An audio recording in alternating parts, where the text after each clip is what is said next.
obviously, the past few weeks, we've been doing 2 streams.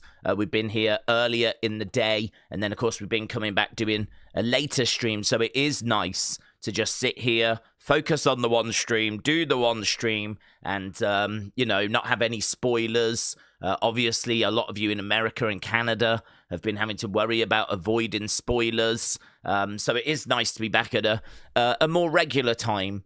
We know that it's not going to last too long, though, because I think next week's SmackDown, the go-home for the Rumble, is in Saudi Arabia. So next week's SmackDown, once again, is going to be at a very messy time. So we have got this kind of normality for a weekend, and then we go to Saudi Arabia next week. So, yes, I know that the Rumble stream is still not set up yet. Of course we're doing the Royal Rumble. Of course we are. And we'll be live hours before the Countdown show.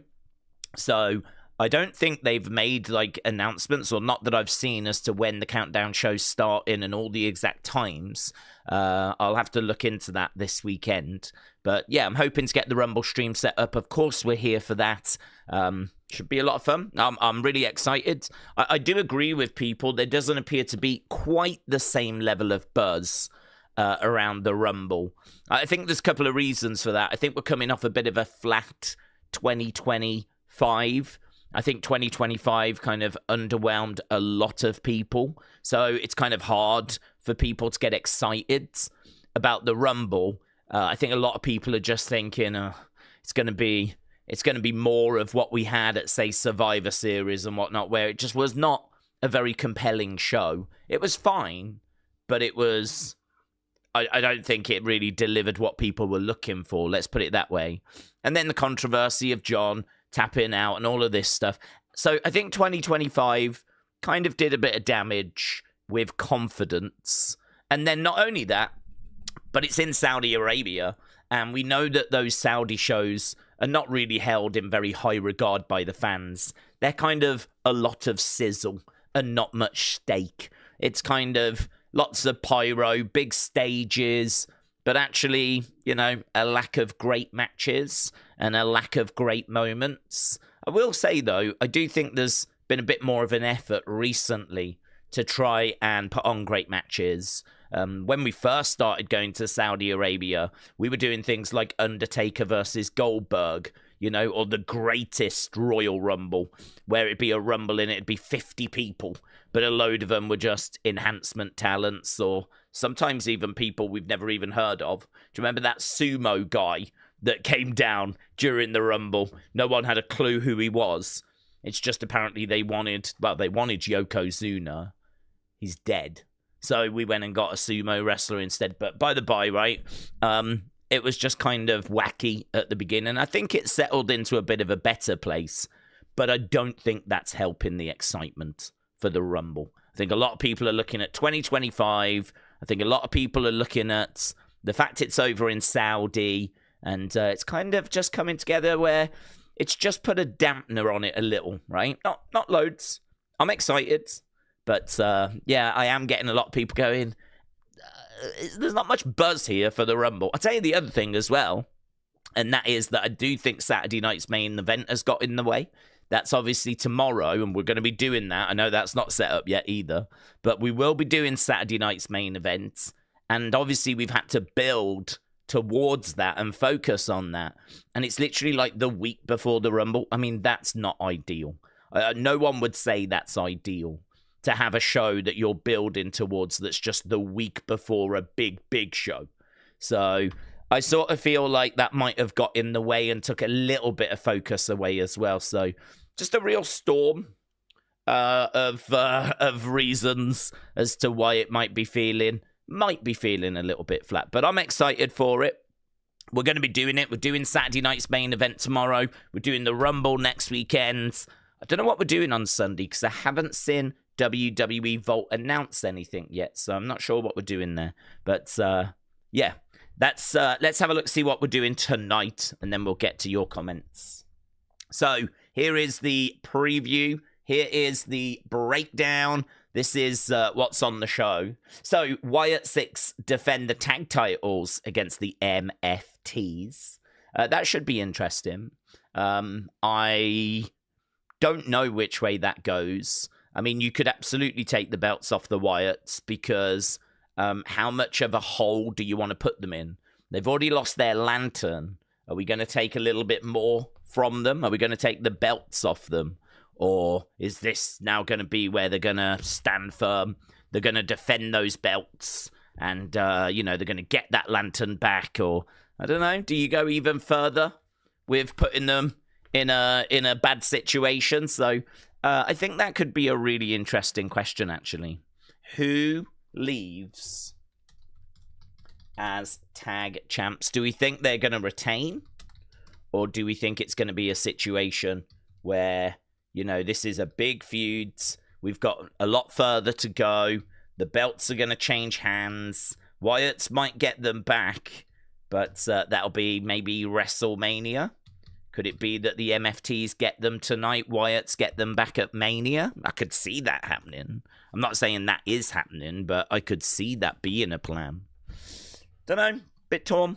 Could be that the Wyatts stand firm, or it could be that this is just going to be part of a bigger story. So let's see what you say in the poll on that one.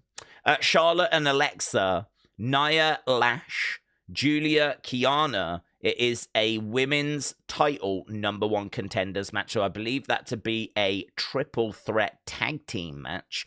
Winners will go on to fight for the tag titles.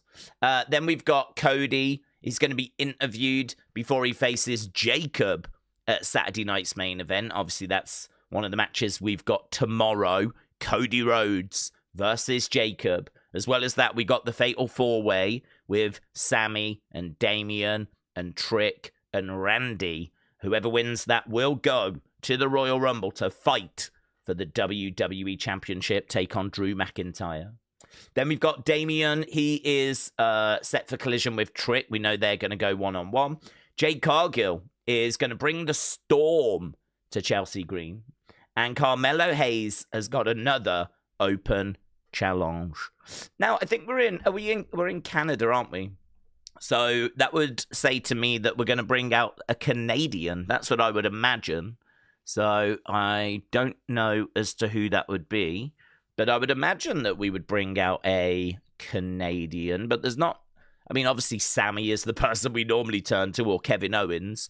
But it's not going to be either of those.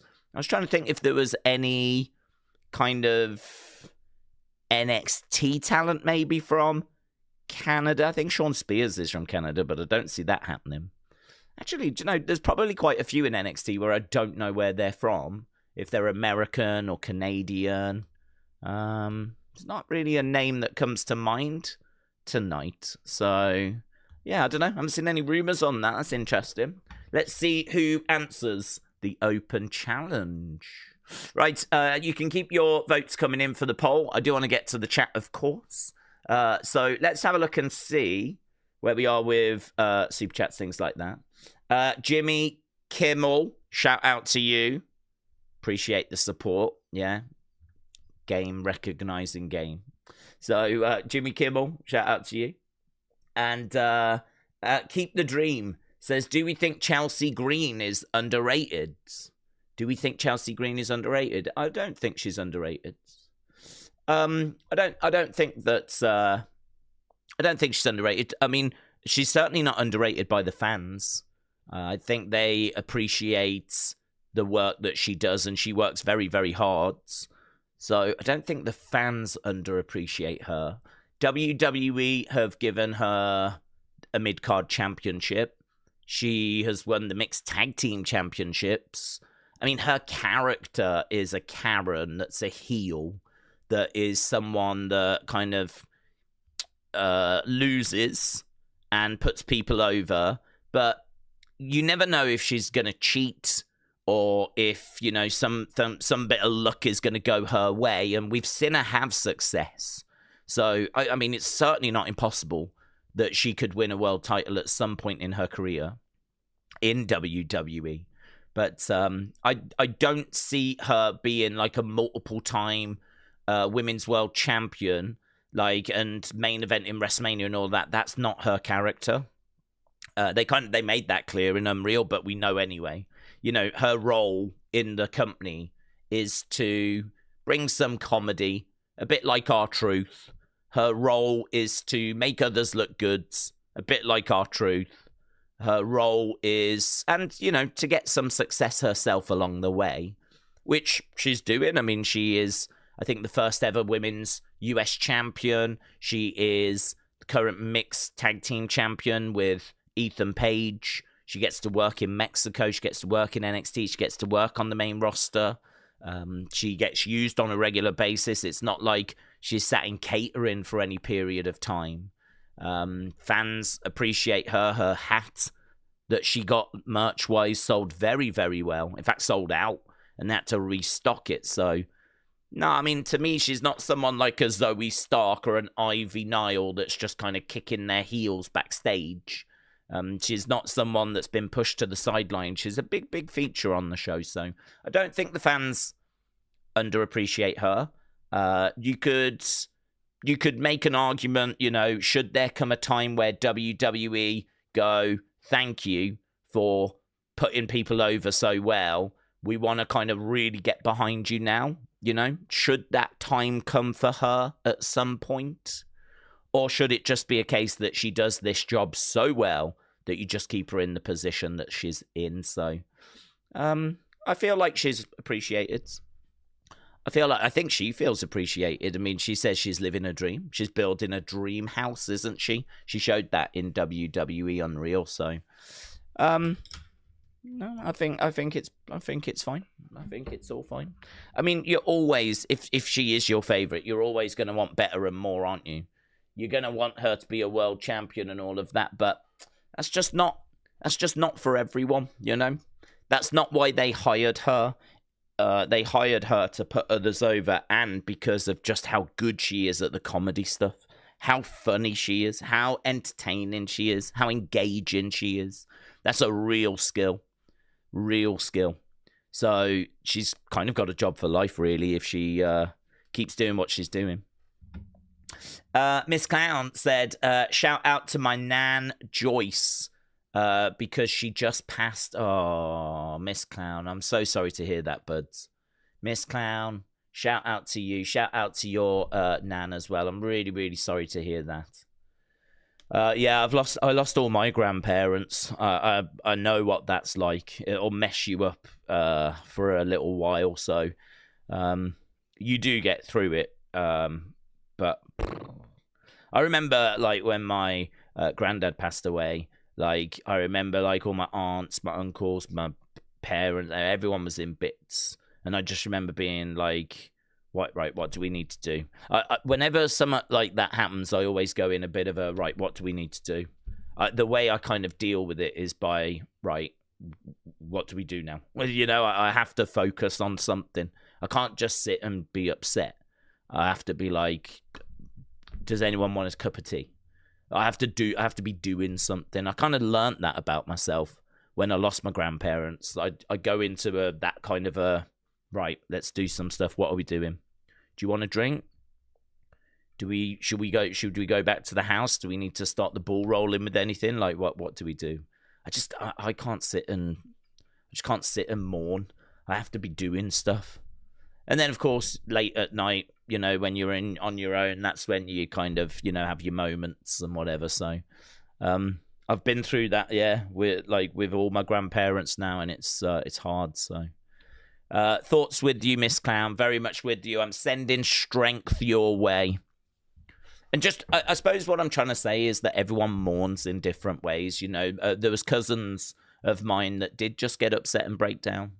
But then there was me that I didn't want to do that. I didn't want to wallow in that. So I was just trying to do stuff, So, and I remember going to a restaurant that night with my family. They were like, look, we're not cooking or anything. Let's just go out.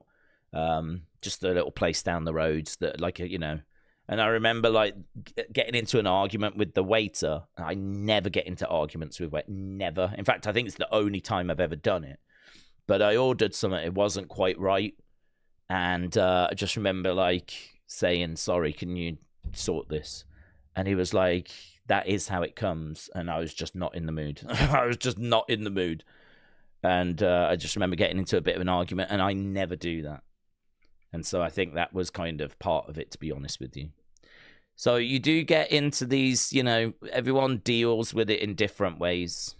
Shows as well, actually. You know, I never, ever, ever, I'm not like one of those, excuse me, this is not cut correctly, kind of, I'll just eat it. I think that's kind of a British way of dealing with stuff as well. I'll just eat it, whatever. But on that one occasion, the day where I'd had some really bad news, I was not in the mood to do that, so...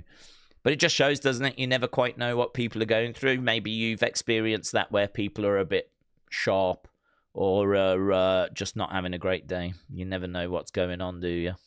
That's the same with our chat and everything, isn't it? I mean, you know, people are getting bad news all the time. And bad things are happening all the time. And so you never quite know if you're catching people on a good day. I hope to have a good day one day. I hope one day I can come on these streams in a good day. No, I'm joking. Nah, Miss Clown, I'm sorry. I'm sorry. The point I'm making is we all mourn in slightly different ways. So, however you're feeling, whatever you're going through, it's normal.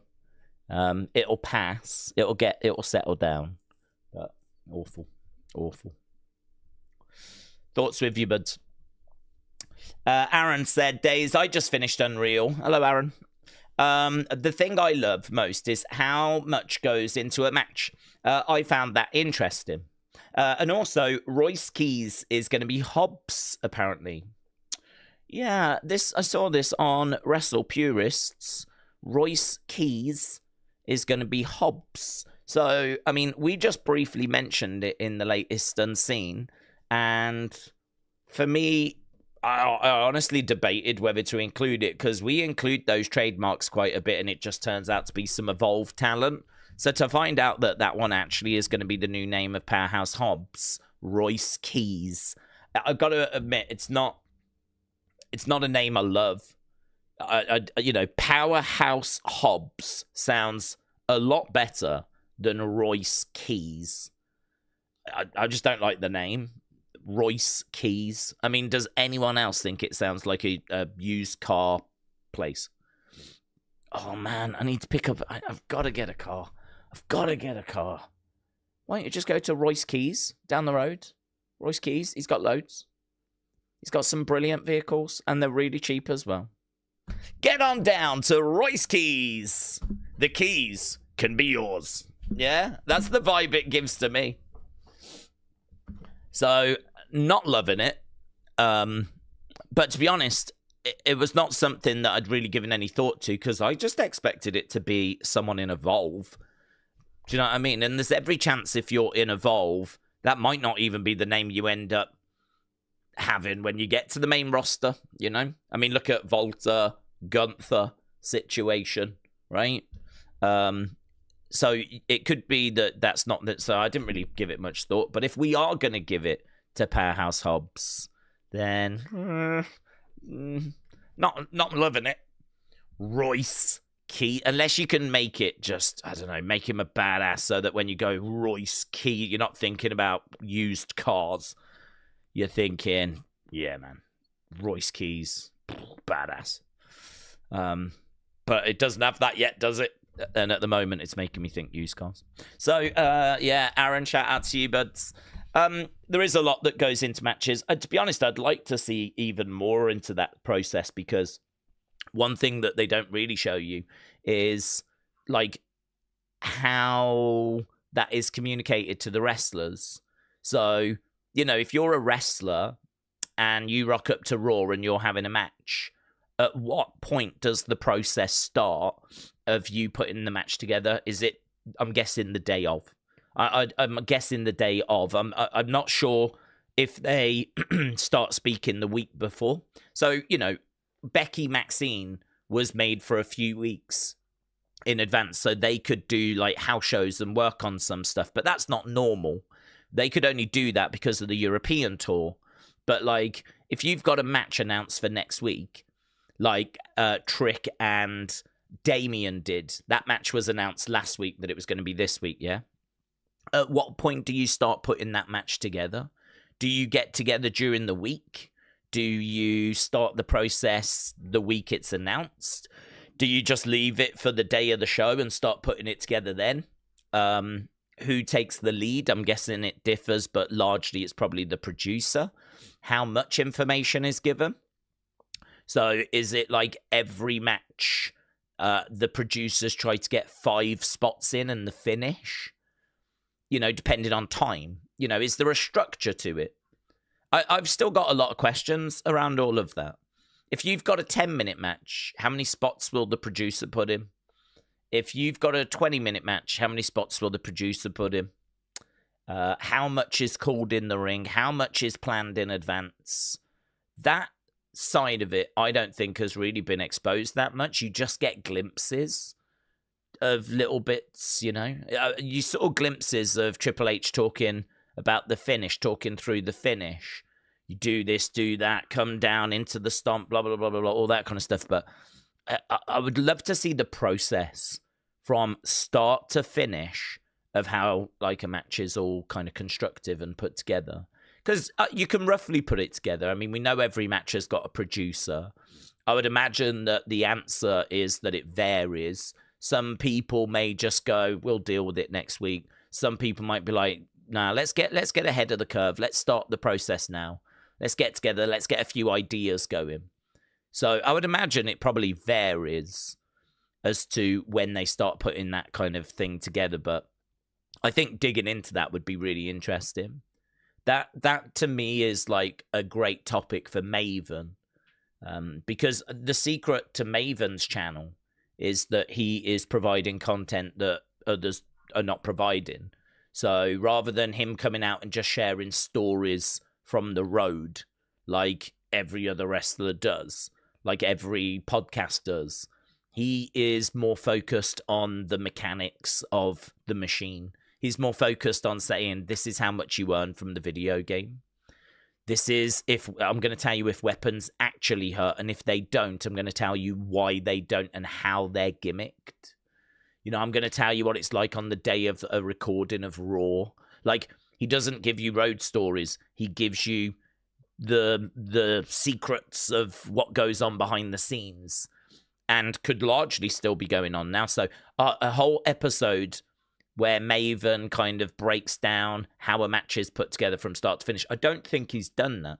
I think that would be quite interesting. So I agree with you. The little glimpses that we got to see were interesting. I would just like to see more and, I suppose, in a way, the complete picture. Here's how a match is done from start to finish, from the moment the wrestlers are told to the moment that you see it on screen, and then even the feedback that's given afterwards. I'd like to see that process from start to finish. There's quite a few processes I'd like to see from start to finish, not just how a match is put together, but obviously how a story is created as well. Like seeing an idea kind of being presented in a writer's room and then seeing it debated, seeing how it changes, seeing how long it is between the idea being discussed to it being presented on screen, that process and how much it changes and how much conversation there is. I'd be very interested to see that as well. I think that would be really interesting. So there's quite a bit that I would personally like to see. Just a couple of examples there. There's more, but I'm not going to keep going. But yeah, I agree with you. Those are definitely things that make Unreal quite interesting to me, quite special to me. But we did find out, and I think we knew anyway, that there's elements of it that are not real. So it does make it hard to know what you can take as fact and what is just made up for the cameras. But I think, you know, a lot of that stuff is legit. TJF, shout out to you, my friend. Appreciate the support. And Mayor Pete said, look at Eli Knight in NXT. There's no way he'll have that name if he gets called up. So, yeah, I mean, we've seen people change their names out of developmental. I would like to think that name could be one that changes, but we'll have to see. It could. I mean, it could be that it catches. It could be that the way we look at it now is like, but it could be that once they've built the aura up around it and they've got the graphics, or the fans have got a chant that works or something, it could stick. It could stick. I mean, certainly they're not going to give him that name hoping that it's or thinking that they're going to change it down the road. It's not one that lands with me at the moment. The other thing as well is, wasn't there rumors that he might go straight to the main roster when it comes to Powerhouse Hobbs or Royce Keys? So it might not get chance to change, to be honest with you. He might be debuting on the main roster with it. So we're sat here talking about how, it'll probably change, but it might not. It might not, because he might be going straight to the main roster with it. He might be in the Rumble. He might come out as Royce Keys. But if music hits and Royce Keys' name appears in the Rumble, no one's going to know. Well, a lot of people ain't going to know who the flip that is. I mean, first of all, you'd need to know who Powerhouse Hobbs is. You'd need to know that Royce Keys is the name that he's been given. So you'd need to be aware of these things. So a lot of people, I assure you, will not have heard that news. And then when Powerhouse Hobbs comes out, they won't have seen him before. He has not been in NXT. He's coming from AEW. There's a lot of people that don't watch AEW. And I don't think it's unfair to say that Powerhouse Hobbs isn't the biggest of stars. He's not Jon Moxley. He's not like, flipping Darby Allin. So he is someone that, could go under the radar even if you watch the odd episode of AEW. So I don't know. This whole thing's a bit strange. For me, I would definitely have Powerhouse Hobbs coming into NXT first. But it's one of those that we'll have to wait and see what they do. Mayor Pete said, I meant Eli Knight is too close to LA Knights. Okay. They might change Eli Knight's name. I don't know. Mad Jason said, I don't want Unreal show. I prefer to not show the secret side, says Mad Jason. I like it. For me, if you don't want to watch it, don't watch it. It's as simple as that. If it's not for you, just don't watch it. But for me, I like it because I like to see a bit behind the scenes. For me, we have so much conversation about, well, this rumor's happening and that's happening and all of that stuff. So it's one of those where I want to, we'll talk about it all the time. We're talking about it now. We spend like a couple of hours before each show talking about rumors. This person's coming in, they're getting this name. I mean, to me, the business is exposed and wide open anyway. We've got so many leaks and all that kind of stuff to actually get a glimpse of. And to be honest, we've been doing this a long time anyway, because if you used to watch the network, there was documentaries like 365 or whatever, where they would show you the wrestlers arriving for work and they would show you the feedback. I mean, do you remember that footage of Brock throwing the belt? After one of his Mania matches, he kind of had the championship, chucked it at Vince in Gorilla. He was livid. Or that moment where Vince provides feedback to Kevin Owens. Owens goes over and goes, how was that after his match with Jericho? And Vince says to him, not good. Not good. The idea that we've never been showing behind the scenes or we've never seen in Gorilla before or anything like this, I mean, nonsense. Absolute nonsense. We've been doing this for years and years and years and years and years. The network was full of documentaries that showed you behind the scenes footage. So to me, WWE Unreal ain't really doing anything that revolutionary. The thing that I suppose it is doing is it's showing you in the writer's room. To my knowledge, there's not many examples of that where we actually go into the writer's room. And for me, like where you actually see the whiteboards of the matches that we could have been getting, yeah? But I got to tell you, with that stuff, people have come out, as we said. Brian Alvarez is one. R-Truth is another, that have come out and said, you know, don't believe everything you're seeing in Unreal, because it has got an element to it that they are showing you what they want you to see.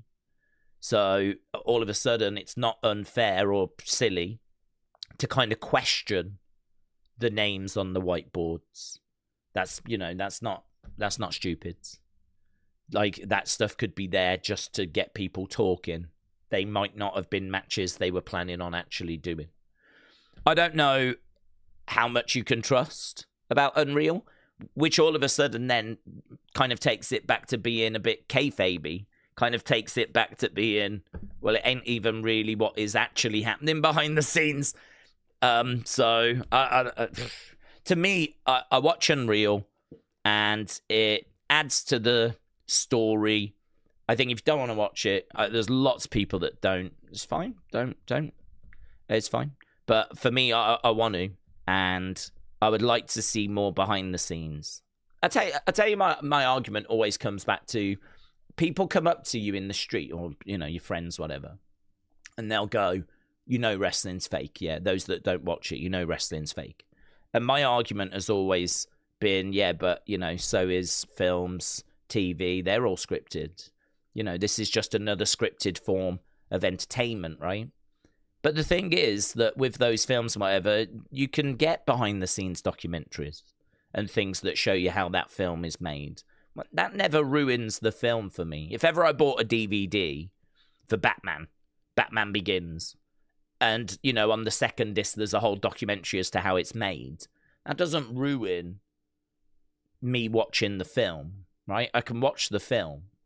So for me, Unreal is just the behind-the-scenes documentary of how Mania was done and how these shows that have been and gone, it just gives you, and storylines that have been and gone, it just shows you kind of what we were doing with all of that, right? I do think there needs to be a bit of protection in the sense of, if there is a current story that is on at the moment, it's probably best to try and protect that, right? I mean, the only time where I was like, not sure that was great, was where we saw CM Punk and Seth kind of sat together planning a match out. And the reason why, you know, I was like, not sure about that, is because that is still an ongoing situation. Like, they are still trying to convince you that they hate each other on screen. But the truth is, you can't turn around to people and say wrestling is a scripted TV show, right? Whenever people say it's fake, but then also get upset when a behind-the-scenes documentary comes out because you want to keep it special, or you want to keep the illusion up, or something like this. I don't know. To me, the two don't go hand in hand. I struggle with that as an argument. I always feel like if you want to say that it's like a TV show and that you know that it is scripted, well, then a behind-the-scenes documentary shouldn't be an issue, should it? Because I've seen behind-the-scenes documentaries for The Walking Dead. It doesn't ruin The Walking Dead for me. I've seen behind-the-scenes documentaries for, you know, there's Game of Thrones, there's James Bond, loads of stuff's got behind-the-scenes documentaries. This is just WWE's version of it, so... I know it's not for everyone. I know there's a lot of wrestlers that have come out and said it's not for them, but I do actually wonder with that, if that's not part of the marketing plan. I mean, think about it. If you've got a load of wrestlers running around going, nah, you shouldn't see what this show is going to show you. I'm really against this show. I think it shows too much. I don't think people should watch this show. I mean, that is the greatest way of getting people to want to watch the show, isn't it? I mean, how many times has music been banned off the radio only for the song to then explode because everyone's like, why don't they want me to hear this? This film is banned from the cinemas. It's too gruesome. Well, guess what I'm watching this weekend? Yeah, I'm going to find a copy and I'm going to watch it because I want to watch the thing that people have told me I can't watch. And so I do wonder, actually, if some of those comments from the wrestlers are, if they're genuine, or if actually WWE has kind of said to the wrestlers, you know, it's absolutely fine for you to say you don't agree with it, because all that's going to do is going to make people want to watch it more. It's hard to know if there's a degree of 4D chess being played with some of this stuff, you know. So I do find myself wondering, even those that are pushing back against it, if they are being genuine. But yeah, unreal. It was worth a watch, in my opinion, for those that did want to watch it. How much you can believe of it, I'm not sure. I genuinely don't know. I think there is definitely elements of truth that are in there, though. And I think there are elements that were just for the camera. I could believe some of the ringside conversations just being made up. And just being, you know, maybe like the moment that Triple H speaks to Cody to tell him, like, I just want you to know, you know, you're the main guy in the company and all this. So, you know, the CM Punk thing, it's a work. You know, that might be just made up. They might have just shot that for the camera. That could be a conversation he has with Cody, you know, in a text or on his bus or come to my office. But, you know, they said, right, well, you just do it by ringside so we can capture it on camera. I could totally believe that's made up. I could totally believe a lot of those kind of ringside conversations. Or there was even a moment where R-Truth was dressed as Cena and he goes over to Triple H in Gorilla. And Triple H is like, hey, John, can you let me know when R-Truth gets here? And Bruce Pitcher's like, that is R-Truth? Because R-Truth was dressed as John and they were just having a bit of a joke. I could believe like little moments like that are just planned, scripted, written out for the camera to capture so that we've got some content for Unreal. Even EO jumping on Triple H, which caused a bit of controversy, I could believe is scripted or, you know, was something that was like planned out. I don't know. It's got me questioning what's real and what's not real, to be honest with you. It's hard to know what was genuine or not. So, yeah, Unreal, interesting. It does divide opinion. Very much divides opinion. Hannah said there's some potential surprises for the Rumble. Uncle Saudi with Riyadh, Scott Steiner, Jesse Ventura, Booker T. Hannah, shout out to you. Some of the rest of the comments are genuine. They want to shine in order to secure their jobs, income, and reputation, said Joseph. Kieran, is that how you say it? Kieran said, Daze, hope you well, and you, but did you hear the news about a major PLE in the UK in August? What's your thoughts? My thoughts are, let's wait to see if it gets announced. I mean, yes, it's big news, big rumour, I should say, that they're looking at Wales in August for the UK. I wasn't convinced they would do one this year because the rumour had been Italy. So I wasn't convinced that the UK was on the agenda this year.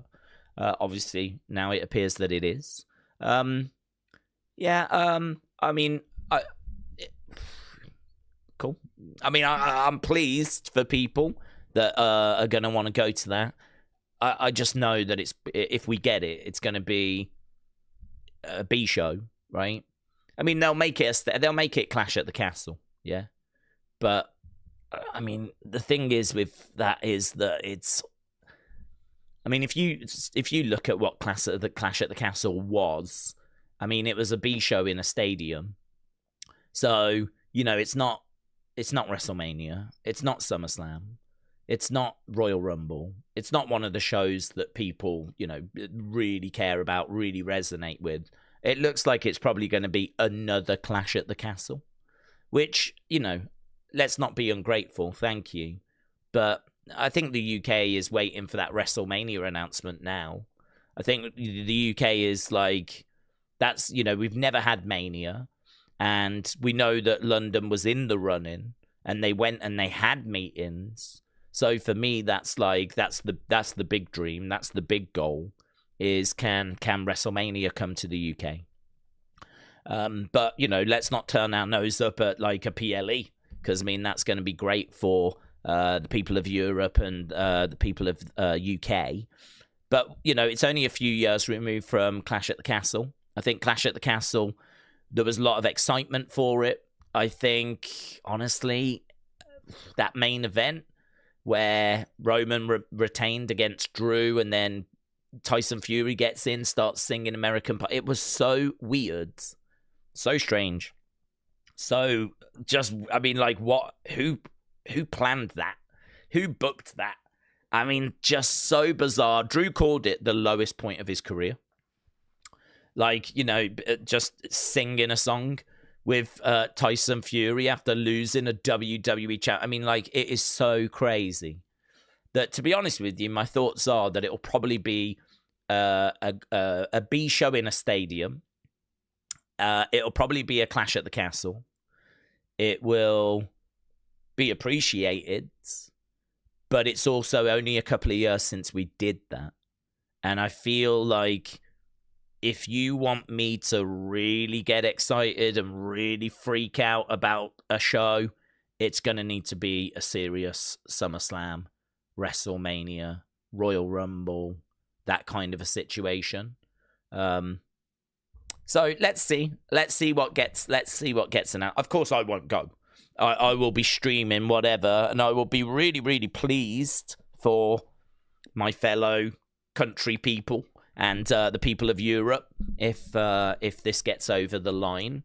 It's always great to have a PLE to look forward to. But to be honest with you, we've been spoilt really recently with European PLEs. If you think about Bash in Berlin, if you think about Clash in Paris, and you know, all of those shows, the European shows that we've been doing, PLEs as well, Backlash. You know, we've been getting like a lot of PLEs over recent years. So the fact there's one in Europe that's kind of being rumoured, Wales, not a massive shock that we're getting one in Europe. Maybe it's going to be on a slightly bigger scale than what we normally see. I mean, it seems like it's going to be the Principality Stadium, which is actually where I saw Oasis last year. So, like, that stadium is, you know, it's not huge, but it's a decent size, you know. So it's going to hold, I can't remember the capacity, 60,000, 70,000, something like that. I think it can hold. So, I mean, you know, it's not 100,000 or anything, but it's still a big stadium, decent-sized stadium. I mean, that's where Clash at the Castle was. So there's a few thoughts. I'm not going. I'm excited for those that are. You know the ticket price is going to be expensive. I'm ready for that conversation.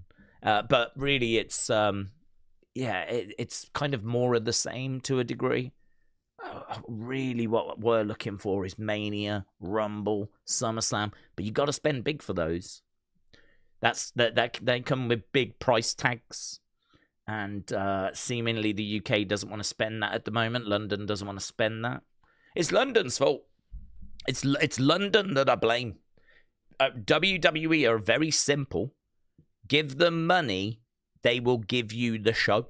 All right. So if London goes, here's money, then WWE will go, thank you, here's WrestleMania, right?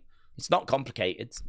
So the fact that they've had meetings and there's no announcements says to me that at that meeting, WWE went, hello, we would like 5 million, 8 million, 10 million, and we want this and we want this and free hotels or whatever it might be. Yeah, tax breaks, blah, blah, blah, blah, blah. And London went, oh, okay. We just thought that we got the show.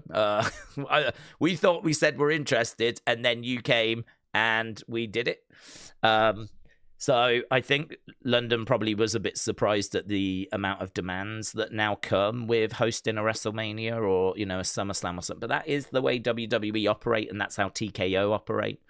And this is why Saudi and Las Vegas, like big tourist destinations, this is why they are so interested in that, because it does bring people to the area, but you do have to spend to get it. And, you know, that ain't going to get cheaper as time goes by. I can only imagine it's going to get more and more expensive. So, I mean, if London is serious, it needs to book its ideas up. It's London that I blame, as I said, if for the lack of a WrestleMania. People keep cheering and asking WWE for it, but as I said, it's very straightforward. Pay the money, you get the show. King Gamer said, Daze, do you care about the craft of wrestling and the business hurt a wrestler's ceiling?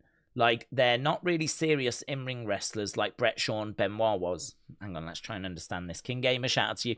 Daze, Does caring more about the craft of the business hurt a wrestler's ceiling? Does caring more about the craft of wrestling hurt a wrestler's ceiling? Like, they're not really serious in wrestlers like Bret, Shawn, or Benoit was. You might have to break that down for me, just so I can really understand what you're saying, because, I mean, I would point to Gunther, Ilya, Sammy, Johnny Gargano. I would point to those wrestlers as being wrestlers that I think could go toe-to-toe with a Bret Hart or a Shawn Michaels. I mean, we've got AJ Styles right now. I mean, AJ Styles is an incredible in-ring talent. Io Sky, I think, genuinely might be the best in-ring talent WWE has at the moment. But after seeing the open challenges from Ilya Dragunov, I think we've got to say that he is very much in that conversation. But the work that Carmelo Hayes has been doing, Javon Evans, and what he does at such a young age, well, I think it'd be a myth to say that we don't have fantastic in-ring talent right now. I mean, we do. There's some incredible in-ring talent. You know, for me, how you judge an in-ring talent is obviously their moveset, their selling, the pacing of their work, the believability of their work. You know, all of that mixed together should result in consistently well-received matches. You know, you should be able to watch their matches on a regular basis and know that you're going to get some at 3.75, 4 stars, around that ballpark. A lot of people wrestle and you get 3 stars out of them, 3.25, right? Kind of, I would say, low-end good on a consistent basis.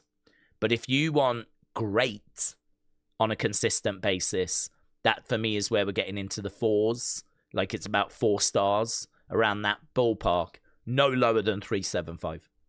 And genuinely, you know, of course there's going to be the odd exception, but I think if Sami Zayn is in a match, singles match, if Ilya's in a match, if Carmella's in a match, like, you know, there's a list, Gunther, you know, you're going to get, I would expect a great rating from the community, let's put it that way.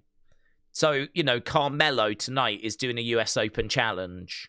I don't know the opponents, but I would go on a limb as to say, I bet that match is at worst good 97, with a high likelihood that it clicks into great. And I've got that confidence because I've seen so many of his matches that I know that's the usual standard of match that he is able to be a part of and able to deliver. So for me, I think we do have Bret and Shawn types. The only thing about those guys was that they had the presentation to get them to the top of the card. Bret, of course, was, you know, presented as being this amazing in-ring technician. Best there is, best there was, best there ever will be. The electric pink as well, like vibrant, really caught your attention. And, you know, good-looking guy with the long hair and everything. And, you know, at the time, we didn't have as much, I would say, in-ring technical ability as what we do now.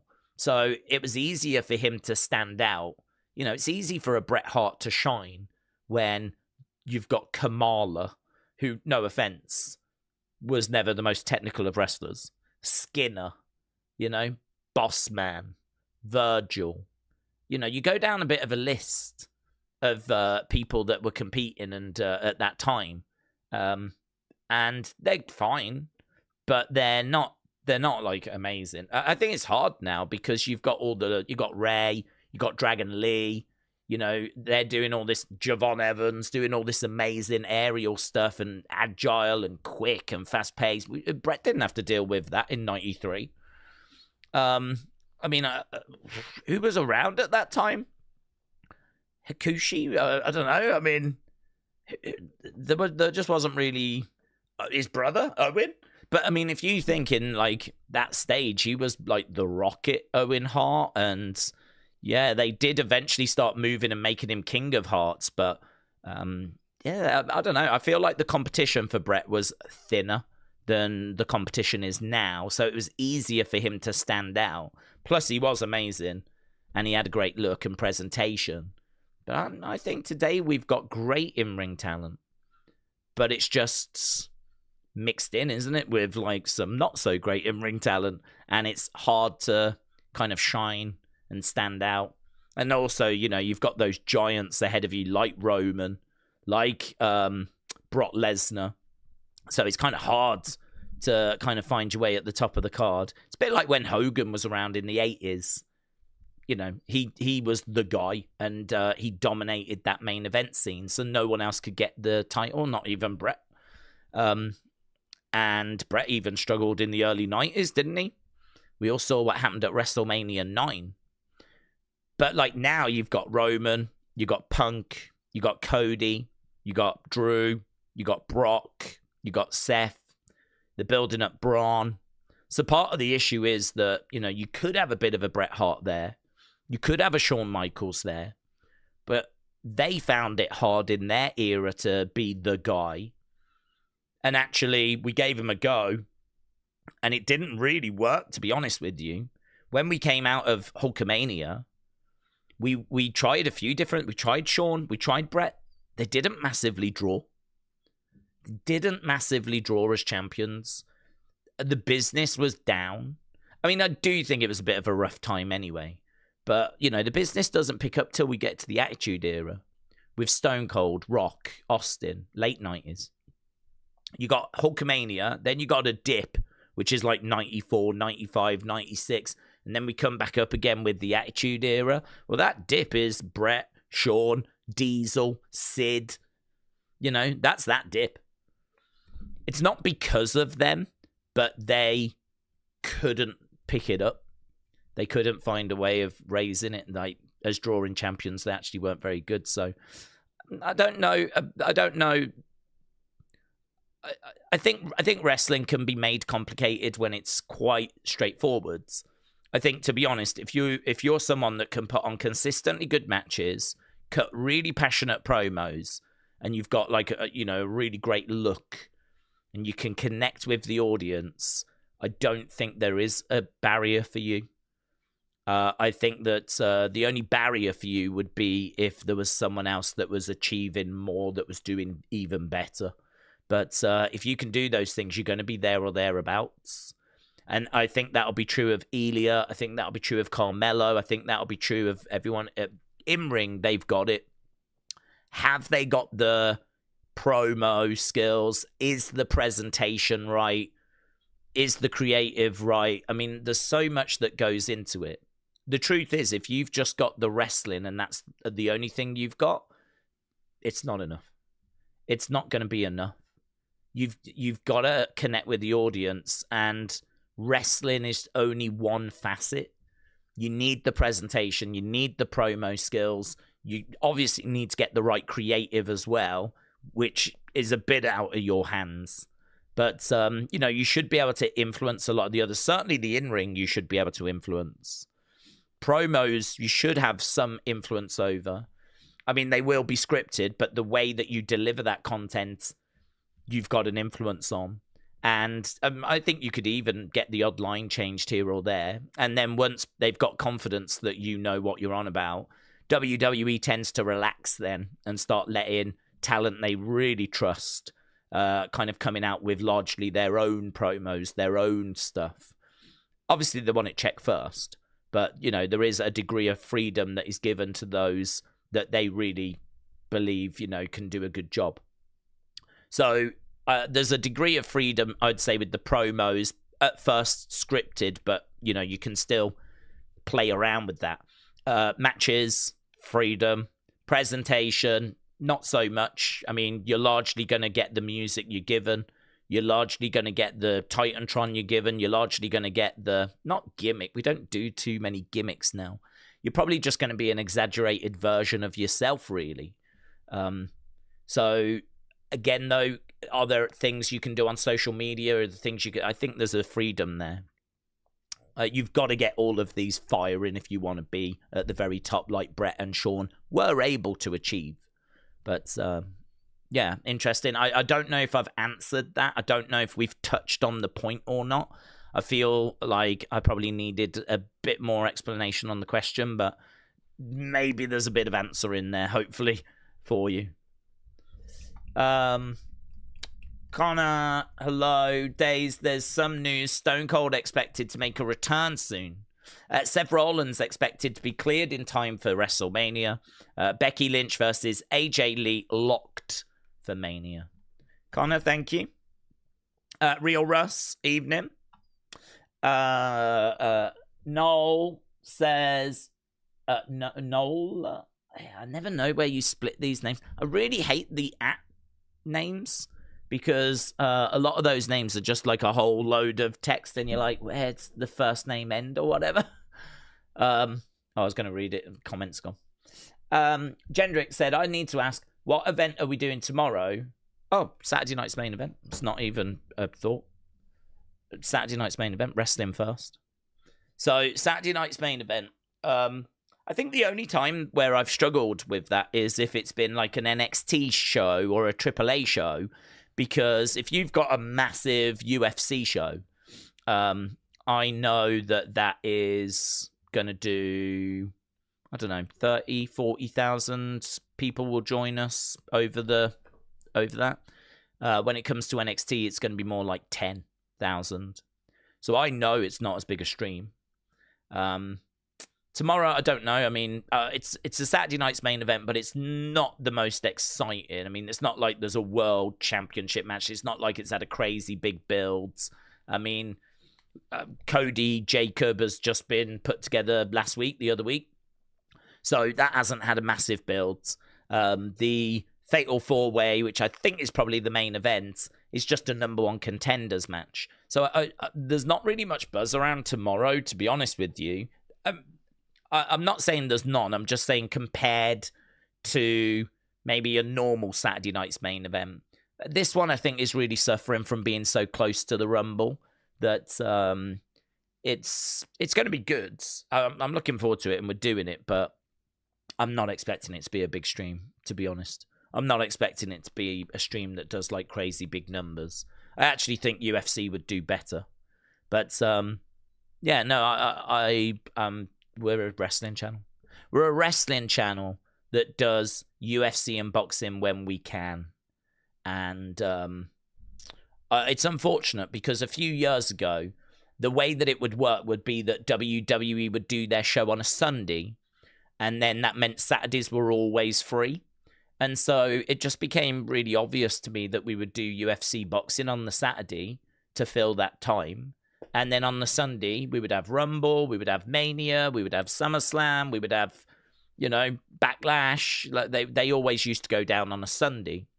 And then, of course, WWE changed that and they started doing Saturdays. And then that, of course, meant that they collided with UFC and boxing. And so then, of course, we had to start making decisions. But I'm quite clear now that, like, certainly when it comes to the big main roster shows, Saturday night's main event, Rumble, WrestleMania, SummerSlam, all of those, there's not even a thought process. They get the priority, right? The only ones where I struggle is if you've got a massive boxing event or a massive UFC show, and it's like some AAA thing. I mean, that's where we might go UFC, because AAA is quite far down the list, So, yeah, but main roster, never a decision to be made there, to be honest. So, Saturday night's main event this weekend, Royal Rumble the weekend after that. I don't know about the weekend after that. I'm not sure. What's the weekend after that. I haven't got that far yet. Right. Let's try and get to a few more thoughts. Tony, I 100% disagree. A lot of people see AEW, so the name Powerhouse Hobbs is widely known. They should have kept it. I'd agree that Royce Keys is not a good name. It sounds like a car shop. Yeah, for me, I mean, if you look at the ratings of AEW, it's getting like 500,000 some views. It's now getting ratings below what NXT gets. So the idea that kids that tune into WWE and watch for the sake of Bianca Belair or Rhea Ripley or Jey Uso, Roman Reigns. You know, a large part of WWE's appeal is the star power. WWE have always been good at having these massive names, these big stars. You know, you think John Cena, Randy Orton. You know, it's not a coincidence that they've just been fortunate to get these people.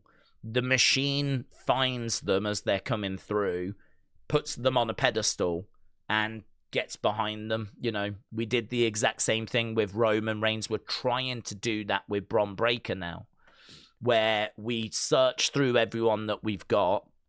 We find the coolest, biggest, most badass people we have out of everyone. It's kind of like fishing. We go fishing. We've got a trawler where we just go through the sea. We grab as much as we can, and then afterwards we sort through it. And, you know, we grab as many wrestlers as we can from Next in Line, WWE ID, the indie scene, tryouts, different companies. We bring all these wrestlers in, just hundreds and hundreds and hundreds of wrestlers. And then, obviously, there's a process of who's going to shine, who's going to rise to the top, who's going to be the ones that are going to really get this, that are going to, you know, have the in-ring, the promos, the presentation.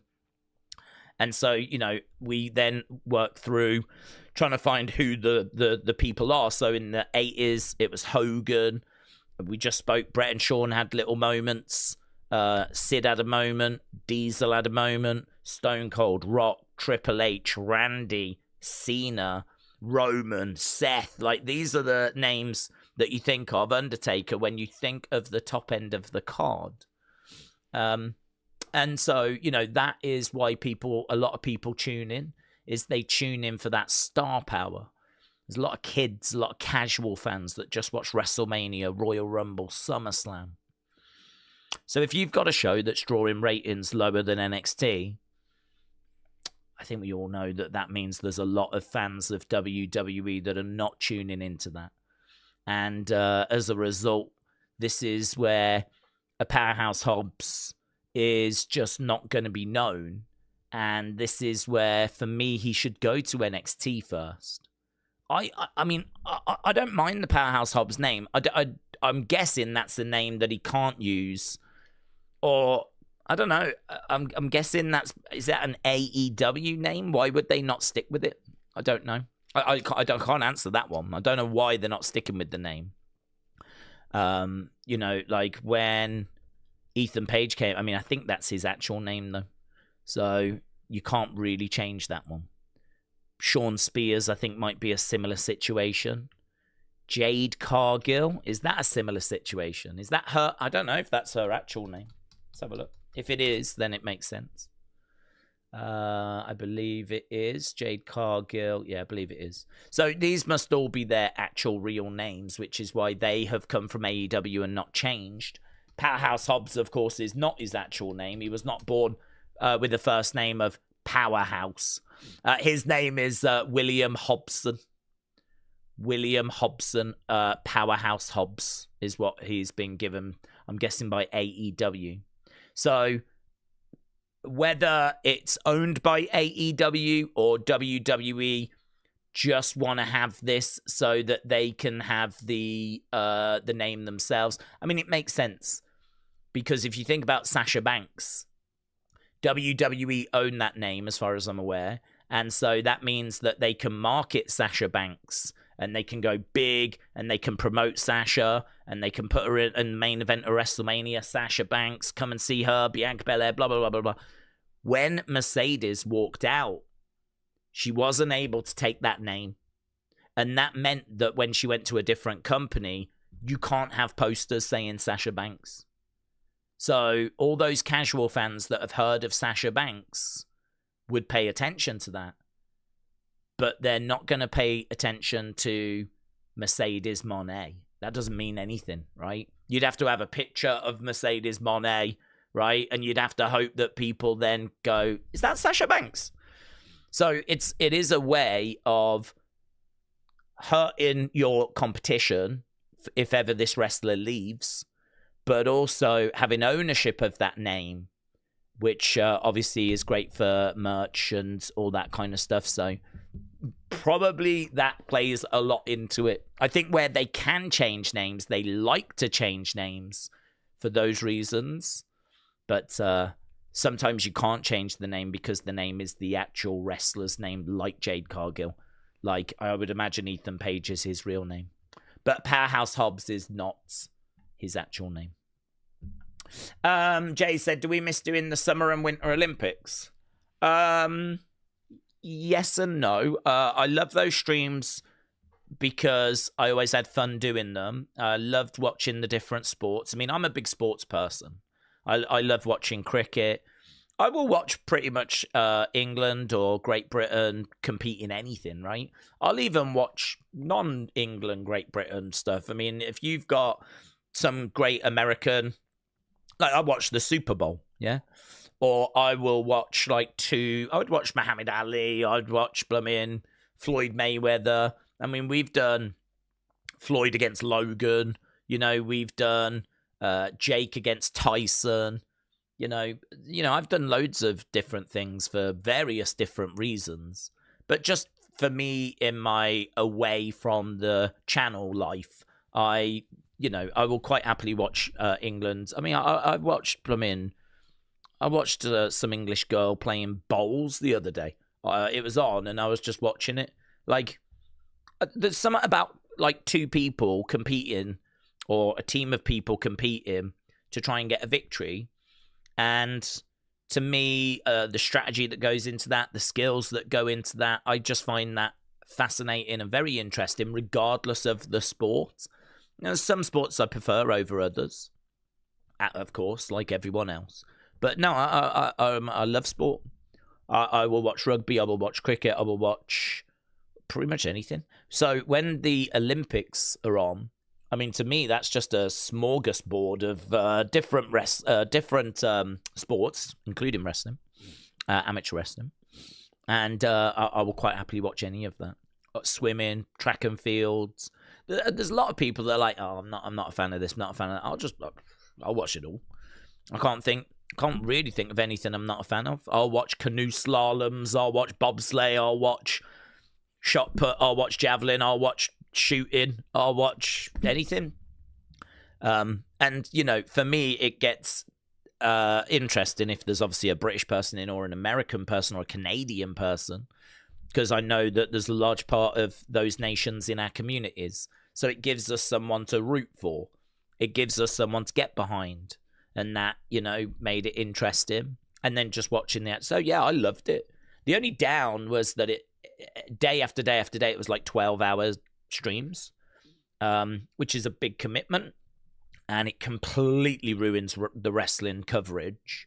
So, we were able to do SmackDown and Raw. But I think we dropped NXT. I don't think we were doing NXT in that period, and because we did step away from NXT for a little bit, but there was no unscenes, there was no reaction clips, there was nothing else on the channel. All of that goes out the window because it is literally just constant 12-hour streams, 12-hour streams of Olympics. But no, I mean, I love doing it. And I think a lot of people enjoyed watching them as well.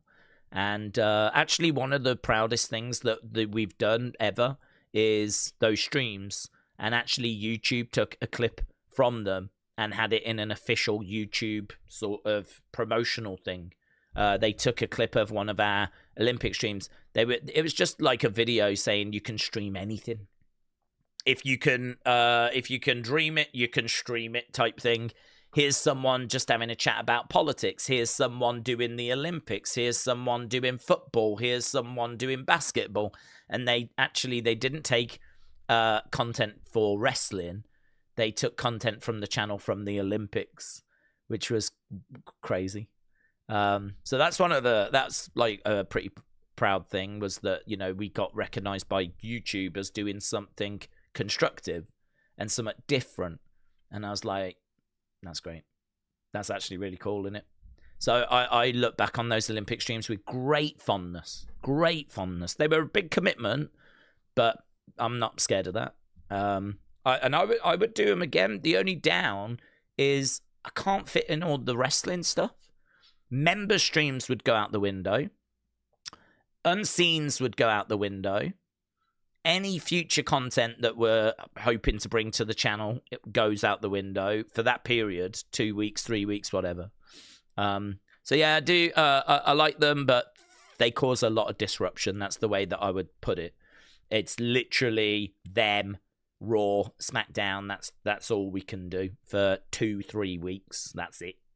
So no plans to do the World Cup or the Olympics or anything like that. The commitment is too great. If I could find a way of, I mean, honestly, if there was like someone else on the channel that did all the video stuff and I just did the streaming, that's all I had to do, then maybe I could do it. Because I could just stream and talk and, you know, tomorrow we're doing this, next day we're doing that. And then you'd still be getting unseens because Brian does unseens, right? And they'd still be on the channel. And Brian does all that kind of content. But there is no Brian. I am Brian. So it's just too much of a commitment to kind of stream that long and then try and do videos and eat and sleep and, you know, blah, blah, blah. But yeah, I do. I love them, and I still get people asking about them, talking about them. So it seems like they resonated. Connor said, do we think potentially, where are we time-wise? Okay, we're doing good. We still got 50 minutes. That's good. Do we think potentially that we could get Rock Roman at WrestleMania 43? Yes. I'm not saying it's going to happen, but I think there is potential for it to happen. There's no word that it's definitely not happening, but obviously 43 is next year in Saudi Arabia, so there is potential for The Rock to be involved in that. You know that he's certainly not going to turn down a big payday, and I'd imagine that there's plenty of money being offered by the Saudis. We know that they want the big names, so we know a conversation will at least take place. It's just, is he going to be available? And is that going to be his final match? Because he's kind of made noises that he thinks he's got one more left. And I don't know, is it right that goes down in Saudi? I mean, if the money's right, it might be right. So there's a lot to think about. It's not straightforward and it's not simple when it comes to The Rock. So it's going to come down to his schedule. It's going to come down to how he's feeling. It's going to come down to if he can even fit in the training, because you can't just turn up to Mania without having put the work in beforehand. If he's got a movie project in January, February, I mean, that's going to give him, like, you know, very little opportunity to get ready. He might be free in April, but it's no good. It means he can turn up and do a little something, but you need to be getting ready for a match. And that's part of what people don't take into consideration, is that it's not just about being free on the day. I mean, you've got to put the work in beforehand. You got to be training. You got to be, you know, I think when he was getting ready for WrestleMania 40, he had several rings around the world so that if ever he did a film, there was a ring there for him in his spare time to be going through stuff. He had Gallus come out, and actually he worked with Gallus and did stuff with those guys. So has he got the time to do that again next year? Is he free to put that kind of work in? Only he can answer that. So it's possible, but there are many challenges when it comes to trying to get The Rock into the ring. Trini, hello. Hope you're well. Shout out to you.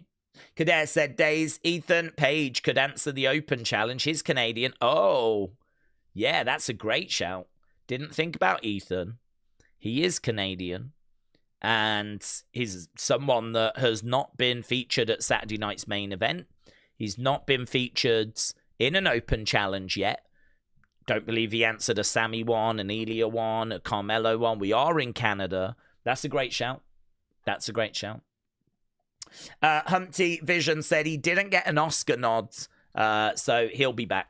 That's true, yeah. He didn't get the Oscar nomination, which I thought was a shame. I think, you know, his performance was praised universally. He got the Golden Globes nomination.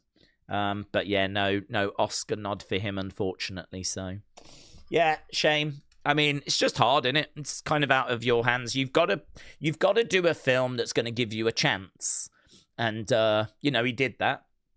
But it's hard, isn't it? I mean, I think he would love that. I think that would mean the world to him, actually, if he was to get an award, even if it was like a Golden Globe, doesn't need to be an Oscar, but like an award for his acting. I think that's something that would mean an awful lot to him. So I could imagine, actually, that he doubles down on that. I mean, he doesn't need money.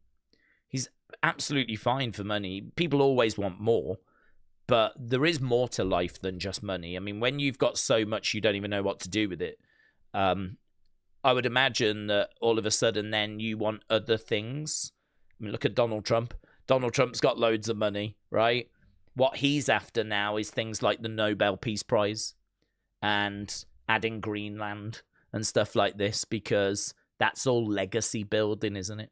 If he had got Greenland for America, and we're not going into politics, don't worry, but if he'd got Greenland for America, he will go down in history as the person that added land to America, right? That seems to be maybe the reason as to why he wanted it, because building bases and all that he can already do, and he was already able to do. And apparently he could already get the minerals out of Greenland and all this kind of stuff. So the argument is an interesting one as to why he really felt like he needed it. To me, it seems like he wanted it because he wanted it for his legacy. It just goes hand in hand with the whole Nobel Peace Prize thing. He wanted that because he knows that the history books record that he achieved peace, you know? And that you know, you get to a point where you've got so much money that, yeah, more money is great, but then other things become more important, more valuable. And so in regards to The Rock, he has got money, but actually I think what he would be more interested in now is stuff that really contributes to his legacy. So he's had matches, he's had a wrestling career. Any matches that he has now, he wants that to contribute to his legacy. And when it comes to acting, I think an award would actually mean a lot to him, more than a payday, because that adds to his legacy. You know, all of a sudden, he's not just a great of wrestling. He is a great of acting, and he can say that because he was recognized by the Golden Globes. He was recognized by the Academy. He was recognized by some award that he picked up, right? A prestigious one. It's no good if you win the Kids' Choice Awards. But, like, you know, a prestigious one, Golden Globes, Emmys, Oscars, something like that, you know? So, I don't know. The fact that he kind of had a taste of that, it does make me wonder if he's going to double down, actually. I think if I was in his shoes, this would be where my head would be. I'd be thinking, you know, it's all well and good doing those big blockbusters that people go and watch, and, you know, it's great for the brand, and I'm still definitely going to want to do those. You know, it'd be good to do one of those a year. A big summer blockbuster, you know, loads of explosions, you know, your Fast and Furious, your Skyscraper, you know, all these kind of things, big blockbuster films. But there is a real place for a smashing machine where you get to really put in a performance and kind of keep your fingers crossed that when award season comes round, it gets recognized. You ain't winning the lottery unless you play the lottery. You ain't winning an Oscar unless you put in a performance like he did with the Smashing Machine. So, I don't know, is it one and done and then he just walks away? Or is it a case that he is now going to double down on it? So, yeah, I don't know. Interesting. These are the things you have to consider when you're talking about, are we going to get Rock Roman? These are the things that you have to consider, because he is having to think about these things himself, you know? But the thing with acting is there's no age limit on acting. I mean, you can get an Oscar if you're 94, if you put in a good enough performance. There's definitely an age limit with wrestling, which is also something that has to be taken into consideration. Right, hang on. We've just got a slight glitch. Let me sort this.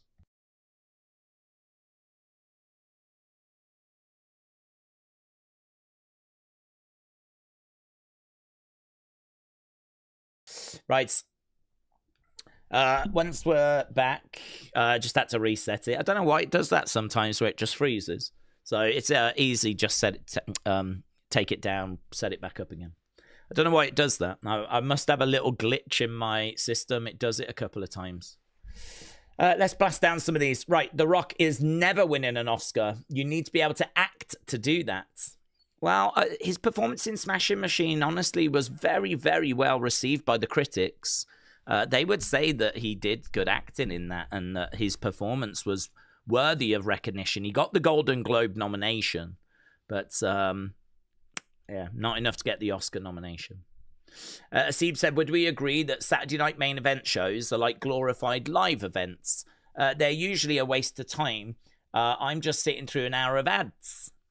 No, I wouldn't agree with that, because I think with a live event, you get like title matches where you ain't going to get that belt change in hands. But on Saturday night's main event, I think there's a real chance that titles can change hands. So I think that it feels more to me like it is above a live event. Plus also, if you go to a live event, you just see a lot of matches for the sake of just seeing people. I mean, the truth is, if you go to a live event, you want to see the stars, you want to see Cody, you want to see Drew, you want to see everyone. You don't put everyone on Saturday night's main event. You know, you are putting on about 5 matches. They have a story, a build. There's a reason for them. You know, you wouldn't be doing a fatal 4-way like this to figure out who's going to be going to the Rumble at a live event. You know, this is a match that's got storyline implications. It's not just a throwaway thing like you get on a live event. So, no, I don't agree. I think that there is a purpose for Saturday night's main event. I think it is part of the storyline. I will agree that they're not WrestleMania, SummerSlam, Backlash. You know, what we don't have tomorrow is like a big title match, but we did that the other week. I mean, both the belts have been defended this year on Raw and SmackDown. So this is where, if you're going to do those matches on Raw and SmackDown, you can't then be too upset if you don't do it at the Saturday night's main event. You got to do something else. Because, you know, technically the champs are meant to defend. I don't know if this rule is still in place. It was certainly the old school rule, but every 30 days. So if you have them defend the belt on Raw and SmackDown, technically they don't need to worry about defending again for a little while in any kind of meaningful defense. They'll defend it on live events, but it ain't going to change on a live event, right? So it's one of those where I sort of feel like we could have made this bigger. We could have had the 3 stages of Hell match go down at Saturday night's main event, but we made the call to do that on SmackDown because SmackDown ratings matter. Latest SmackDown ratings have come out, they're under 1 million for what went down on Friday, which is a concern because we don't want to be under 1 million on a regular basis. We don't want to be under 1 million at all. You know, this is a company that used to be, you know, 2 million. Not long ago, SmackDown on Fox, 2.2 million. And now ratings are coming out 900 and some thousand. There's no way of spinning that, right? I mean, the only thing you can say is that USA Network isn't Fox. It's smaller. So, of course, we took a decrease. And then, of course, there's the new system, the way they work out the ratings that has seen hundreds of thousands of viewers just wiped out. So, you know, there are reasons, but the fact still remains that number, when we want to talk about SmackDown ratings, says 900 some thousand. You can't escape that. That's a fact. That is how many people tuned into USA on Friday to watch SmackDown. It does not start with a 1. It starts with a 9 in a bad way. 900 odd thousand. So every show matters, to be honest. Every show matters. In this landscape where you've got Raw, SmackDown, Saturday night's main event, obviously other shows matter more. I mean, WrestleMania is the ultimate. SummerSlam is a monster show. Rumble's going to be a big deal. Like, of course there's PLEs that matter more, but in this day and age, getting ratings for SmackDown, getting ratings for Raw, it matters. It really matters. That Netflix deal is one of the biggest deals they've got, and that's for Raw. So Raw ratings matter. SmackDown on USA Network. I mean, if USA decide to not renew because the numbers have got too low and it's just not, profitable anymore, where do they take SmackDown? There's no guarantee that Netflix is going to be interested. Then Fox are not interested. What options are going to be on the table? If WWE get less money from their TV deals, the whole product has to sort of decrease. I mean, wrestlers will lose jobs. The presentation and everything would change. It might be that we start running smaller arenas rather than like bigger arenas. It might be that PLEs are not in stadiums anymore. It might be that they start going into smaller spaces. I mean, do you remember? It's crazy, but do you remember like WrestleMania 3 being in front of like 80, 90,000? And, you think about some of those big stadium shows like WrestleMania 6 being in the Sky Dome. And you remember WrestleMania 8, and that was in a monster stadium. You think about like all those big places that WrestleMania took place. WrestleMania 3, WrestleMania 6, WrestleMania 8. Those ones in particular, if you can picture them. Those were in the 80s, right? Well, WrestleMania 8 was 92, actually. But by the time we're getting to 94, 95, Raw is being run in gymnasiums. You can find Raws where it's in like a gym. And you can see basketball hoops like over in the distance. And, these are just not big venues at all. And, the business, when it cools off, it can really cool off. It's one of those where I think Undertaker told a story, and Stone Cold, where they were backstage looking through the curtain around 95, 96. And they were having a chat saying, do you reckon the business will ever be like it was when Hogan was on top? And they were looking out and, where they were with Hulkamania compared to where they were in the mid-90s was a massive decrease, like big decrease. And they were having conversations at live events, looking out as empty seats and all this kind of stuff. The buzz not being there. They were looking out going, do you think this is ever going to get back to where it was? And they were having those chats. And, the thing is that if the TV deals decrease because the ratings have decreased, we could find ourselves in a situation where we look back at these massive shows and we look back at these big spectacles and we do wonder if we're ever going to get back to that, or if we're seeing the downward decline, the downward spiral of WWE. So, we talk a lot about ratings, and I know it's not everyone's cup of tea because people want to talk about Roman and Seth and what are we doing at Mania and stuff like that. But the reason we spend so long on it is because it is so important, because everything else kind of relies on those. And if they go into a death spiral, if WWE consistently starts delivering 700 odd thousand, I mean, do you know what I mean? All of a sudden, when it's time to renegotiate, you're not going to have that many companies knocking on the door wanting your product because it's not getting enough viewers. And the other problem you've got is that the advertisers aren't going to be as interested in advertising because you're not reaching that many people. You're only reaching 700,000, 800,000. So, we'll go to a different show that's getting 2 million. We'll focus our budget on the NFL. And we'll advertise there that gets millions and millions of views. We don't need to worry about Raw, SmackDown that's doing 700,000. And then all of a sudden you're starting to see money not coming in like it has been. And that is going to have a knock-on effect to the actual product. Of course it does. If there's less money around, there's less money to spend. And if there's less money to spend, the show changes. That's it gets smaller. The rosters decrease.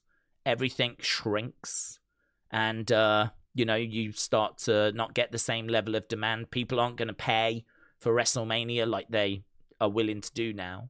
That means you start running smaller venues, and it just spirals, doesn't it? It just really, really spirals. So this is why the ratings conversation is one that we really keep an eye on. And it is going down all the time. It is a concern. But to be honest, a lot of stuff is going down because the world is changing. And, you know, the world is in a situation where there's so much content that's being made now that everyone is fighting to get attention. And to, you know, this is why I'm so appreciative that people join us for these streams, because I'm the first to know that there are loads of other alternatives. I'm fully aware that there's plenty of people trying to grab your attention, trying to go, hey, look over here. It doesn't even have to be wrestling related. I mean, I'm sure there's other shows, other things going on. Do you know what I mean? Like, there might be a new video game that's out. There might be a new TV series that's dropped. There might be other wrestling channels putting out wrestling content right now. But, you know, you're here with us for these conversations. And, you know, everyone is competing for, you know, people's attention and people's time. And WWE is in that competition. WWE is very much in that fight. And it's a fight that's, it's hard to see how you win it, to be honest. Because every day there's new channels, more content. Everything's just getting saturated and thinned out, you know? It's hard to see how you just magically get back to 2 million again, you know? I don't know. I don't know where all this is heading. I don't know where this ends. I don't know where this goes. I would imagine this is a conversation that has been had in WWE as well. You know, the numbers are going down, down, down, down, and have been for years and years and years. What does this look like in 5-10 years? I mean, if you don't have TV money, you got to get money from somewhere else. So does that mean that house shows come back and that you actually try to take the show on the road globally and try to generate money through live events again? Because that's how it used to be. Back in the day, TV money was not that great. And so you used TV to advertise your live shows. Hey, if you like Hogan, check him out. He's going to be here, here, here, here, here. Get your tickets now. And, you know, we were doing so many live events each year. This is why all the wrestlers were getting run into the ground. But we didn't need to do that anymore because the live events weren't that profitable. In fact, a good chunk of them lost money. But we had TV money, and that was what we needed to focus on. But the business could be going for a big change in the near future if ratings go down and it's not going to get those TV deals. Something's going to have to, you know, provide the money. Something's going to have to step in. And I don't know if that's going to be more shows or if we just accept that we're in you know, we're going to be a smaller company going forward, or is there going to be a streaming platform that just goes, do you know what, we'll give you the money. We're gonna go for it, you know? Maybe Netflix is like, you might not have the ratings that you used to, but it's still good enough for us. So, you know, we'll take SmackDown. I don't know. It's all interesting stuff. Steve said, would we say in 2021, when you chose to watch UFC over SummerSlam, would you say that you lost your love for wrestling? No. It wasn't like you been to B show, it was SummerSlam. Yeah, no, but the reason why I did that was because we had it covered. So I was trying to cater and do everything, and it was a mistake. And I said that it was a mistake. It was absolutely nothing to do with losing a love of wrestling. Zero. What it was I've got a massive wrestling show and I've got a massive UFC show, and the community is engaged with both and are interested in both. So how do I deliver both when they're on at the same time? So the solution that I found was that I was going to do UFC, and Tommy Toy Travels did the wrestling, and he did that on, I can't remember if it was the Wrestling Escape Pod channel or his channel, but Tommy was going to do the wrestling and I did UFC. And the reason why it was that way round is because Tommy doesn't know anything about UFC, so he can't do the UFC one. I would happily have done the wrestling one, and he do the UFC one. but he doesn't know UFC. So for him, it made more sense for him to do the wrestling. And I did UFC. So absolutely nothing, zero to do with losing a love of wrestling. Nope. It was just, how can I give the community both streams at the same time? I can't. The only way I can do that is by watching both shows at the same time. But if you're a UFC fan that's got no interest in wrestling, you're not going to enjoy that. And so you're not going to join us. Or you'll watch for a little bit and then go somewhere that's just 100% UFC. Equally, if you're a wrestling fan that didn't care about UFC, you're not going to be interested in going and watching a WWE stream that's just talking all about fights and UFC fights and all that stuff. So you're just going to go somewhere else. You can't do both at the same time. It ain't going to work. The people that are interested in both is a percentage, but it's not the majority. So this was just a workaround. But it didn't work because it was a big show, SummerSlam, and there was loads that went down. And I found myself watching UFC and seeing, I had SummerSlam on here, I was still watching it. I saw what was going down, and I was like, damn, man, I need to be watching that. At the end of the day, this is a wrestling channel, WWE channel, and that is where I need to be. And that was the moment that opened my eyes, yeah. So that's not, that's a moment that was a big learning lesson for me. That's the moment where things shifted. You know, before that, we were doing Olympic streams and we were doing football, and I was trying to bring like as many different things as I could because I wanted to reach as many different people as I could and bring as much different content as I could. You know, let's do wrestling here, we'll do football on the second channel, and you know, all that stuff. And I gotta say, I think it worked. I think it worked because I get so many people asking, are we going to bring the football back? Are we doing the World Cup? Are you going to do the Olympics? Are you doing the Super Bowl? Like, there's so many people that ask about all these non-wrestling streams that it says to me, we must have done something right. We must have done something good, right? For people to still be engaged and like, are we going to do this? Are we going to do that? But yeah, that SummerSlam moment was the moment where I was like, no, this isn't right. You've got a wrestling channel that's focused on wrestling, and then, you know, for reasons that I just laid out, we haven't covered or done a watch along for SummerSlam. I mean, we did a video after it about it, but we didn't do the watch along, and I was like, no. That was the moment it changed.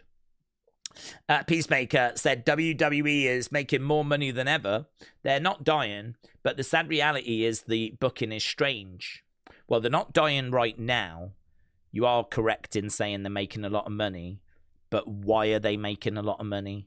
They're making a lot of money from the deals that they have negotiated.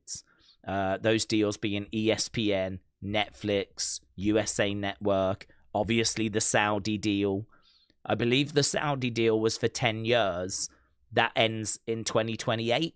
So it started in 2018, ends in 2028. We don't know if that's getting renegotiated or extended. There's been no announcement on that. If that Saudi deal goes, a lot of money goes. They get paid $50 million for each show, which is bonkers. We saw a stat that says since 2018, they have made more money from the Saudi shows than the ticket sales of every WrestleMania. There's been 41 WrestleManias. If you add all the amount of money they've made from ticket sales for those manias, going all the way back to 1985, they have made more money from the Saudi shows than they have from the WrestleMania ticket sales. So that's astonishing, but also a bit concerning because we don't know that deal is getting extended in 2028. So it is correct to say they're making a lot of money now. We're not really talking about now. We're talking about what comes next. Is that Saudi deal getting extended? Don't know. Could do. Might be fine. Don't know. That one I'm not too sure on, but what I do know is that TV networks can't keep giving WWE more and more money like they've been doing when the ratings are going lower and lower and lower like they are. You know, rating numbers, we know where they've been. We've been tracking them for a long, long time, right? And we know that there is a decline there. There's going to come a point where it's time to renegotiate, and those TV companies are not going to be able to offer the same amount of money because they're not going to make money. The advertisers are not going to be willing to spend the kind of money that they've been spending on a show that is offering diminishing returns. You know, every company has got an advertising budget. They need to figure out how to spend that money. Maybe the truth is that you spend it more on YouTube. Perhaps the truth is you spend it more on sports. Perhaps the truth is you spend it more on TikTok or big social media campaigns, or you sponsor the UFC, or who knows. But perhaps you spend your advertising money away from traditional advertising on TV, because that is, as has been reported many, many times, a dying format. You know, it is in decline. We all know that television is not what this generation that's coming through is really engaged with. You know, they're engaged with TikTok, YouTube, social media. You know, traditional TV is just terrestrial TV and everything. It's just not where it was. So, yeah, it is true they're making a lot of money now, but we're not really focused on now. We're focused on where do we go next. And there is reason for concern. There is reason for concern when you see those numbers coming down. I mean, you could find yourself quite easily in a situation where the Saudi deal is not extended. They don't feel like it needs to go any further. They're more focused on boxing and F1 and, you know, all the other stuff they're doing, right? They might feel like we don't really need this, right? We don't need WWE. I don't know. I don't know what they're thinking, right? But TV is based on ratings, and it's based on the demos and all of that stuff, and we're seeing that decline. So, you know, when it's time for Netflix to make a decision, do they want to renegotiate? I don't know what they say. When it's time for ESPN to renegotiate that PLE deal they struck, I don't know what they say. When it's time for USA Network to renegotiate SmackDown, I don't know what they say. And this is where the money is coming from. It's not coming from ticket sales. It's not coming from merch sales. That's a drop in the ocean compared to the TV money they're generating. So it is true they're making a lot of money right now because of those things that we've said. But the concern is, where are we in 5 years? Where are we in 10 years? Where are we with these things in the future?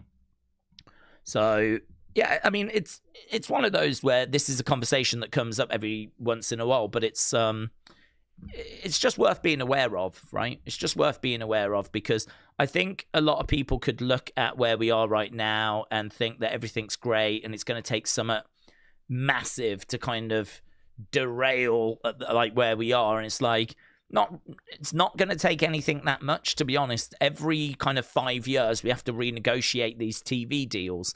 Thankfully, we already did it about a year ago, so we've still got a good few years to go yet. But with the ratings going down and the ratings where they are right now, it does make you wonder where they're going to be in 3-4 years. I mean, I don't think they're going to be up. I think that they will be probably even lower than where we are right now. And then that does make you wonder what the TV company is going to offer. But listen, there's some streaming platforms out there that have got loads of money that will be potentially interested. You know, who knows? Disney Plus, maybe Netflix, who knows? There's lots of streaming services with money. They might just take it because it might just be great to add to their platform, and they'll just, you know, the money is no object, so it's not a problem for them. And so, you know, we're not going to know until we get closer to it, but it's definitely worth kind of having on the radar. Benny said, do we see the Saudis buying WWE in the future? After seeing them offer Dwayne a bucket load of money, what more would they want? Do we see the Saudis buying it? I think that's on the table. I think that they are looking for ways to get people. I mean, look, what do they want? What do the Saudis want? They want people to think differently about Saudi Arabia, sports washing, yeah. They want people to not think about human rights and, you know, women's rights and all of that, which there has been movement on, to be honest with you, right? I actually saw a politician randomly the other day talking about how she'd been working a lot over in the Middle East, and she actually name-checked Saudi, and she said she'd been working with women in that area, and just how mind-blowing the difference is for them compared to what it was like for their mothers. So, I mean, I do believe there's movement there. We can see that in wrestling where, you know, at those early shows, women weren't allowed to wrestle, and now they are. And I know what people are going to say, yeah, they are, but they have to cover up and all this kind of stuff. We may see movement on that as we continue moving forward. I mean, it's clearly going to be a process, right? So we could see some movement on that. That is just part of their culture as well, right? So I don't know. With all of that, that's one of the big sticking points for people when it comes to Saudi Arabia, is that their culture is not the same as the Western culture, and people have got problems with that, right? For me, I just want to see that progress. I just want to see us moving in a direction that gives women more freedom. I feel like we are doing that. I feel like Saudi Arabia are aware that if they want to boost their tourism, you know, having limitations on women and whatever, and not giving them freedoms is clearly not going to help their tourism. So it doesn't work hand in hand. So I think that the things that I'm hearing and seeing is that there is movement being made there, right? And I'm not trying to, you know, be propagandist or go Saudi Arabia. I'm just being honest about the fact that I do think there is some movement that's being had. And the reason, I think, to be honest, is because they want to attract tourists. I genuinely think this is why. I don't think they care about women's rights, right? I don't think all of a sudden they've kind of changed their mindsets. I mean, for me, this is to do with tourism. And, you know, this is why they want WWE shows and boxing and all of that. They're trying to get people to think differently about Saudi Arabia so that people will go to Saudi Arabia. So could they buy WWE? Well, the answer to that is going to be in, do they think it will be beneficial for their tourism? And this is why I think we need to be a little bit concerned. Because if Saudi Arabia do buy WWE, I do think a lot of the big shows will be in Saudi Arabia. Because they will want you to go to Saudi Arabia. They will want you to go as a tourist, to experience what they've got to offer, hopefully enjoy what they've got to offer, and start to see them as a true global tourist destination. Because that oil money is not going to last. They make their money from oil, and the oil is running out. They have got to find a new industry. That industry is tourism, and they are spending the oil money that they've generated on trying to make themselves a destination so that when the oil money runs out, people will go to Saudi Arabia as tourists. And that's what this, at the end of the day, is all about. So I think the answer to will they buy WWE has got nothing to do with, oh, they love it or anything like that. It's got everything to do with, will it boost tourism? Will people travel? And actually, this might be why Royal Rumble, WrestleMania is going to be a really good indicator to them as to whether they should be interested or not. So I don't know if they know, to be honest, right now. I would imagine they're focused on Rumble and Mania. And I think they'll be interested to see the reaction and the reception to them hosting those shows. And I think that they are going to be very interested in the numbers of how many people travel. I think they're going to be very interested in the average spend of the people that travel. So it's all well and good getting people to go. How many people went? When they went, what did they spend? What was the boost to the local economy? What does that look like if they have the majority of SummerSlams, Manias, Rumbles in Saudi Arabia? You know, what do they need to improve on? Is there enough flights? I'm guessing there's more than enough hotels. This is all kind of a work in progress, to be honest with you. I think there's a lot that goes into, will they buy WWE? They easily could buy it. Money is no problem. I don't know the amount of money they've got, but it's like hundreds of billions at least. I mean, it might, I don't want to say it's a trillion. I don't know the exact number, but WWE, I think, is valued 10 billion max. I think it sold for 6 or 7, something like that. It was around that kind of number. And I'd imagine TKO would want an increase on that. So, I don't know, could you get it for 8, 9, 10 max in my mind? That's how I've come up with the number, yeah? So, that's the ballpark we're talking. It's not 100 million or 200 million. We're talking billions for WWE. And we're talking around that sort of 6 to 10 billion range for WWE. Money that Saudi has got, no problems. Yeah, they absolutely could buy it. But they're only going to want to do that if they believe that there is a benefit to it, and that benefit would be in tourism. So I think a lot of it is going to come down to what happens at WrestleMania, what happens at the Royal Rumble, with people that travel, engagement, spend, the average spend, all this kind of stuff. So I don't even know if they've got the answer. They might want to see how these things go first.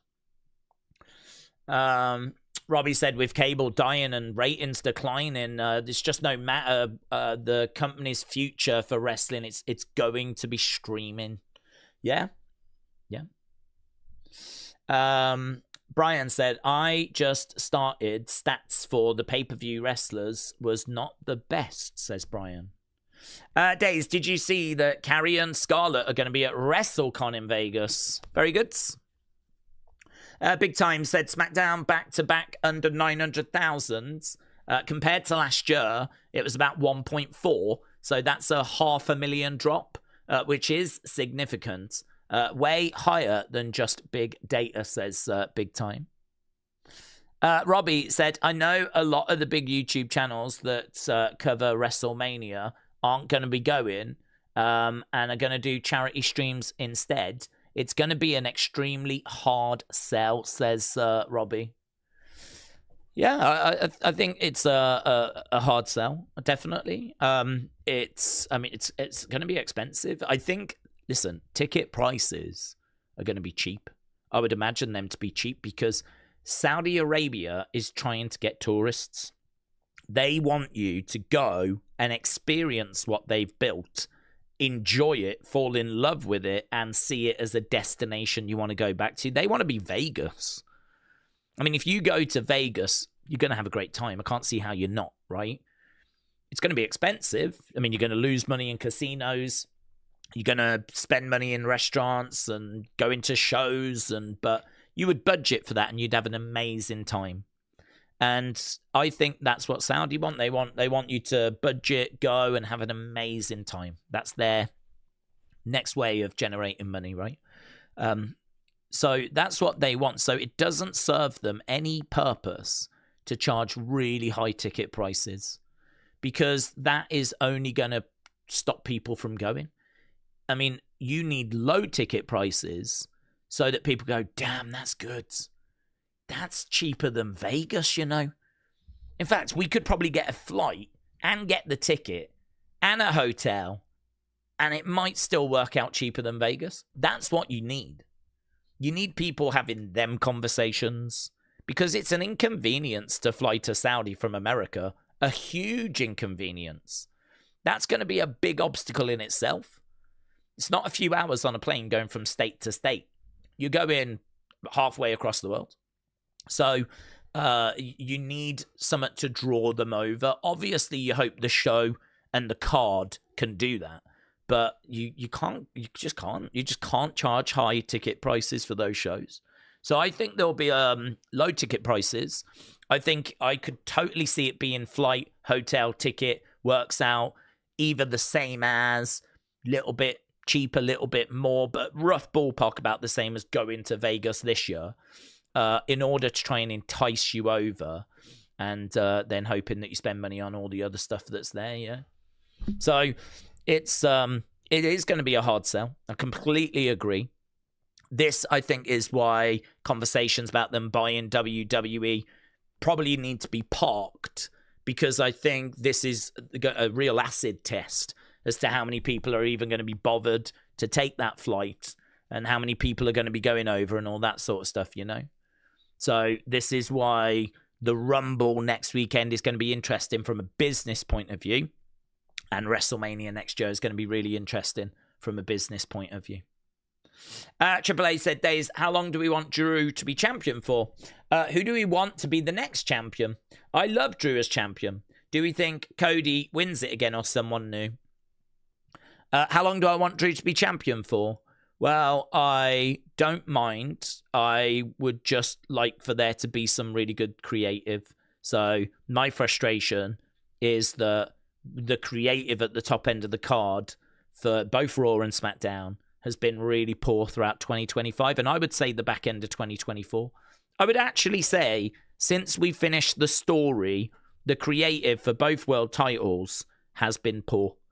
I think that if you look at certainly 2025, we've said before, look at the vision. That's the main thing on Raw. It felt undercooked when it arrived. It didn't feel like it was fully formed. It felt like it was still figuring out what it was, and it was still, it didn't hit the ground running. It was like, we believe in these people, this is the vision, and we just sort of took it step by step. We, rather than having these amazing stories planned out, it felt like a lot of faff at the start, to be honest with you. It just didn't feel like we were really getting involved in really interesting. If you think about the Attitude Era, you think about like beer trucks being driven down to the ring and all these big things that they obviously did. I mean, what did the Vision do? I mean, they would interrupt some matches, spear some people.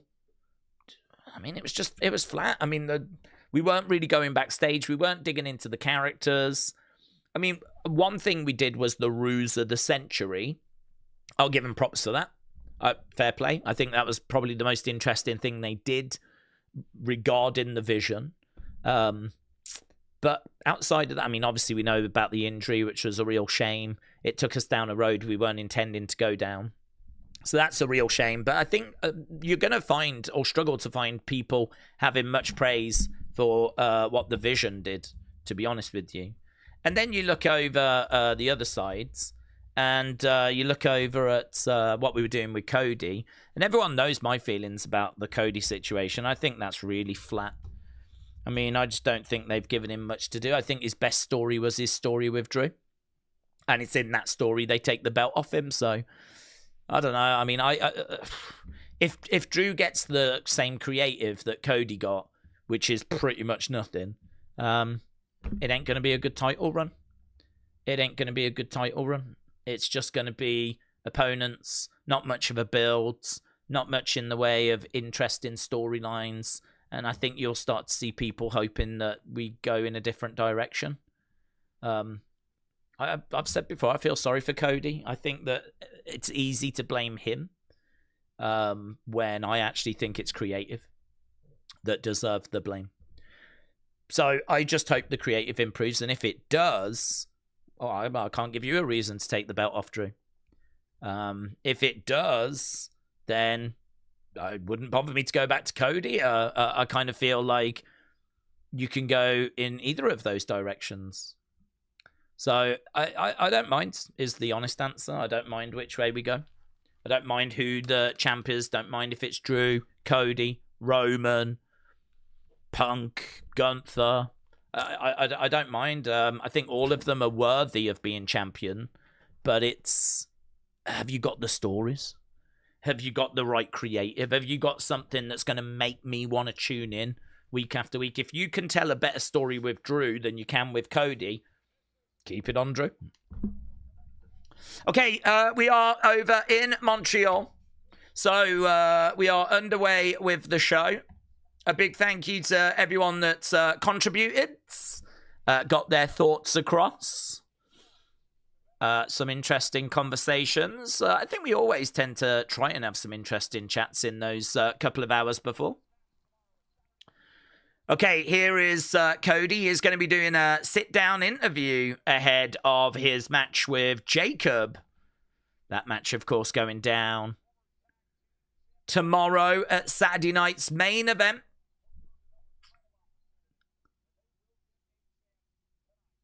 Here is Alexa, Charlotte. There is Lash and Nia. We're just seeing people arrive.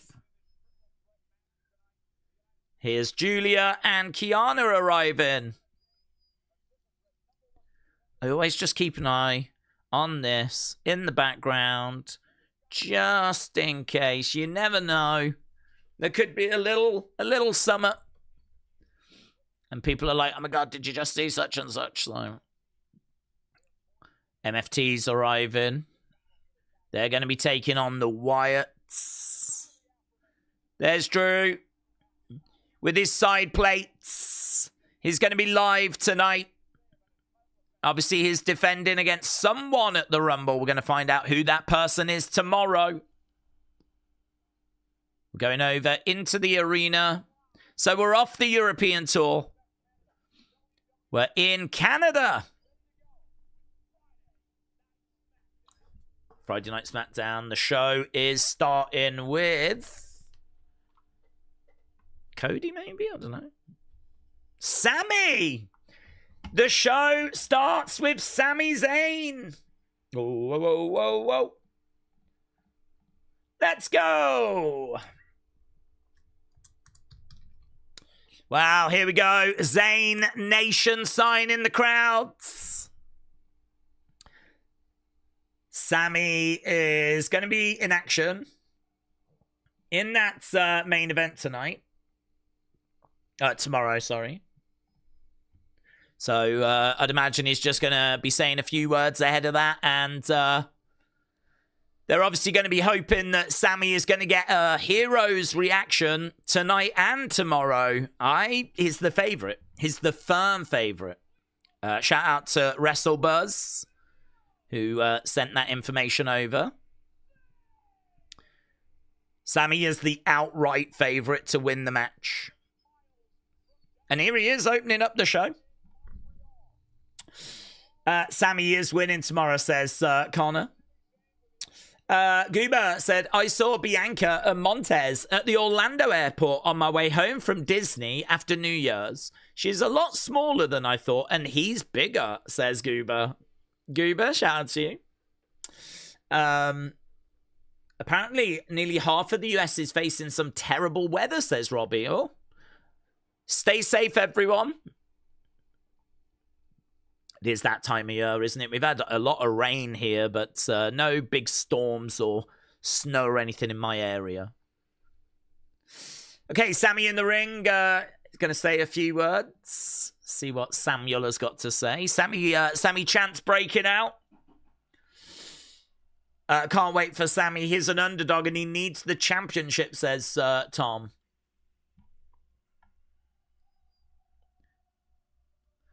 Okay, the crowd are singing the Sami theme. We got green shirt guy in the front row. Jen said, what do we think about Hobbs signing with that new name? Well, I like Hobbs signing. I'm not crazy about the new name. It might be one that grows on us, but yeah, not crazy about the new name. We did talk about the new name the other day on Unseen. The trademark got filed the other day, so the name is not a complete shock, but who got the name was obviously the news today. Okay, we're Olaying again. Sami can't get a word in at the moment. This crowd's obviously a pro-Sami crowd. Ole, ole, ole, ole, ole, ole, ole. Have you seen Unreal? Says Alosi. I have, yes. I've watched it all. I saw the Lyra stuff. She was very emotional backstage.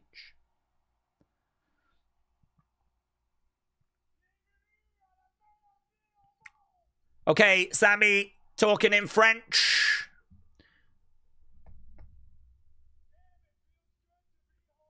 It feels good to be home.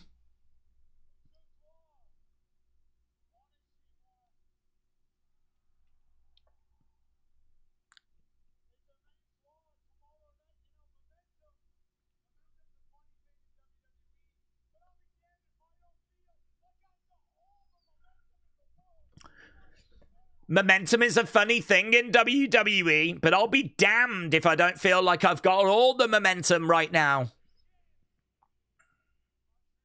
In Montreal.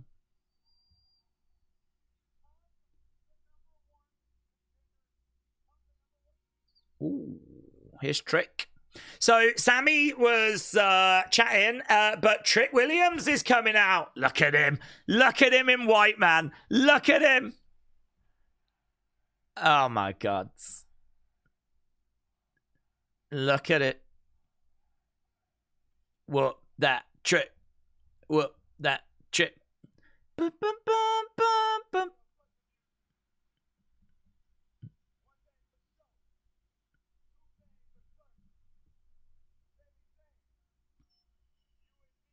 You and me are not on the same level.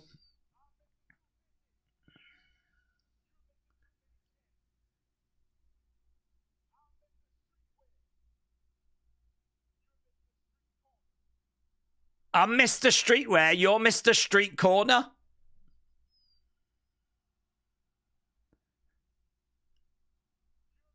I can't hear what they're chanting.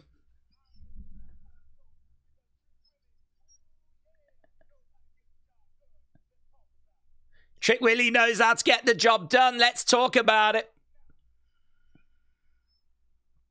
He has to go at the crowds. Little smile on his face for that. Steps up. He's got them lemon pepper steppers.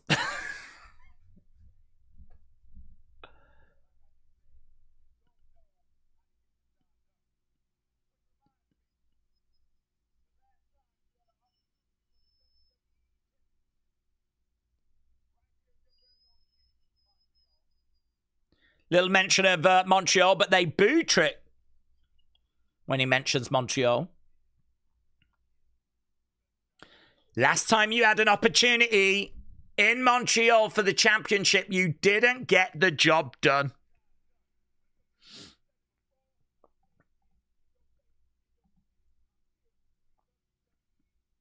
I'm here to be WWE champion.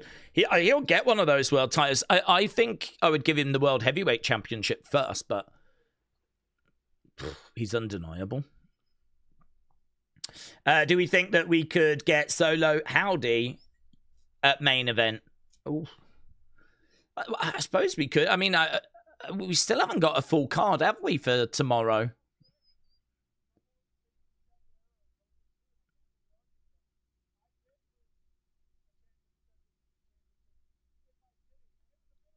It was a bitter pill to swallow.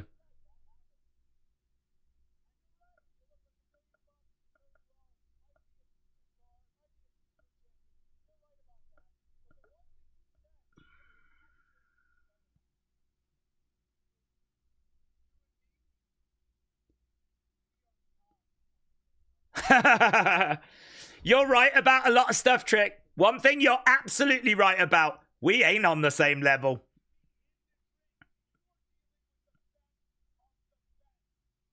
If you want to deal with me in this ring, you are dealing with the best of the best.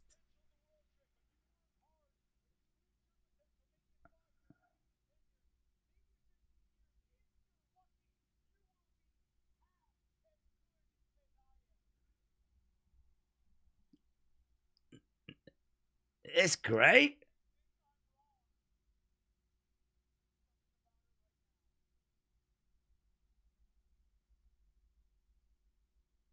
I find the mark, he's got the line drawn on his beard, so it's all nice and sharp. You can still see a bit of the line there. Just bothers me a bit. I mean, you don't keep that, do you? Isn't that just a guideline? Why is it still there? Wouldn't you wash that off? It's sharp, though, isn't it? It is really flipping.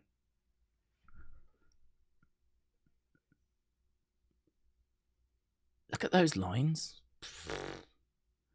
I've never groomed myself even remotely close to anything like that ever. Clearly. Okay, Damian is making his way down. This is going to take us into Damian Trick, isn't it?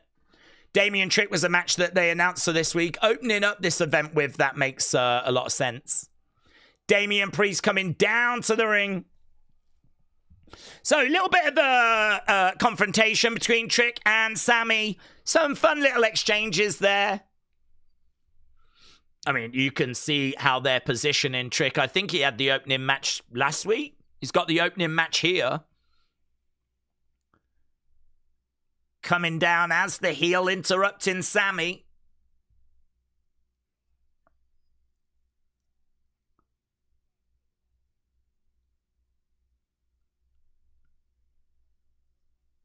You've been on SmackDown for what, a month?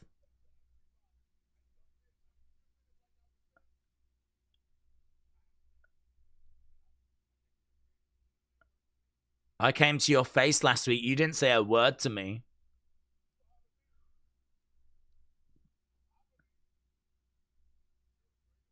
I believe you're afraid of me. He doesn't look afraid.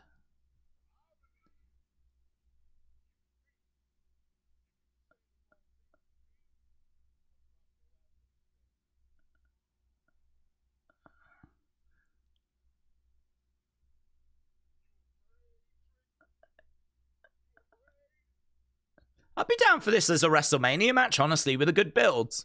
Damian Trick.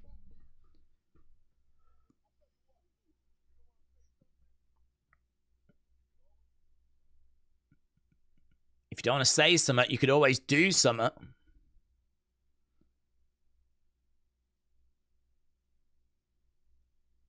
I love how he's standing as well.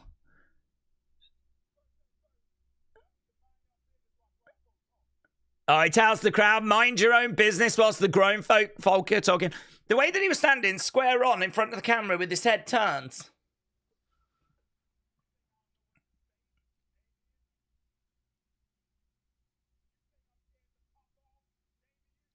You think I'm scared to pop off?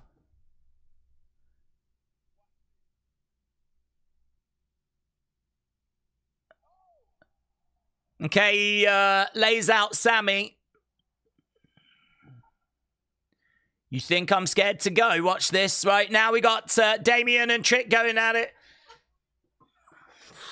It's a bit of a mixed bag, this open, isn't it? I mean, there's some decent stuff that's in it. There's some stuff that I would have not had in it.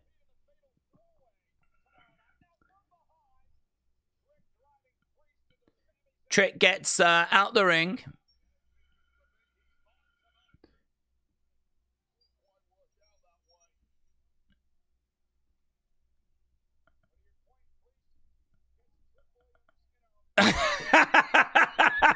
Did you see that guy in the crowd sticking up the middle finger to Trick? The entranceway is really narrow, isn't it? I mean, I'm guessing this is the same setup for Saturday night's main event, because they always do that for Saturday night's main event. They have a very narrow entranceway. So I'm guessing that it's just set up for that.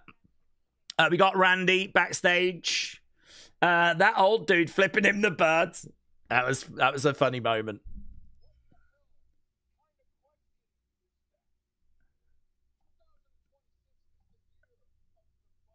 "2026 is the year of the Viper."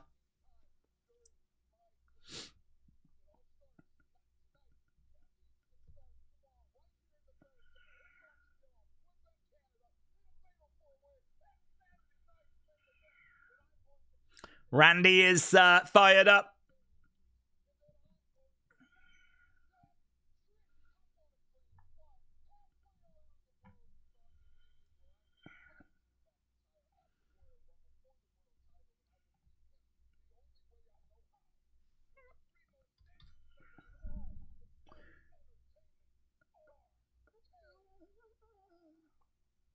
Okay, pretty standard stuff from Randy. Good, fiery, backstage.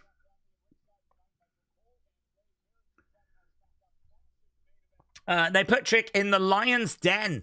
Having him come out, disrespect Sammy in Canada. They must be doubling down on wanting him to be a top heel, says Jay.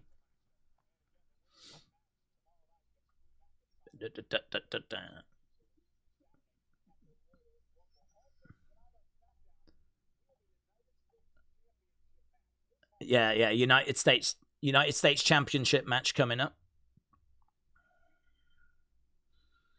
Carmelo bumping into Elia.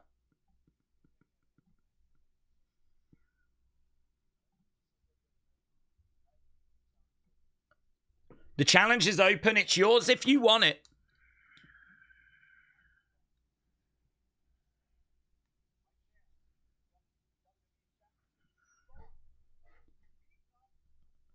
I'm beaten, I'm bruised.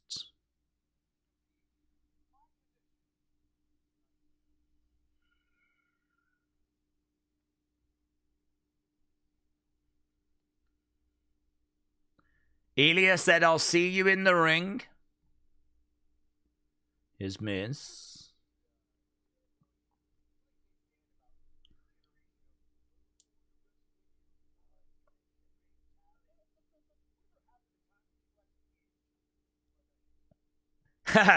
What happened to the time where people hated each other, says The Miz? And Carmelo's like, well, I hate you.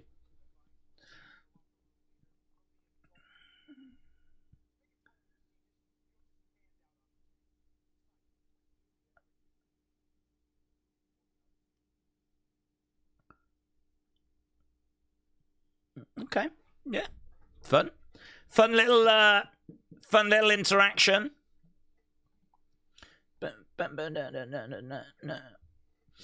Right, Damian Trick is going to be main event, says Telford. Is that the main event tonight? Oh, I didn't catch them say it was the main event. That's an even bigger spot to put him in then. So they are firmly on that Trick Williams hype train. Good. Okay, Carmelo making his way down to the ring. I wonder when LA Knight is coming back. Yeah, that's a whole shock, that, isn't it? There was rumors that he was going over to Europe, and there was just no sign of that. So, I mean, I've got to imagine that was an incorrect report. Unless they flew him over for no reason, but I doubt that.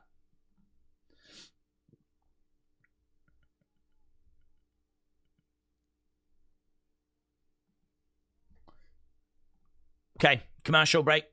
Restaurant said, Mello doesn't need to be around Miz. Keep him far away. I thought we were done with that, said Wrestle Rants. Hajaful said, I don't like heel Mello. Face Mello seems more like Carmelo's personality. Alex said, I just realized now that Michael Cole is on commentary. Flame Fist said, what if LA Knight returns and wins the Rumble? I mean, he could come back at the Rumble, absolutely. He is not one of the favorites to win it, so that would be a big, big surprise.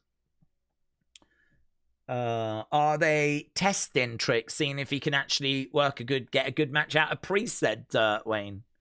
Well, I think they're testing him, but they're testing him in regards to, here, can you go in there and do a live promo? Can you go out there and, you know, what's the reaction going to be if you interrupt Sammy at the start?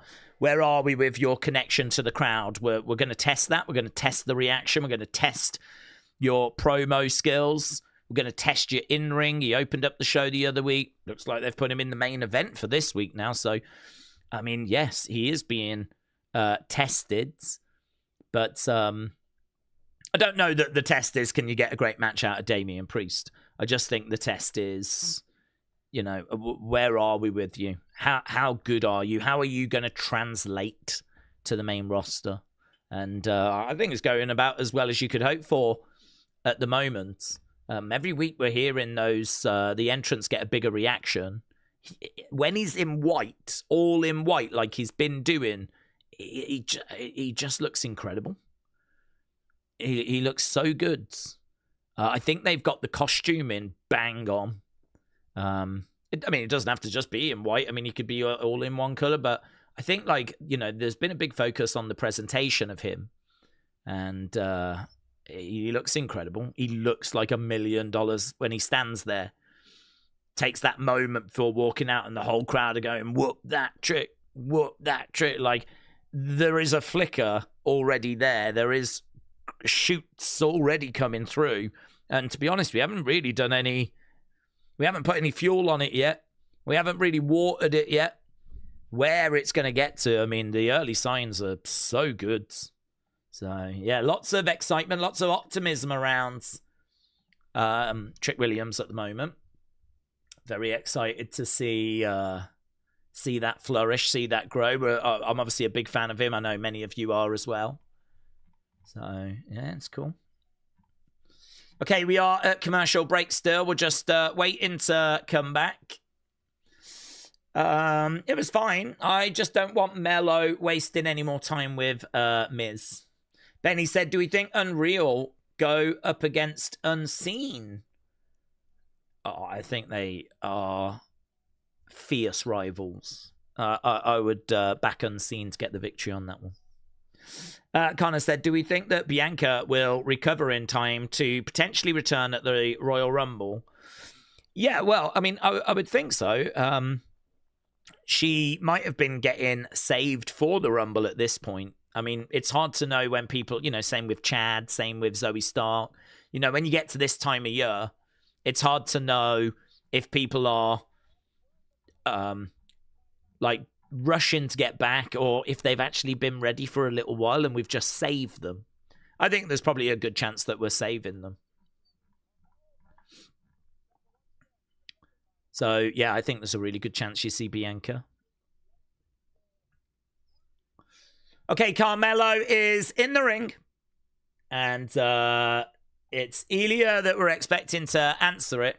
Does he actually make it to the match, though? I mean, we did just see The Miz. Does The Miz go after Ilya, take Ilya out?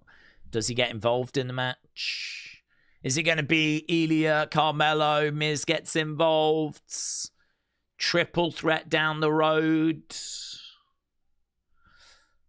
I can't see Ilya winning the title back now. So I feel like it's going to be, if it is just going to be a clean match, then I feel like it's just going to be a case that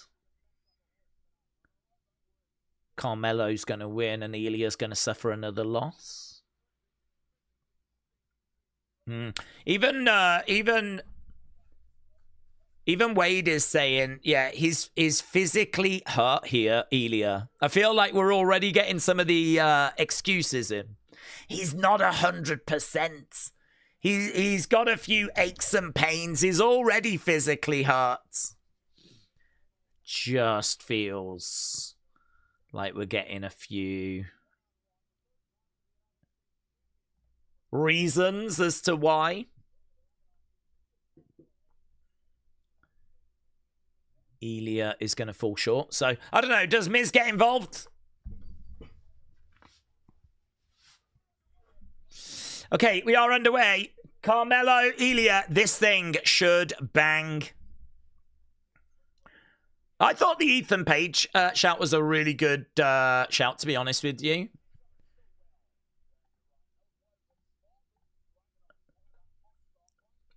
Dragonov trying to catch Carmelo cold straight out the gates, and we are underway with this. Clothesline, no joy. Nice. Look at, oh my God. Did you see the height of that German from Ilya? Blumming hell. Jesus. Carmelo could have polished the ceiling. He went so high on that German. That was not a little back we go. That was, you're going up and over. Blumming hell.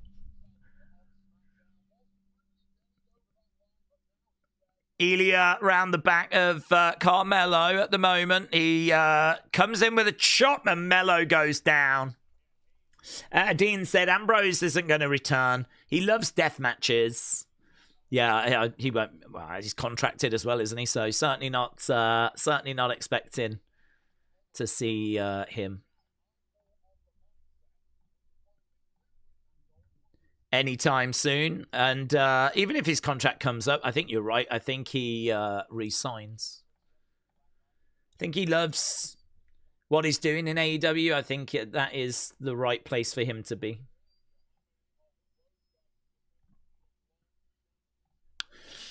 Okay, round the back. Carmelo pushing Giulia. Giulia against the ropes, going for a clothesline. No joy. Springboard. Doesn't land it, Carmelo. Double clothesline. Both guys go down.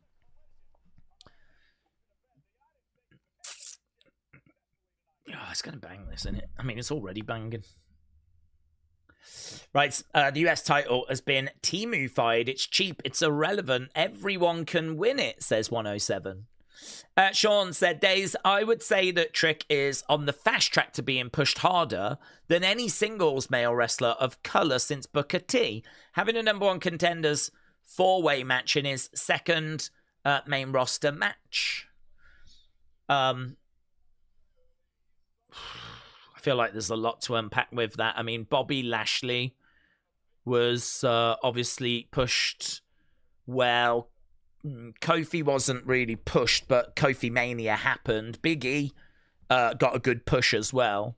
But I think the speed that we're seeing Trick Williams, get involved in like the top end of the card is very encouraging.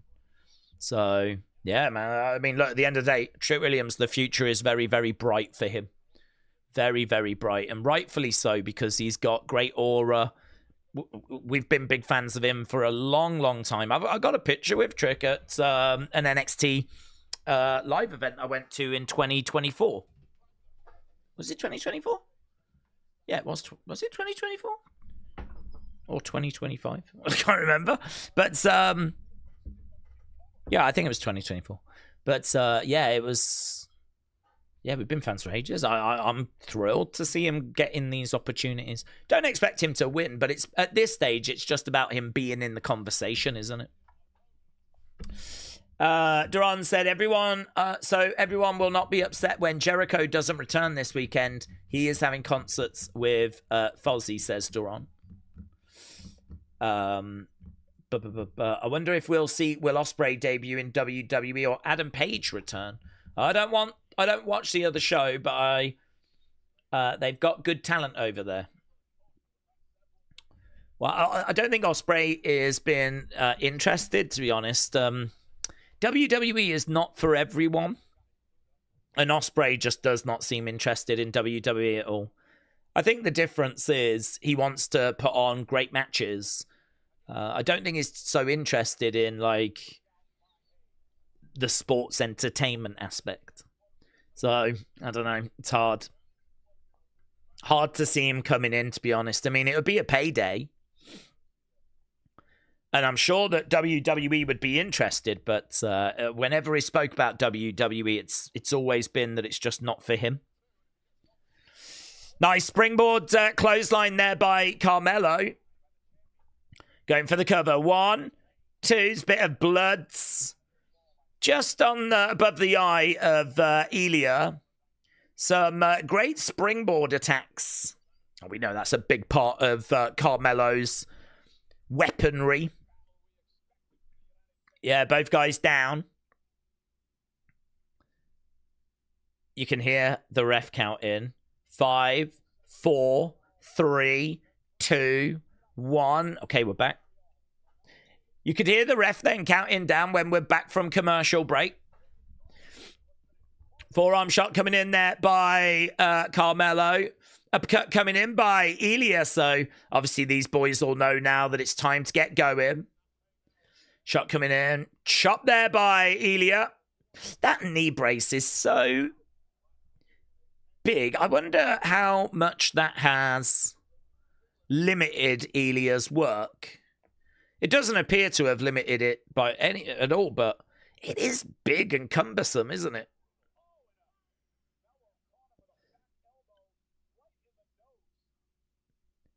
So Giulia going over against the ropes. Giulia getting up. Chop coming in there by Giulia. Chopping away at Carmelo. Carmelo backing away. Giulia with those chops. Another chop coming in. Taking the legs away. Carmelo goes down. Giulia is over against the ropes. Giulia taking a second.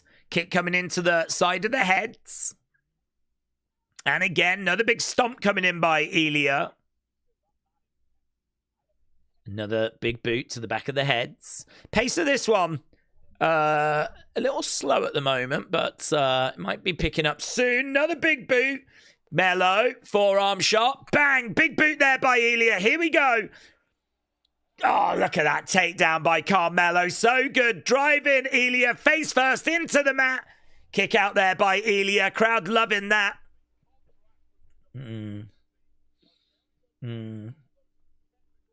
So satisfying, the change of pace. No, exchanging a few chops on each other. Giulia taking a moment against the ropes. Taking his... And then boom, it explodes. With that change of pace, it's, you know, that difference in pace is so important. I mean, out of nowhere now, the crowd are chanting, "This is awesome." And it all came from the fact that the match was quite slow. They were doing chops and exchanging a few shots, and then boom, bang, bang, bang, bang, bang, bang. Near fall. Oh my God, what have I just watched? This is awesome. Elbows coming in by Carmelo. Carmelo against the ropes. Giulia coming over. Through the ropes. Nice. Bang. Look at that. I tell you, the sells in this are so good. I mean, that clothesline, that big, monstrous clothesline by Giulia. Carmelo doesn't go just down. He rotates himself in the air. Look, we're seeing a replay. Boom! Yeah, Wade Barrett's like, that shot is enough to, like, completely KO someone. We're seeing that United States Championship on a plinth outside the ring. Mayor Pete said this is more effective with a match that you build instead of just 100% moves, which is what AEW is.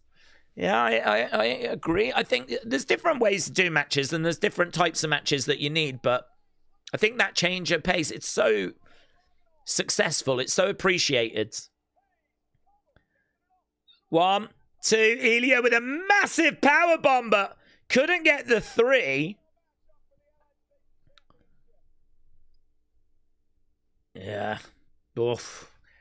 That was quite close. You saw the pain on the face of Carmelo. He was down. Camera was right on him. He had his eyes closed. He was like sucking in oxygen after a monstrous powerbomb by Giulia. So we've gone back to commercial break. Commercial break's going to be just over 3 minutes. Post ACL surgery. That's why the knee brace, it's quite common.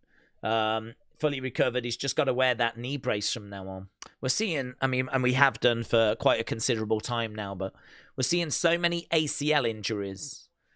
I think the style of wrestling that's around now with a lot of springboard attacks and aerial attacks and lots of flips, and even if you're not someone that does a lot of gymnastics, like I wouldn't say Giulia does, but you know, the kind of springboard stuff, aerial stuff, there's moves that you're taking that's just where we are with wrestling now. We're seeing so many more ACL tears. There's loads of people that have knee braces as a result. And I mean, there's no sign of it with Giulia, to be honest with you. But I do feel like an injury of that magnitude, because it's a big injury. I mean, to recover from it, it takes about 10, 12 months. And then, you know, you have to wear this knee brace after. And as we said, we've seen lots of people having to do that. But it's one of those where I feel it does take something away from the performer. There's no evidence of that with Giulia, to be honest with you, though. I mean, He is still delivering incredible action, but I don't feel like Asuka was the same after her injury. I don't think Bayley has been the same after her injury.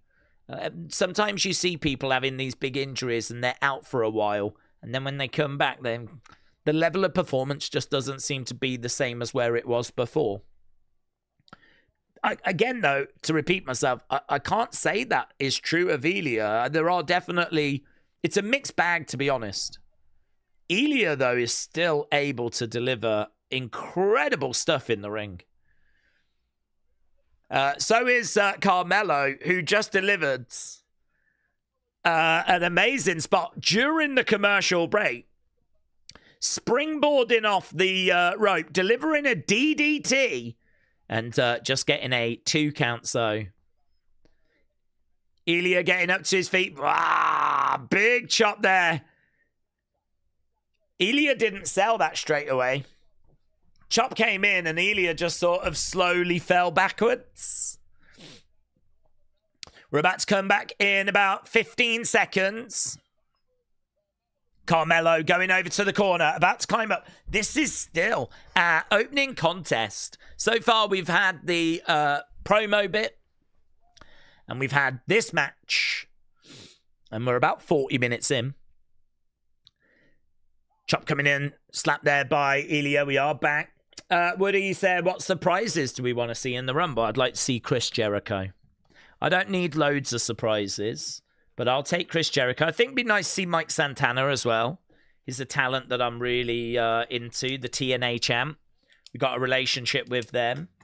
So it'd be good to see him in it. I think it'd be good to have some TNA representation.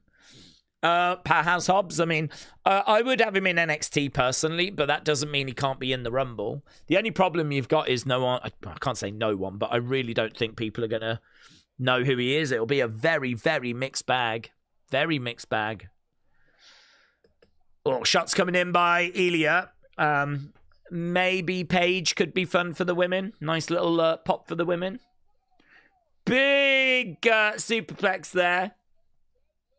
I mean, my honest answer is I'd love to see some legends. If there's any legend that has still got something in the tank, enough in the tank to be able to come down, you know, a Jake the Snake would be incredible. But, I mean, I don't think he's got enough in the tank now to be able to make his way down and even do a Royal Rumble spot, you know. It might be that he is just too old to do that now. But could you imagine if Jake the Snake's music flipping hits and out he comes with Damian? I mean, the great thing about the Rumble is... You don't have to be in it very long, and to get eliminated, you know, as long as you can go over that top rope and just battle someone on the outside of the ring, kind of like what we're seeing here from Carmelo and Giulia right now. I mean, as long as you can do that, all you've got to do is just get punched and then kind of jump to the outside of the ring. So it's not a massive elimination. It's not like someone's going to pick you up and hurl you out. There are ways of doing it where you can take a pretty small, just little, you know, jump from the edge of the ring to the outside. But I don't know, man. You know, I'd love to see like a Jake or a Rick the Model Martel or a Ricky Steamboat or, I don't know, I mean, one of those kind of iconic names, but just don't see it happening. I think the furthest we'd probably be going back now is a Dudley Boy, Matt Hardy, Jeff Hardy, you know, Dolph Ziggler, like one of those kind of names, you know, someone from the 2010s. I suppose the Hardys obviously go back to the Attitude Era, but they're still competing, aren't they? It's not like they've been out of wrestling for 20 odd years. Shot coming in, so yeah, I'd love to see a name like that. But the big rumors are Hobbs and Jericho and Paige, and these two still battling away in the corner. These two would put on such an amount. I mean, this is a great match, but it's obviously really hurt by the commercial breaks. Oh! Driving Carmella into the corner. Giulia looking for that cover. 1, 2. Oh, I'll tell you what, that was a bit delayed. That was a bit flipping delayed. Ilya is on his feet, signing. The crowd says 2. Ilya is going up. He's going up for... Ah, there's the Miz. There we go. Miz gets involved. Boos by the crowds. Double knees by Carmelo. Carmelo doesn't know. He gets the victory. And the Miz is at ringside applauding.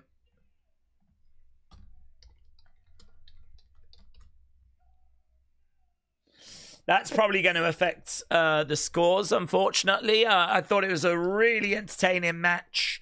Obviously, would have been better without the commercial interruptions, but you're going to get that with Raw and SmackDown.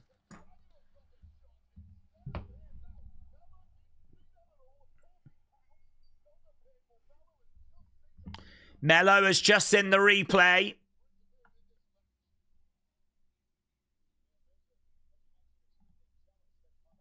Okay, Miz is retreating. Carmelo is livid.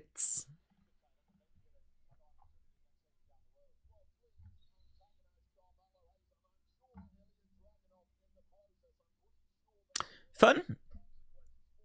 Pretty entertaining match nonetheless, says Jay.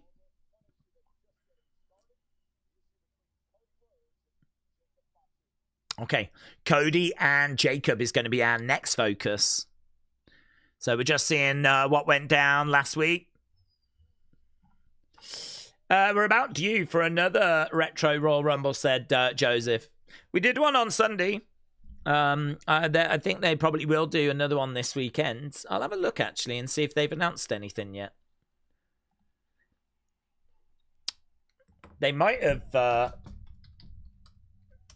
They might have done something today, like announcement-wise.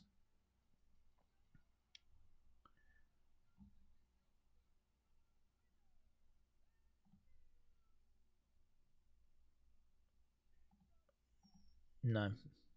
No, nothing announced yet. We'll keep our eyes peeled. I mean, look, we're doing Saturday night's main event tomorrow. We'll be starting hours before, like we always do. We'll be starting hours before the actual event starts. But on Sunday, I said if they do a Retro Rumble again on the Vault, I would be interested. We did one last Sunday, and people seem to really enjoy it. I mean, I like doing it when the Vault do it, because obviously... we can all be in sync. It's easy to find. You know, everyone's going to have access to it. As long as you've got YouTube, then, you know, you can watch the show we're watching at the same time. And you can know exactly where we are because we're watching it live on the Vault channel. So just for, you know, plus also WWE promotes that they're doing it as well. So for a few reasons, I don't really like doing it if they're not doing it. I only like doing the ones they're doing, so we'll keep an eye on that and see if they announce another one for this weekend. Okay, Cody Rhodes' sit-down interview is coming up. Are we sticking around for the UFC tomorrow? No, no plans for UFC, but we're doing. We're fully focused on. We're fully focused on. Saturday night's main event. Rumble 2014-15. The fans booed the show, says David. Joshua said, Ilya has got an awesome... is awesome. Green shirt guy is the only groupie that can afford to follow WWE around. So much time is wasted in the year staring at the city views. It's true. Steve said, an on-screen timer could make any watch-alongs, even those not live, easier for others to keep together. Live is better, but not always an option for older content, says Steve. Blake said, I rewatched 2008 Rumble and it was brilliant. Simply Simon said the retro Rumble watch long was great. I loved all those nostalgic entrants. Yeah. It's good as well because, I mean, you know, there's other things for us to talk about. So, for example, when we did the 1991 Rumble watch long last weekend, I was saying that Dave Meltzer said that the Rockers Orient Express match that opens that show, in his opinion, is the best WWF match since Macho Man Ricky Steamboat at WrestleMania 3. So WrestleMania 3 was 1987. So what Dave Meltzer was saying was that, in his opinion, there was no match since WrestleMania 1987 that was better than Rockers Orient Express that open up that. So, of course, when you have that kind of information, which, you know, Dave Meltzer's opinion is just Dave Meltzer's opinion, right? Who cares? But it is interesting because it does make you watch that match and go, okay, how good is this? Is this really what, as a wrestling fan, I should regard as being the next best? I feel like everyone knows Macho Man Ricky Steamboat is an incredible match. I feel like if you know your wrestling history, you know that that's a real go-to match. WrestleMania 3, Macho Man. But it is interesting to think, okay, well, if everyone knows that, what's the next great match after that? And it's just interesting to think the answer to that could be Rockers Orient Express. So I enjoy doing those retro watch-alongs for little moments like that, and I thought that was a real interesting one. And the match was good, really good. Whether it was the next best match after, I don't know. That is debatable, but it was a very, very good match. I think Meltzer gave it 4 stars at the time. Big Time said, NXT has got 7 straight weeks over 600,000 with big data. SmackDown is now down to 900,000. There's only a 350,000 gap. CW is paying 34 million. USA is paying 287 million. Main roster versus developmental. Yep. I feel like we had a big conversation about that and about TV money, and you know, I think, you know, that's a good way of kind of wording it for those maybe that aren't thinking about things that way. So I think there's going to be a lot of people that, they've announced it. I didn't see a video game announcement. There's been an announcement for the video game, which I don't know if I just missed or if I didn't get. But here we go. Pre-order January 30th. Attitude Era Edition.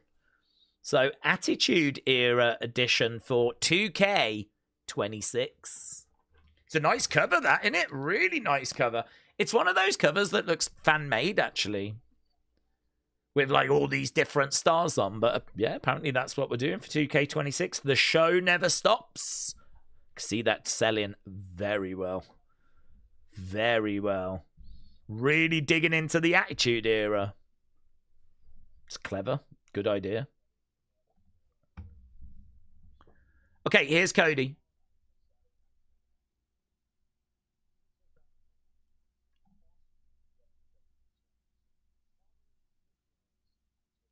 Tell me your feelings on Jacob. He cost you the title.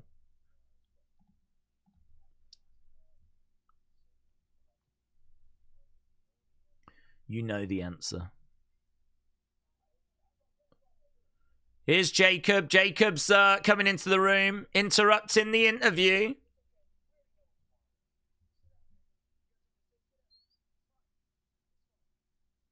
Here we go. We're building to this Saturday night's main event match.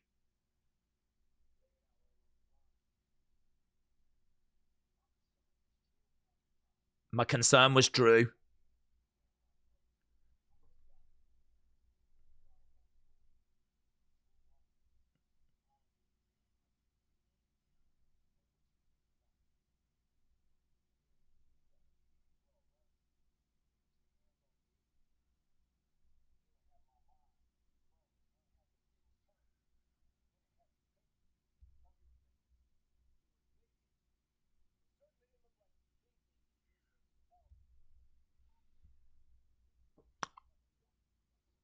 I think Jacob's wondering if it was Cody that attacked him.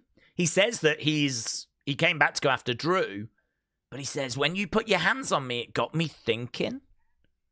But Cody shut him off before he could actually make the accusation.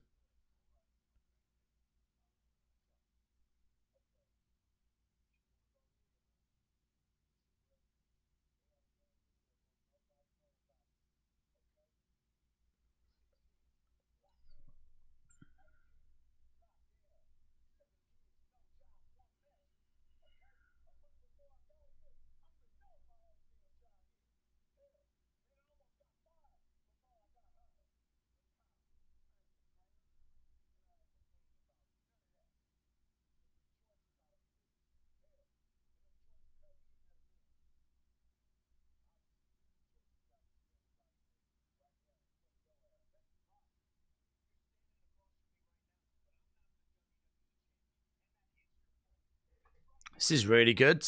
Really compelling.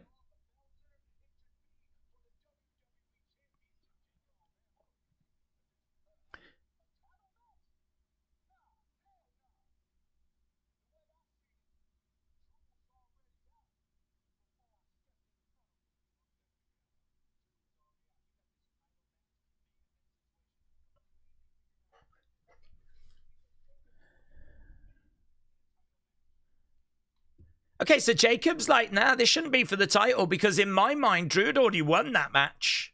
You lost.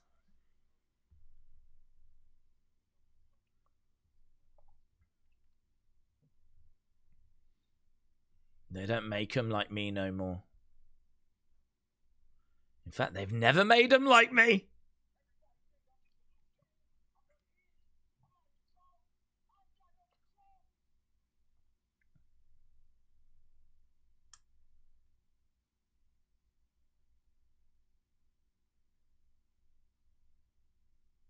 I'm very in control. It's good. Really good. Really interesting. I like the setting as well. I mean, I'm so used to seeing us do promos in the ring or a little chat with Kathy Kelly or something backstage, but that was a very different place to do an interview. Gave a very different vibe as a result, and I like it. I like it. I thought it was done really well.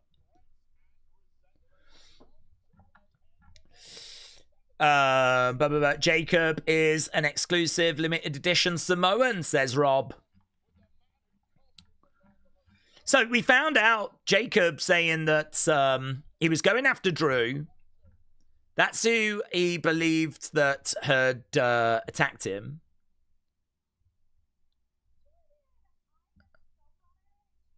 But I think he was about to make an accusation on Cody there.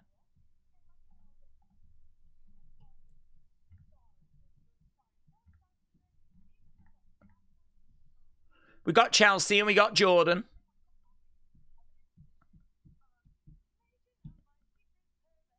Well, she's offering a Slagent position.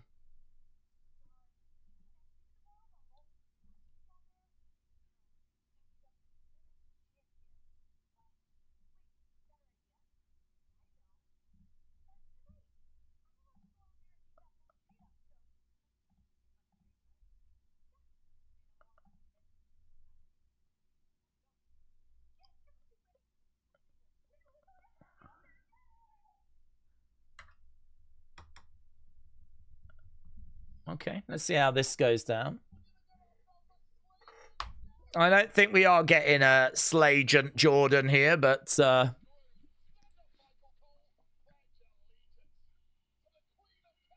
okay, so we've got Chelsea. She's come out with Albert.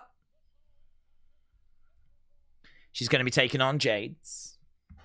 Daze, I don't know about you, but I feel like WWE could find some personality managers. What happened to like the Paul Bearer, Vicky Guerrero, Paul Ellering? Well, they've kind of given up on managers, to be honest. They have done a while ago. They instead want their talent to really learn how to talk. I think back in the day, you know, wrestlers kind of came in as big brutes, didn't really have much in the way of personality, and so we covered it with managers. The way that we like have to train wrestlers in-house now, the whole kind of training process, and I feel like that kind of really evolved when the territories went away. I mean, the way that it used to work was that you would be a wrestler, you would go from territory to territory, and, you know, you kind of was booked and you did what was asked of you to do. You didn't, you know, you didn't really stay like necessarily in one place. So you'd have a little run there and then you'd go to the next place. And there was a few wrestlers that would stay and they would have some managers and whatnot, but it was just a different time in the industry. Whereas now what we do is we train people in NXT, and before that FCW, and before that OVW. So, you know, we train these people and we give them a well-rounded skill set. So rather than them being out there working, going from territory to territory, we create them. And so if you're going to create someone from scratch, you're going to teach them all the skills they need. And some of those skills are promo skills, promo class. I mean, those guys in the territory days weren't having promo class. So managers would cover up the deficiencies of wrestlers. And now what we try and do is we try to create people that have got promo skills with promo classes, which then means that there's not as great a need for a manager. Brock Lesnar maybe didn't have the promo skills, but was such an incredible specimen. You know, he ended up getting a Paul Heyman. So you still have occasions where you need someone like a Heyman to do a bit of talking and whatever. But yeah, I think the days of having all these managers like Classy Freddie Blassie, Jimmy Hart, Bobby the Brain Heenan, Slick, you know, Paul Bearer, like there was so many of them go back to the late 80s, early 90s. So many managers. There's just not a need for all of them now. But I agree. I think there is a place from a storyline point of view. Maybe not from a, we need you to do the talking for this person, but more from a storyline point of view of putting like a stable together and having a family or whatever. Like creatively, we could definitely do something. But for me, that's why the business kind of changed. The other thing you got to remember as well is money. I mean, WWE don't really want to spend loads on a manager or managers when, you know, maybe they're not feeling that they're going to get the money back for that. You know, they want to spend money on wrestlers, and you're sort of expected to have that complete skill set in this day and age. That was my point. Yeah, storyline wise, not so much promos. Yeah, there's a place. I mean, again, you're not going to want loads though, are you? But there's a place to have like someone in. But I would make the argument we've got that person in Paul Heyman. So could you have a rival person that creates a rival group, and then you could do like a manager showdown? You could do that for a storyline, but I don't think it's something WWE are really focused on or worried about. Okay, Roman Reigns video package. I'm expecting him to be announced for Raw.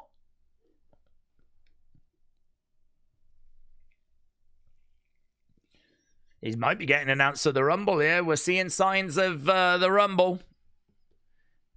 It feels like this is the announcement that he's going to be there.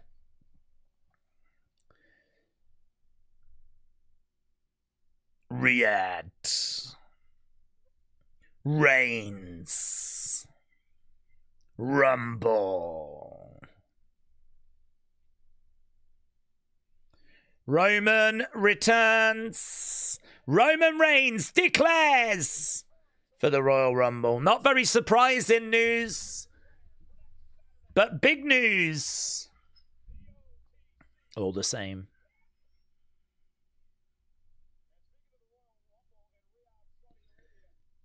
Yeah, there were rumors that Roman may be featuring on Raw next week, but for the 2026 Royal Rumble, we're, of course, going to be doing the watch-along for that. We'll be starting hours before having a good chat about the very latest rumors Looking forward to that, actually. Does feel like Saturday night's main event has got a little bit in the way. But Rumble, man, it's not far. It's not far at all.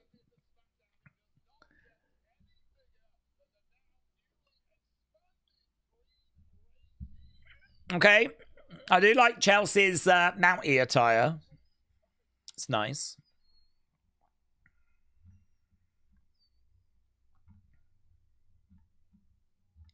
Okay, here comes Jade's. The last time WWE did a vignette for a Rumble declaration, it was for the winner, says Davids.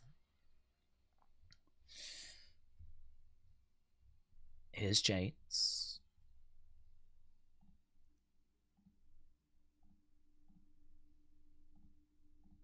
Daze, you explain the history well. That's why I joined the channel. Joseph, shout out to you, buds.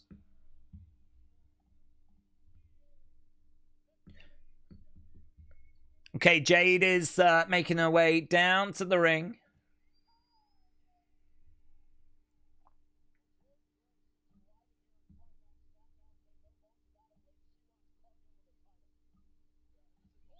Oh, Chelsea goes through the ropes.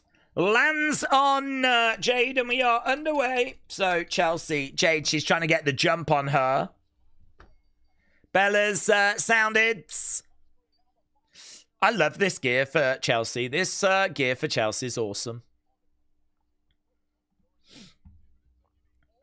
Forearm shot coming in there by Jade. Chelsea goes down. She spends so much on gear. Apparently, she never wears gear twice. Kicks coming in by Jade as Chelsea goes down onto one knee.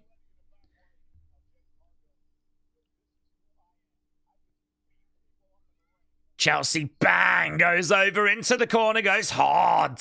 Goes really hard. Jade doing some push-ups, Chelsea selling. The pain of that. Right now, Jade picking up Chelsea. Backbreaker. Backbreaker. Scoops her up. Looking for a throw. Good throw there by Jade. Kip up there by Jade.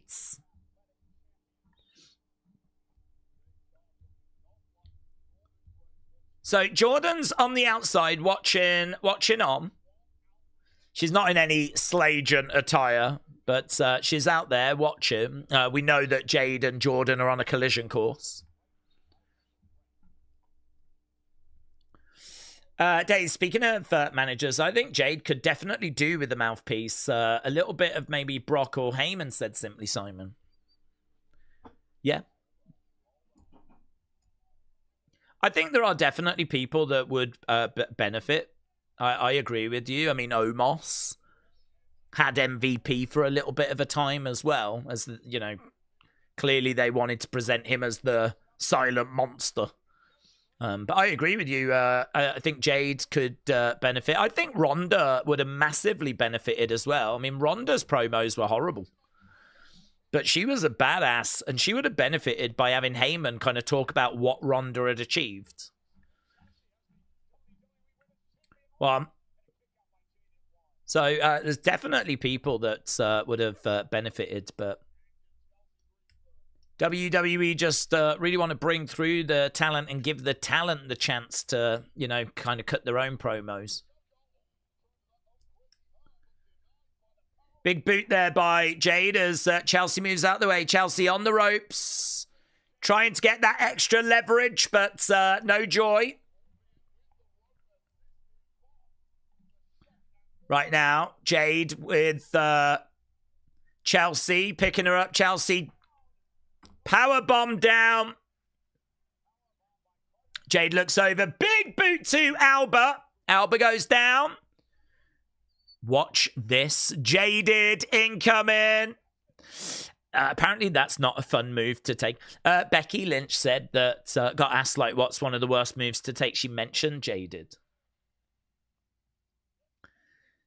Jade picks up the victory. No shock there. It is a win for Jade. Quite a comfortable win. Jordan Grace said, what was the point?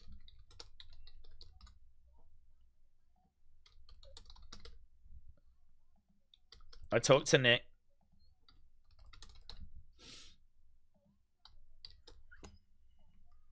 Okay, Jordan's going to go into the Women's Rumble.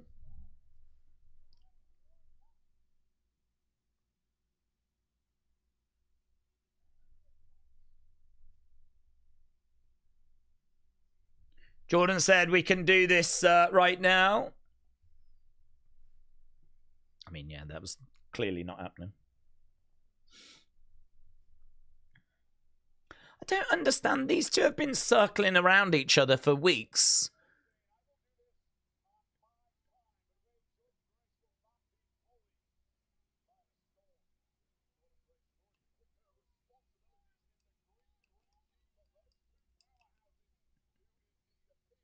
She just left that guy hanging. Okay, Jade gets the win.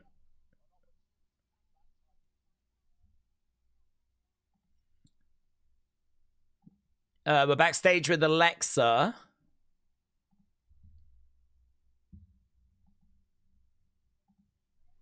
Here's Charlotte. You seem distracted, Charlotte says.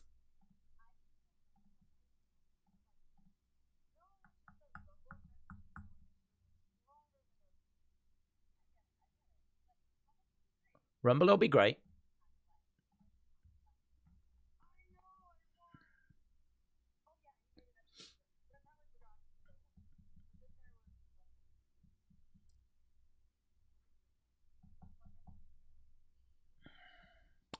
If you'd won at WrestleMania, we would not have been best friends, says Alexa.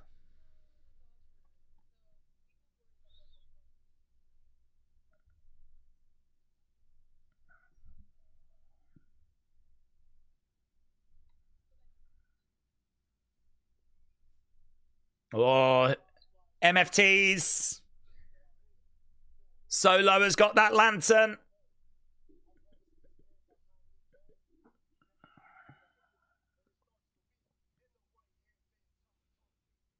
Yeah. We got a yeah. We haven't had that for a little while, I don't think. Yeah.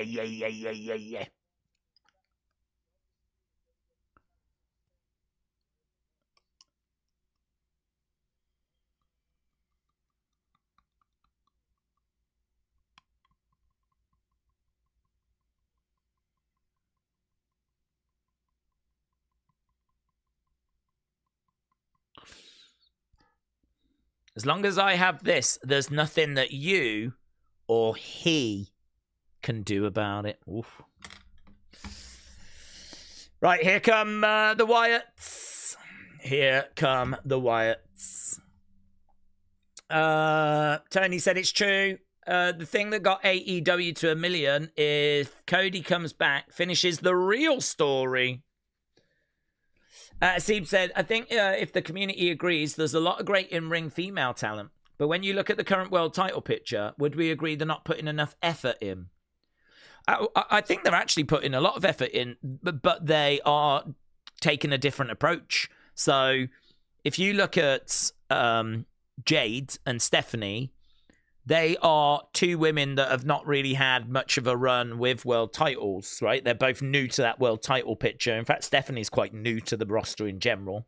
Jade's been around a couple of years now. But both are kind of new to being like champs and having a run with the championships. That is by design. So it's not that they're not putting the effort in. It's that they are desperately trying to create new stars. So what they've done is they've got a lot of the other big names out of the way, put them into the women's tag division. So the women's tag division has got Rhea, Io, Asuka, Liv, Roxanne's over in there, Kairi's over in there, Io is over in there. I mean, it's just stacked. Loads of women have been moved into that women's tag division. You look at Becky and what she's doing. She's in the Intercontinental title picture. So what we've done is we've got all these women out of the way so that we can really focus on Jade, Stephanie, and really try to present them as being like big stars try and build them up as being credible women's world champions. And so it's not, I wouldn't say it's a lack of effort. What I would say is it's a refocus.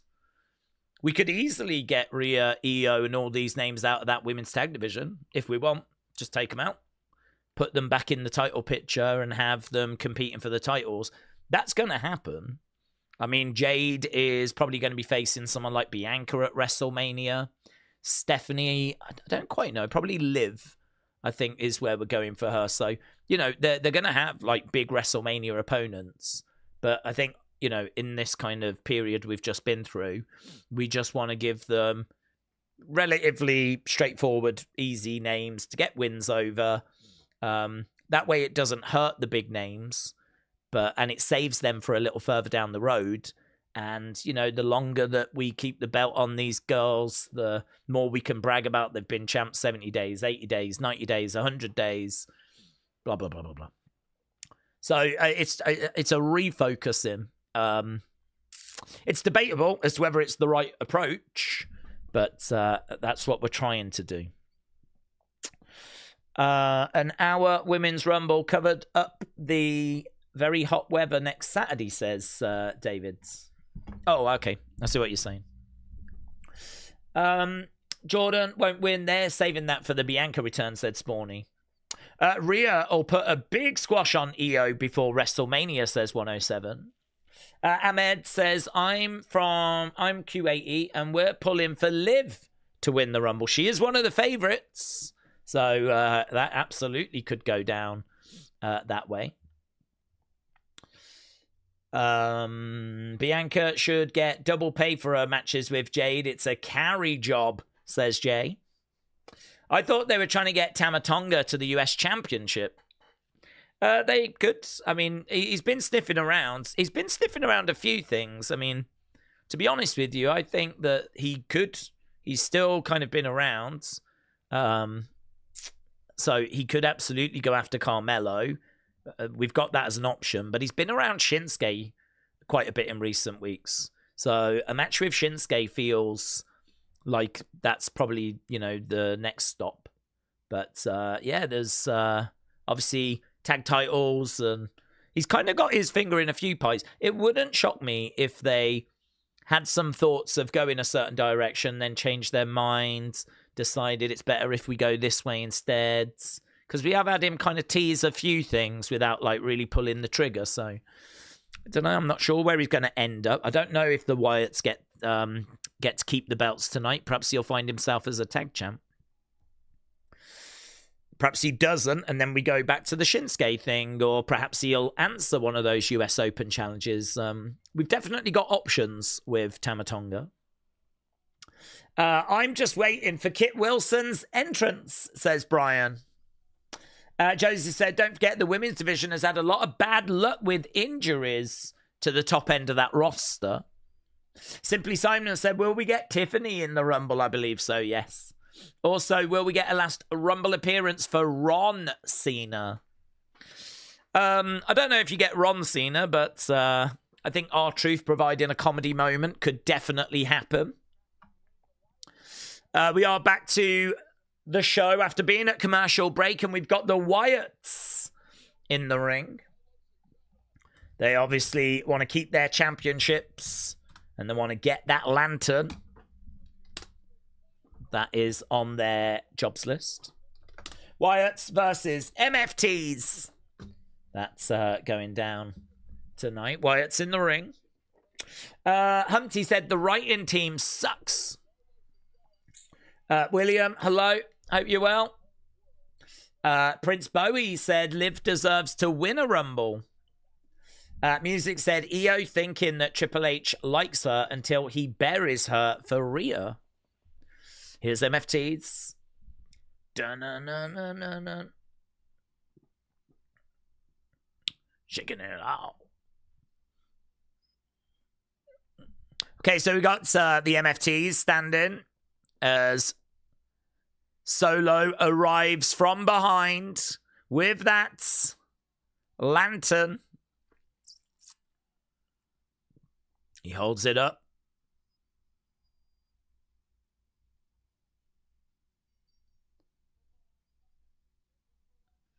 And here come the MFTs making their way down to the ring. We're an hour and 15 minutes in.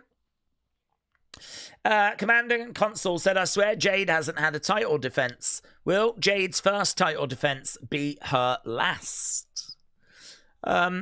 She's probably defended on live events and whatnot, but I don't see her losing. I think they're clearly building up towards her and Jordan. I don't think that she'll lose to Jordan. I agree. I think WrestleMania is going to be Jade, Bianca. Bianca back at the Rumble. Tala has got the lantern and he is leaving the ringside area.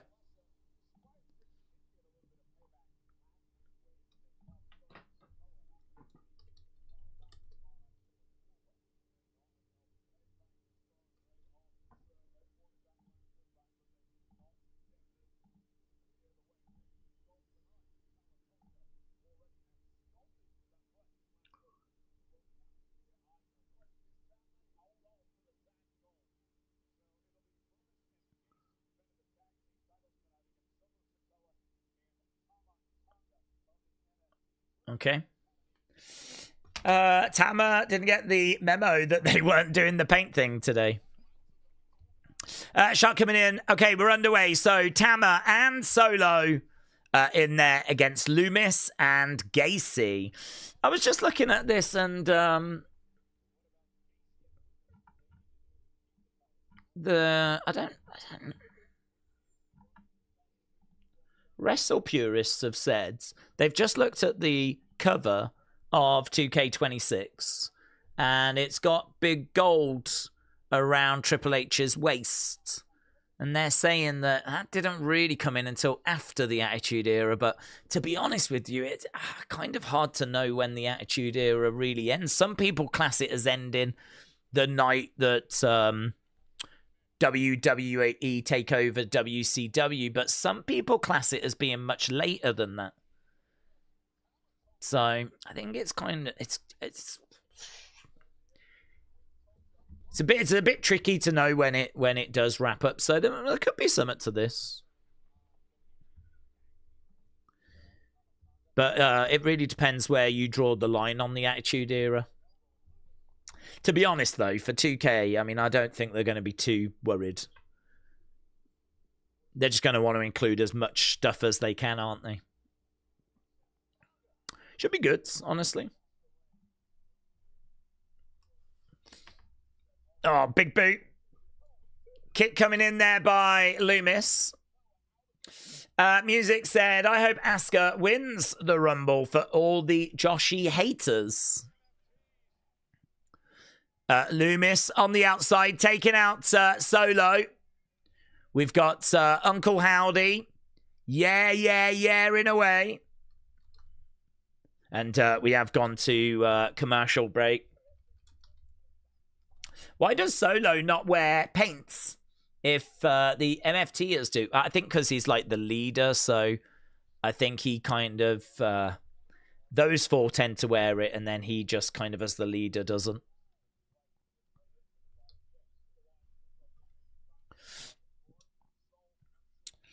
I would have the Wyatts lose the belts tonight. Give them the opportunity to work harder to overcome obstacles and right a wrong.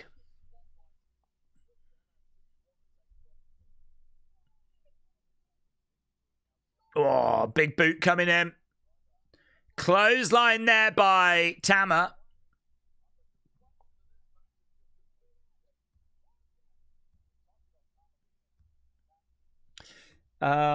Did you see the Uncle Saudi meme? No, I didn't see.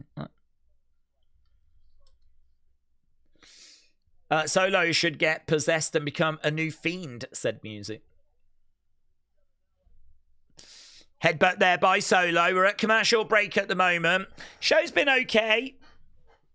I don't think it's been anything mind-blowing. Let's get rid of this poll because I don't want to get kind of confused. So 62% good, 16% great, 13% bad, 9 all-time. Ugh. Good 87 for Chelsea Jades. I think Trick coming out at the Open was fine. It was engaging. I really like the sit-down bit with Cody and Jacob. I think the first match is really enjoyable. Chelsea Jades didn't really do it. This hasn't really got going yet. We're at commercial break right now. Hopefully this can provide us some thrills and spills.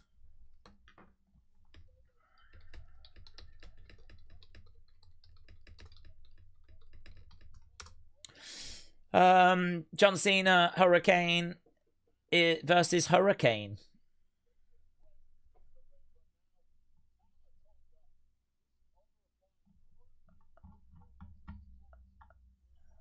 Okay. Tonga Loa just getting involved.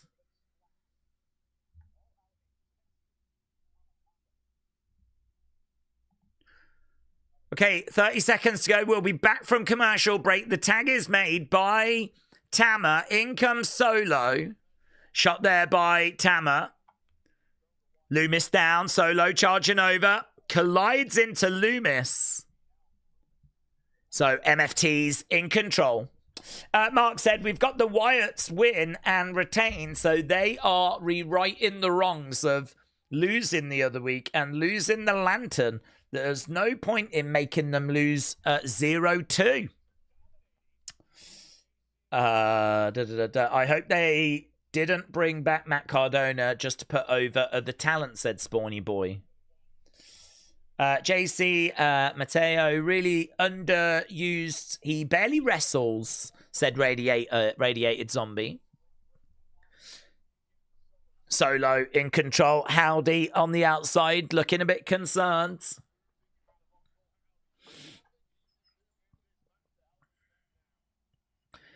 The fans are chanting one more time. The fans want Solo to go again. Solo coming in. Loomis moves out the way. Wasn't a loud chant, but there was a chant. Loomis picks up Solo, drives him down. We're back from commercial break. We got Nikki Cross on the outsides. Banging on the edge of the ring. Howdy is out there as well, pacing around. Tag being made by Solo. Shot by Gacy. Joseph said, long ago, I never drew a line of when the Attitude Era ended. They kept storylines going for a while after they bought out WCW to keep everyone's interest. So who really knows? Bang, down he goes. Big boot coming in there by Gacy, driving down Solo. Shot coming in. Oh, look at this. Bang, big clothesline. Big clothesline there by Gacy. So Wyatts have managed to get back into this now. 1, 2. Solo making the save. Gacy coming in.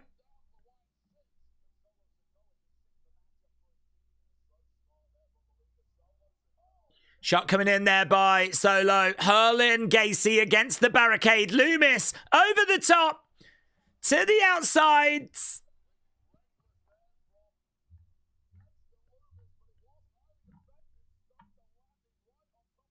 Climbing up.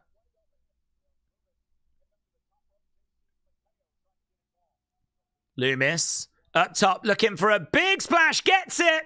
1, 2. Kick out by Tama. Will the Spirit of Bray attack Talatonga backstage, said Spawny Boy. I really don't think so. I really don't see Triple H getting into a Spirit of Bray type story. Rowan, the big man. Obviously, we didn't see him on the tour for a little bit. Don't know what happened there, but he's back and he screams out.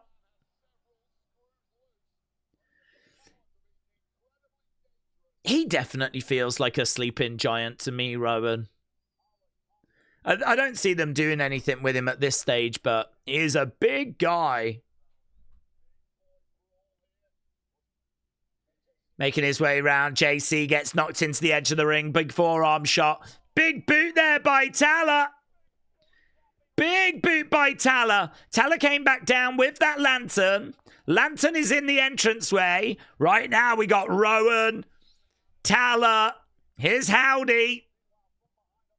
Tala going back over. Grabbing that lantern. Tala holds it up. Howdy's behind him. Mandible Claw is in by Howdy. Solo coming round. Samoan spike to Howdy. Howdy goes down. This goddamn lantern. This goddamn lantern.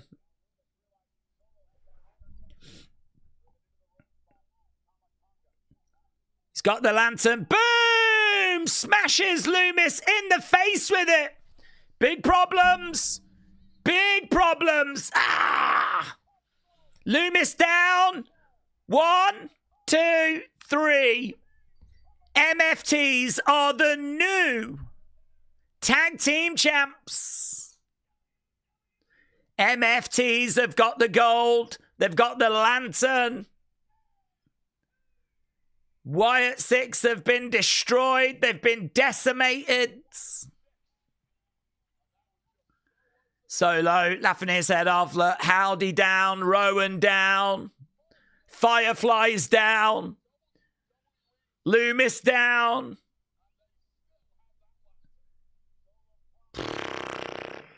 Tell you what, man, there's going to be a lot of upset Fireflies.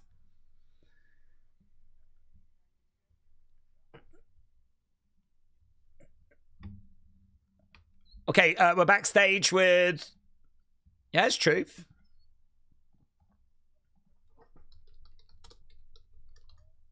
He's going to put his balls on the line. Here's AJ.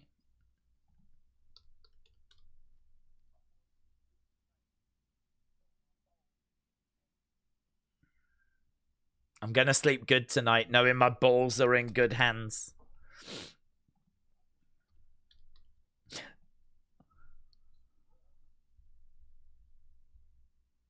You're putting your career on the line.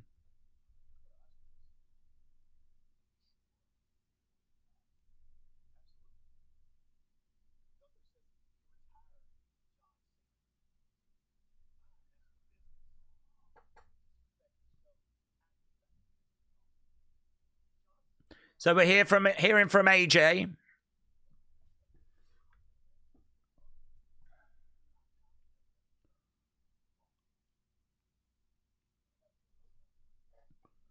I've got a feeling this isn't why you've asked me to come here.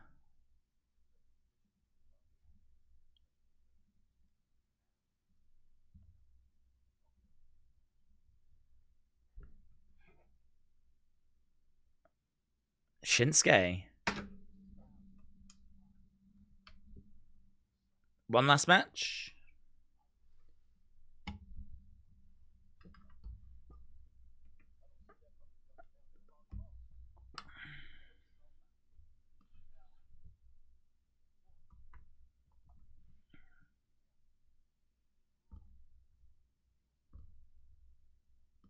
Prove you're still phenomenal.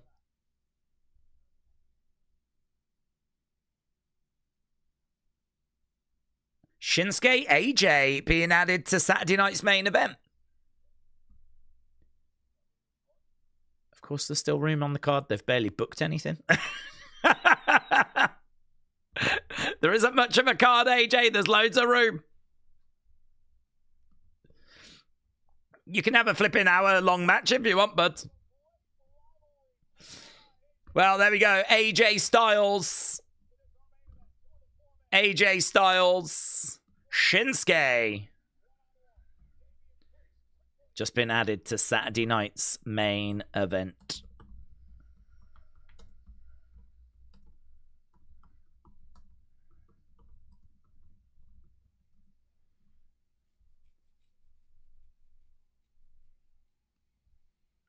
Fraxium coming out. This is such a horrible song. Horrible song. Streets of Rage is where we're from. That's because we're Fraxium. If Def Rebel are left on their own devices, they come out with this. If you give them some notes and work with them, they can generate a Kit Wilson theme. They do have it in them. Okay, Nathan Frazier, Johnny Gargano. This will bang, actually. This will be good. Right. Shinsuke AJ 2026 is a bathroom break. Really? Really? Is that what you're saying or someone else said? Never. AJ Shinsuke can never be seen as a bathroom break. I don't remember their old song, so I guess this is an upgrade, said Johnny. It is a cringe song, said Miss Clown. Something, Fraxium. Steve said it sounds like AI-generated garbage. Well, there is a potential reason for that to be. There is a reason as to why that might be, why it sounds that way. Right. AJ Shinsuke had WWE match that didn't have any low blows, says David. I honestly don't believe AJ's going to lose. He'll probably win by DQ. He's got some unfinished business in TNA and WWE before he's done.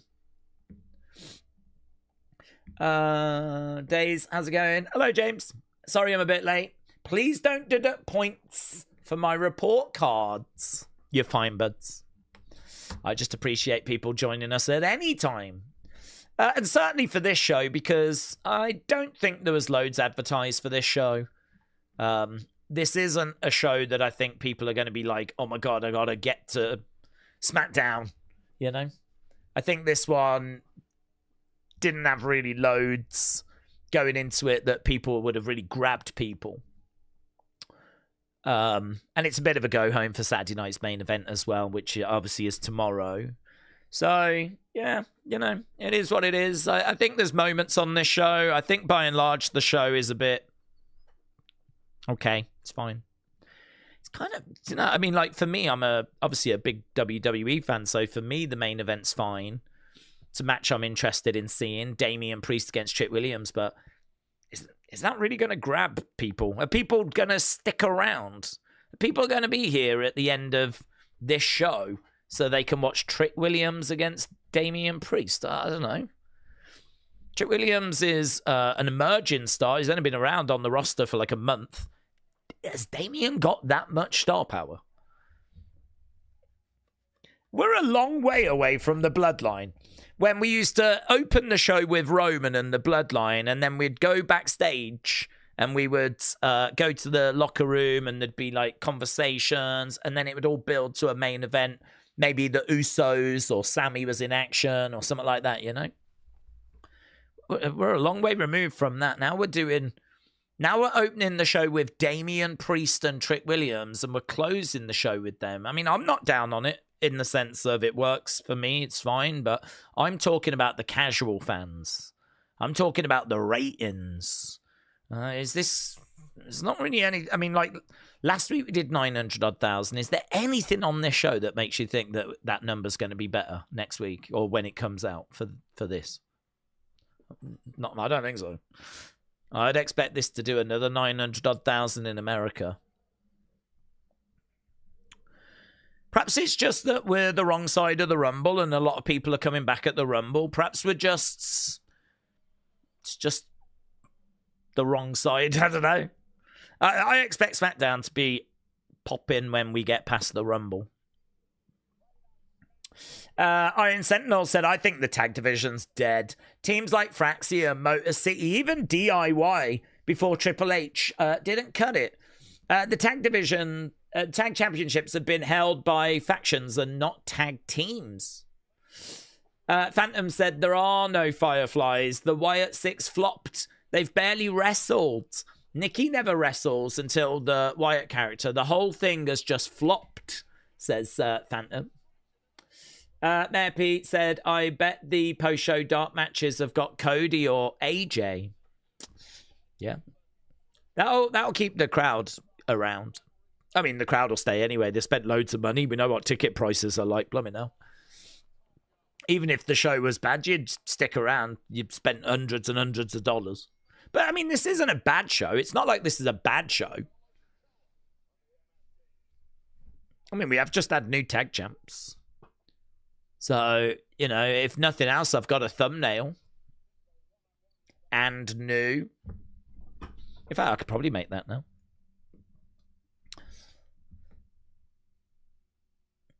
Okay, here comes Johnny. Is he coming out to Rebel Heart? No. Suppose it makes sense. He is a heel. I'll tell you what, he's coming out with Candice, though.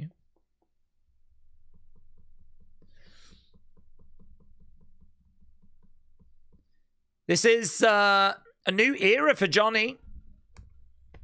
No, Tommaso. DIY are dead. Done.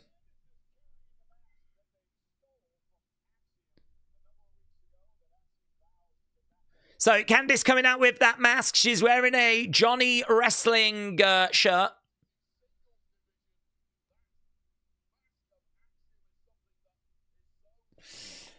It's another terrible theme, says Jay.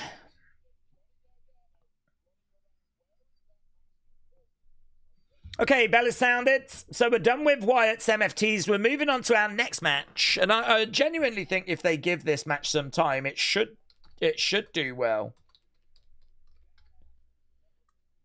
Not Fraxium. Oh, hello.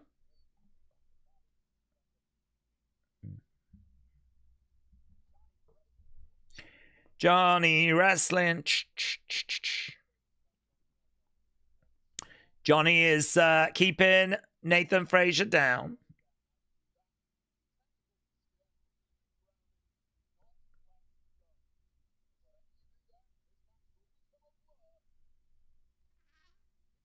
Look at the speed there of Nathan. Takes over. Oh, look at that. And again, lovely. Arm drag. Candice on the outsides.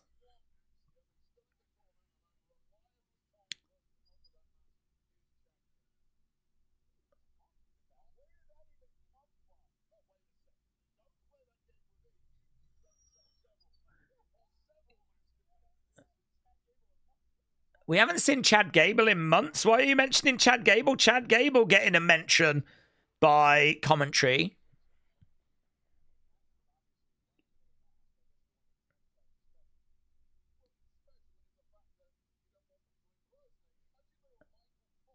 That's a good line. So, oh, look at the speed. Look at the speeds. I really like that commentary exchange.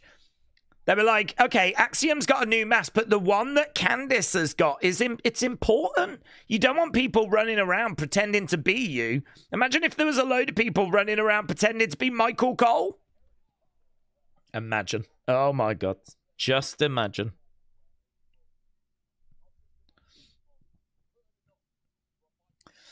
Big boot there by Johnny. Gable coming back at the Rumble, said Music. I could see that, but yeah, I could see that happening. He's been putting out a few training videos and he's looking jacked. He's looking in such amazing shape.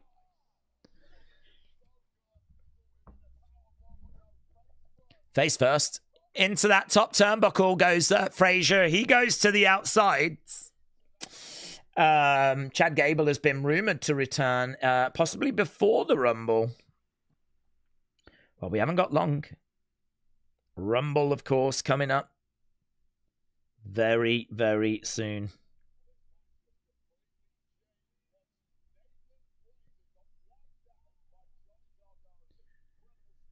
Okay, Nathan on the outsides. Daze, wear a Michael Cole mask. I've never even seen one. They may make them, I'm not sure. Another shot coming in there by Johnny as we've gone to commercial break. Pappy Croc said Frazier is amazing.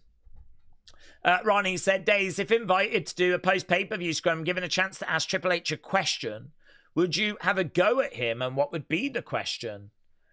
No, I wouldn't have a go at him.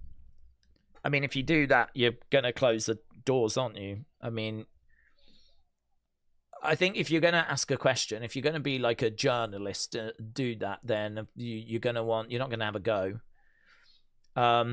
What would be the question that you would ask?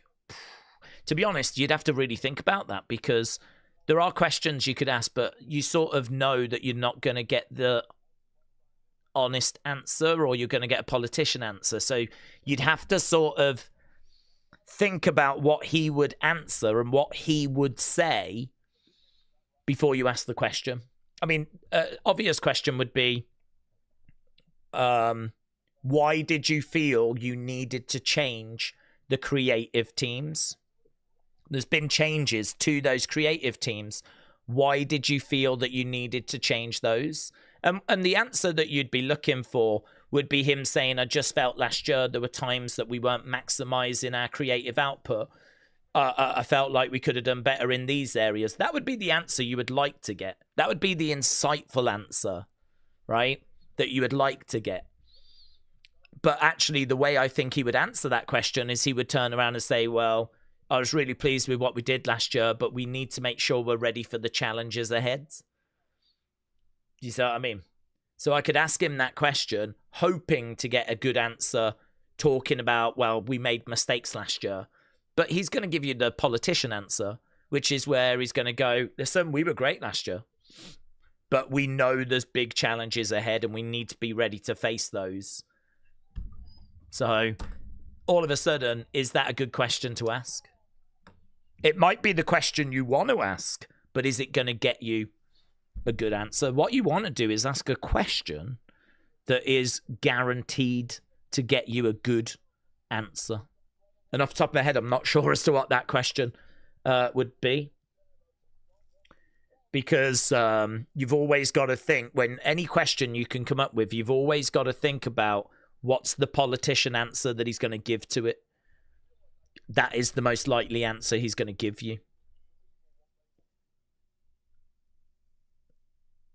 I don't know. Any thoughts as to what that question would be? I mean, I'd want to talk to him about creative, but I'd want to get an honest answer from him. And to be honest, at this time is probably not the best time. The best time to talk to him will be when he's not in the job anymore and he can just talk freely. Whilst he's with the company and in the role, he's going to give you the politician answer. What other thoughts on Evil coming in? Yeah, it looks like it could happen. I'm surprised about it. I don't know loads about Evil. I know that he's got a bit of size to him. I'm thinking he's a bit like JC, but maybe a bit taller. I don't think he's as big as Big Bronson Reed's. I think he's got a bit of size, maybe a bit, not Owens, maybe a bit more than Owens. It's that sort of ballpark, though.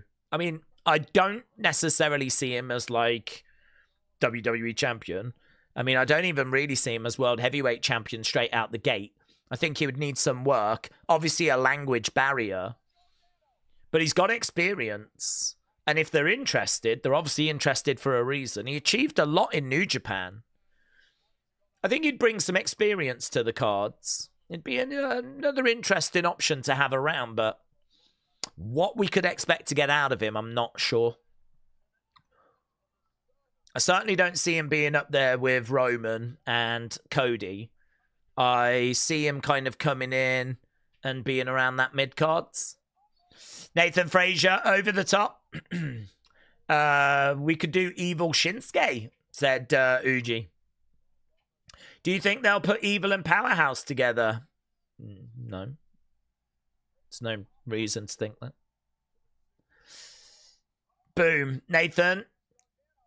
Oh, lovely enziguri there by Johnny. Johnny against the ropes. Big knee there by Nathan. Super kick coming back there by Johnny. These two exchanging shots. Back and forth. Referee has come over. Johnny, middle of the ring. Oh, did he catch him or did he move? I don't feel like that quite went to plan. That shoulder's not down either. I'm glad that didn't count. That shoulder was not down. The shoulder was on the leg of Johnny. Referee was not well placed for it, though. You can see that Candice is pacing around. On the outside, she thought that was going to be the finish. Johnny on the outside, Axiom out there. He hasn't done anything at this stage. Johnny going up. Here's Nathan looking for a big superplex. Picks him up. Oh, look at that. Net breaker by Frazier. 2. Kick out. Yeah, man, we're cooking. We've got some pace going as well now.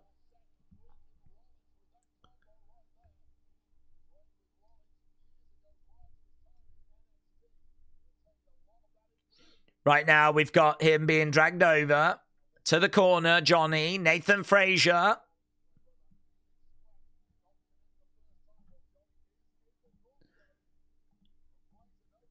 Nathan is climbing up. Johnny down. Candice jumping up. Oh, it was enough of a distraction, though, where Nathan didn't stick the landing. Johnny was able to move out the way. Candice offering some words of encouragement. Axiom has managed to get the mask back. He puts the mask over Candice's face. Why has he done that? Oh! That's a bizarre finish, isn't it?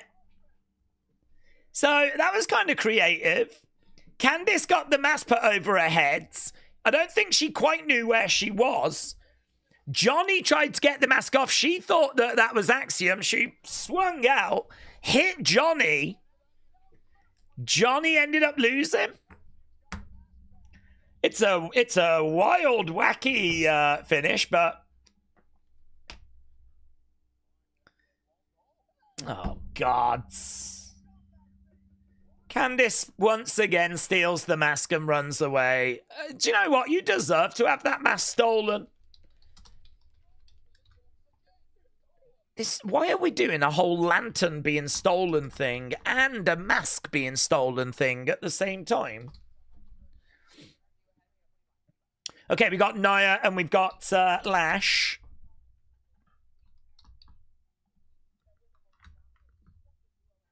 I don't mind that finish. Pretty creative.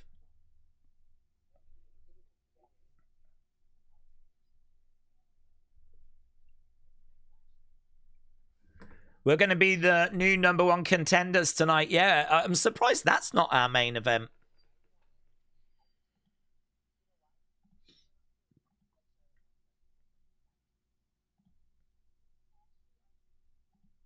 We're a cohesive team, says Lash.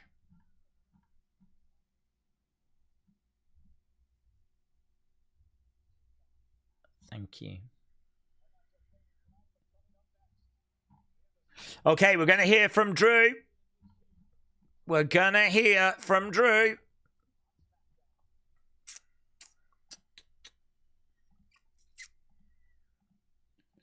Monday.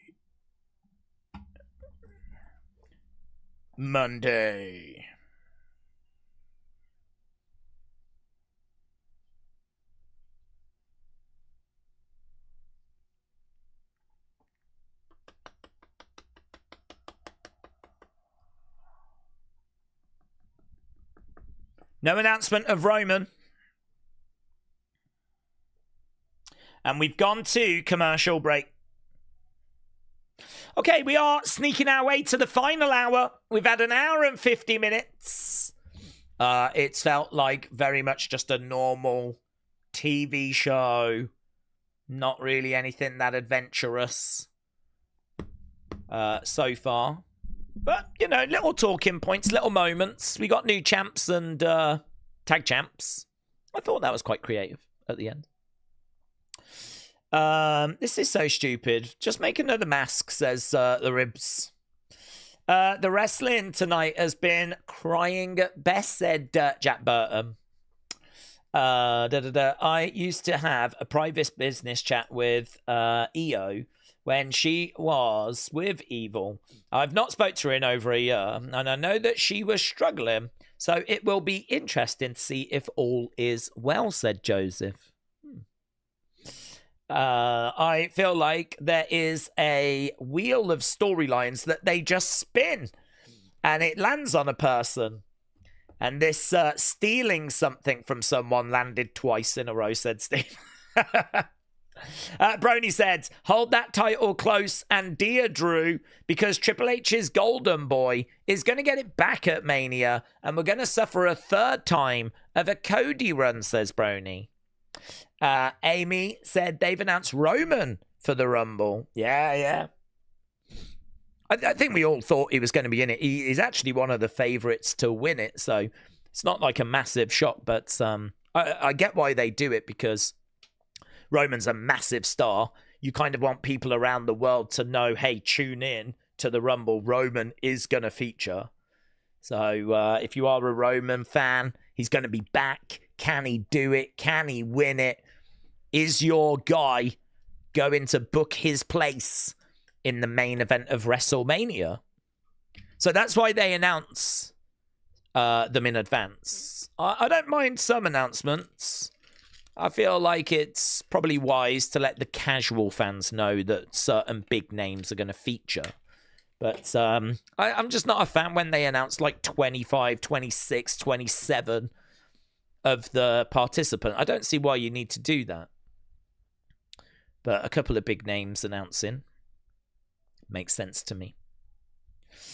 As per Unseen, the reports were higher-ups believe that AJ would wrestle in TNA before he retires.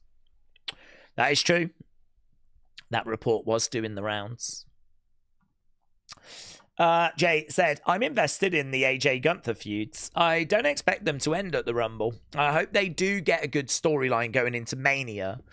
Two amazing wrestlers who could give us a classic.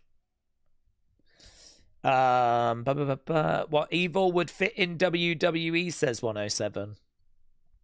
Wow. Some would say we just managed to get Evil out with Vince leaving. And now we're bringing Evil back in.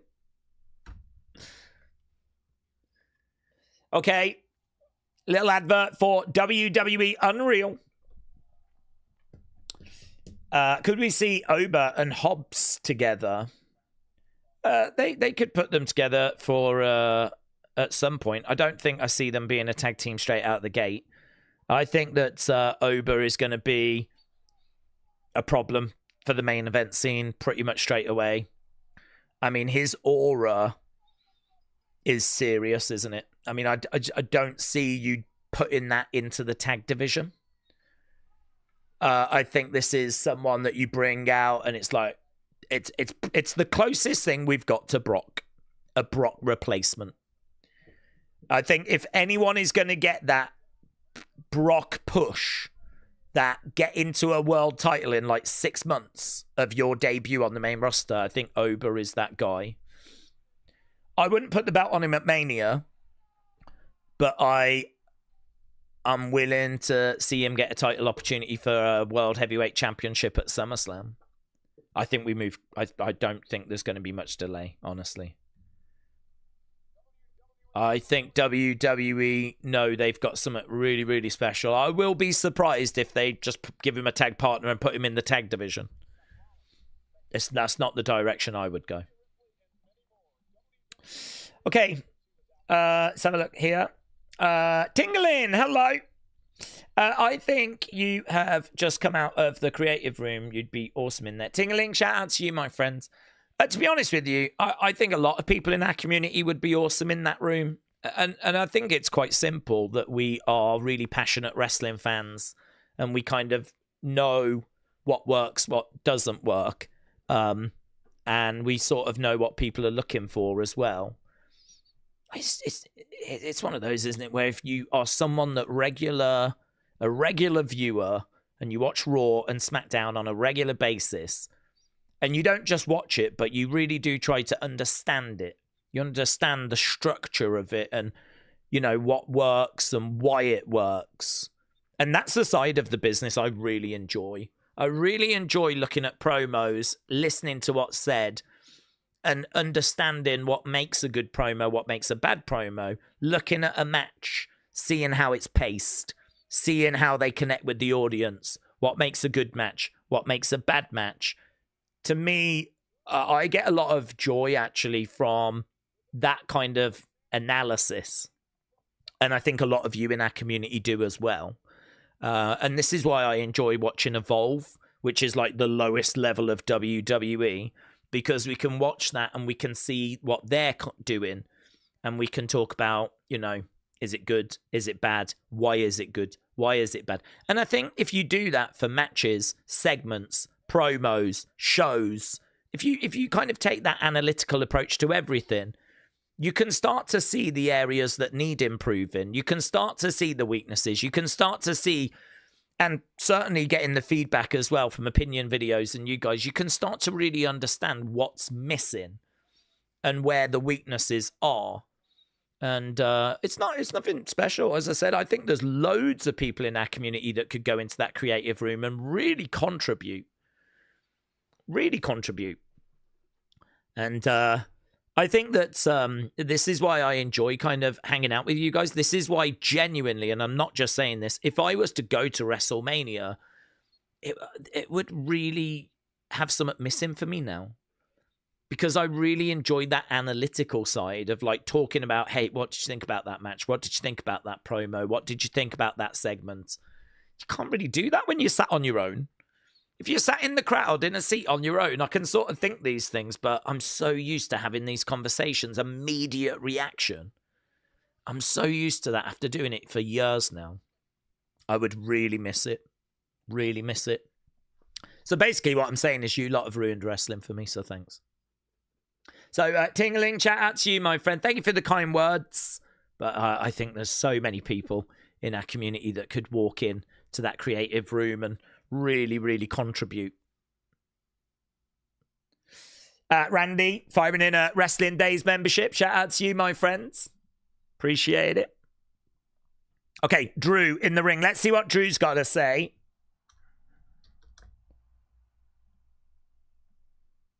Bit of heat. He spoke a little bit of French, a little bit of Francais.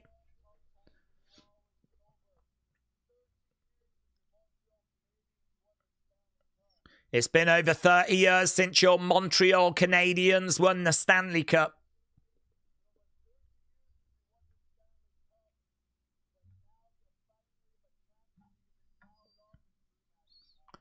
Now you finally got a champion you can be proud of in Drew McIntyre.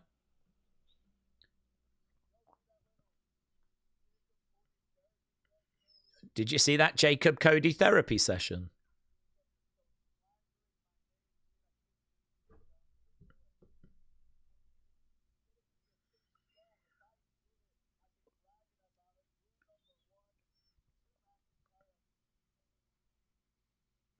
I believe it's not Drew. I think it's Randy.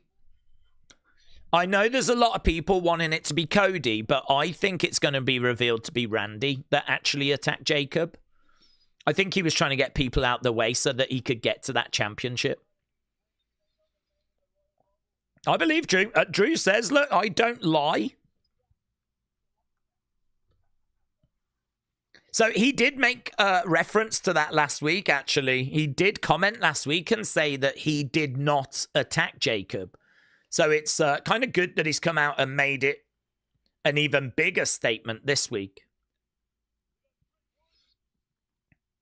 So Drew now breaking down that Saturday night's main event match. It's going to be Trick versus Randy versus Sammy versus Damian. Winner faces Drew at the Royal Rumble event.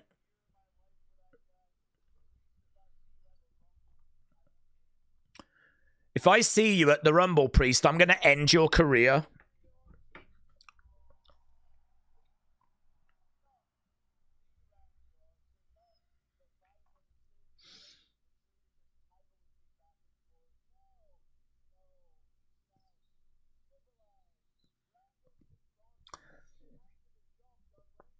Oh, wow. Okay. This is a Randy Orton that can't get the job done when it counts. Wow. Drew would know about that. He wouldn't have this bout if it wasn't for Jacob.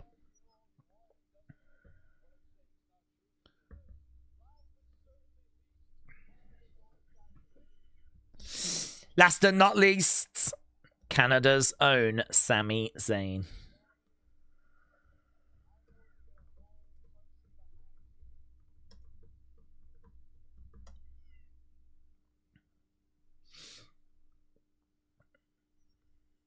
There we go, Sammy chants. We got some Olayin. You know that Sammy would get a great reaction in Saudi as well. He always does. Ole, ole, ole, ole, ole, ole. It's so useful for Sammy, isn't it, that we go to Montreal on a fairly regular basis. And he always get a hero's welcome.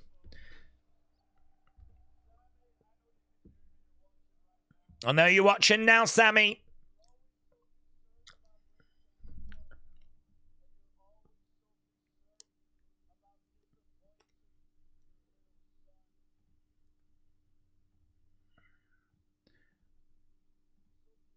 It's okay, Sammy. I want you to know.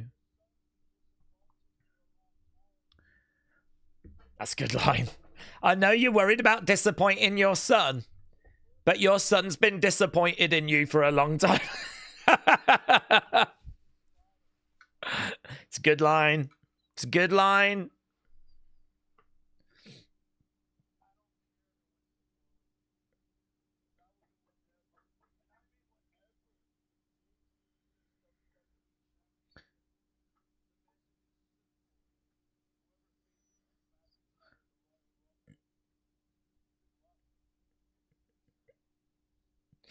Whoever faces Drew at the Rumble, good luck. You're gonna need it. I can still be louder. I got the microphone. Canada fans think boo Drew is turn. Okay, Drew on the edge of the ring with that championship, jumps down. And his promo time is done.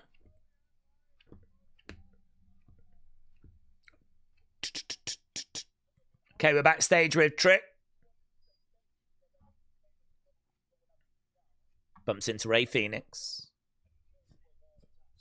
I do charity work all the time.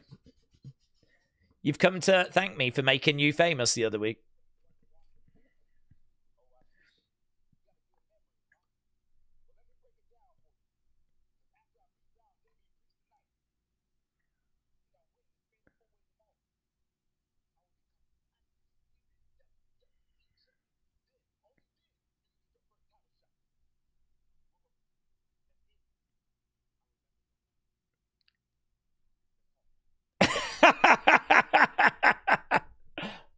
Let's talk about it. So, Chick's like, look, I'm going to be WWE champion, but that's only if I ever remember your name. Let's talk about it.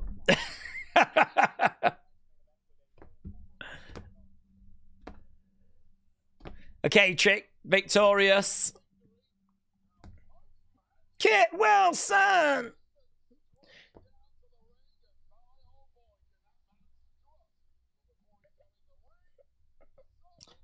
So, Trick is dripping swag, said K-Dub.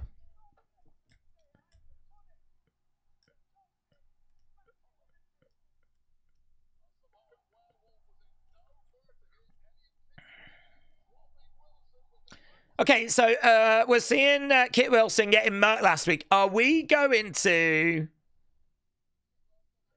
Yeah, we're backstage with Kit Wilson.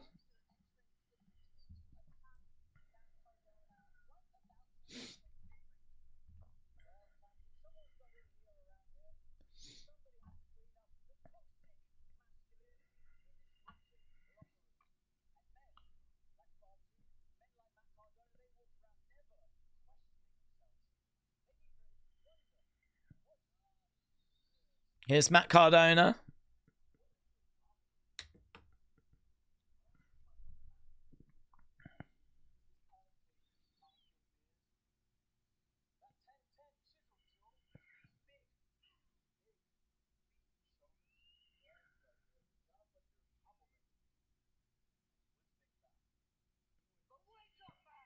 Wake up, Matt. This is the problem. These big beefy shoulders are the problem.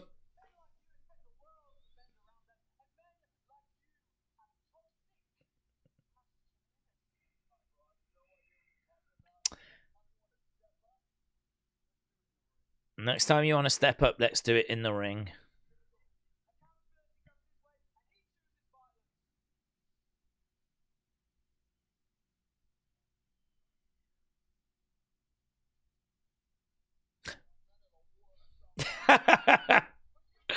He turned to Kathy and went, men. Right? And she was like, Wade goes, men are the worst. Here's the Queen. I think Wade just called Michael. I do enjoy the interactions between Wade and Michael. More toxicity. Lots of toxicity. Toxicity everywhere. Here's Alexa. She's not toxic. Lily is. I bet Kathy loves a toxic man, says Mayor Pete. Actually, Lily's come out as well.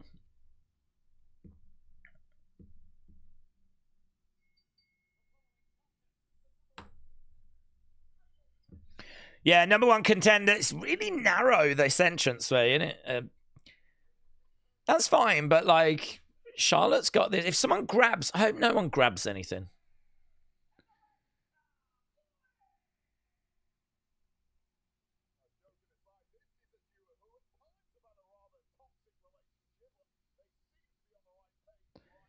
Okay, Charlotte and Alexa making their way down. It's going to be a 3-way tag match.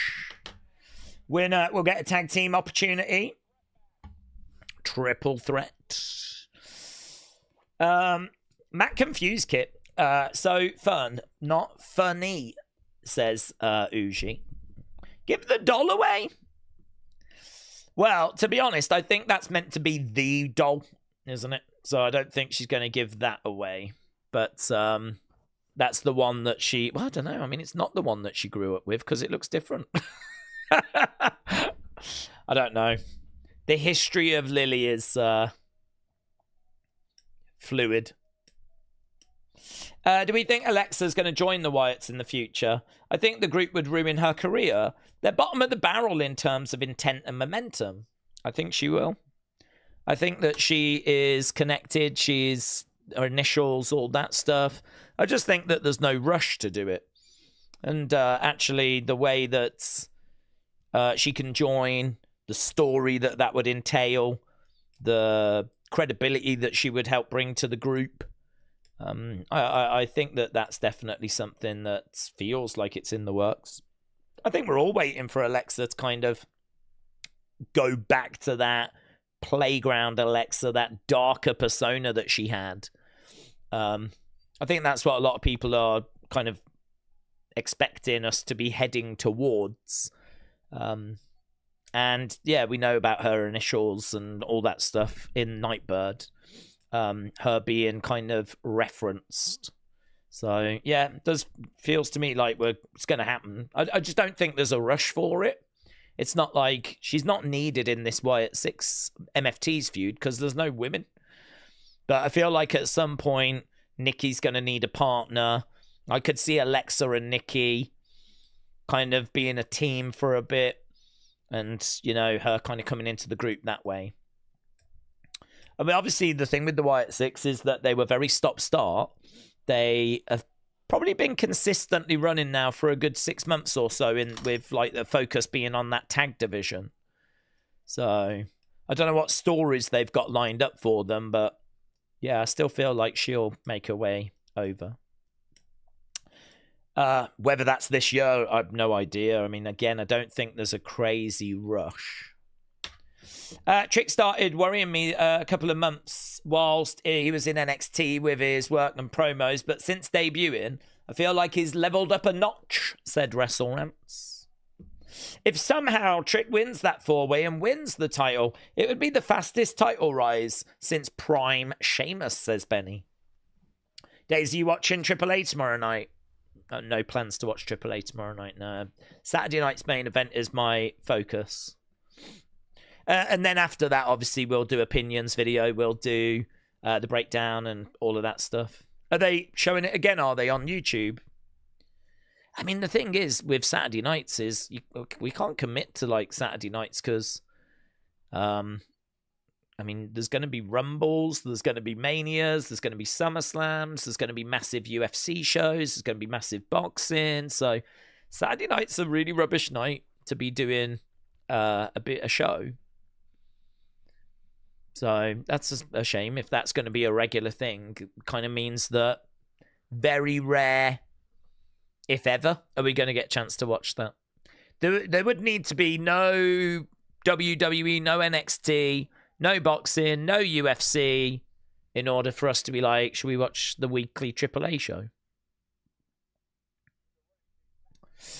Days, if somehow Trick wins... Oh, we read that. As a fellow Brit, don't we find it funny that some Americans don't get Kit's humour?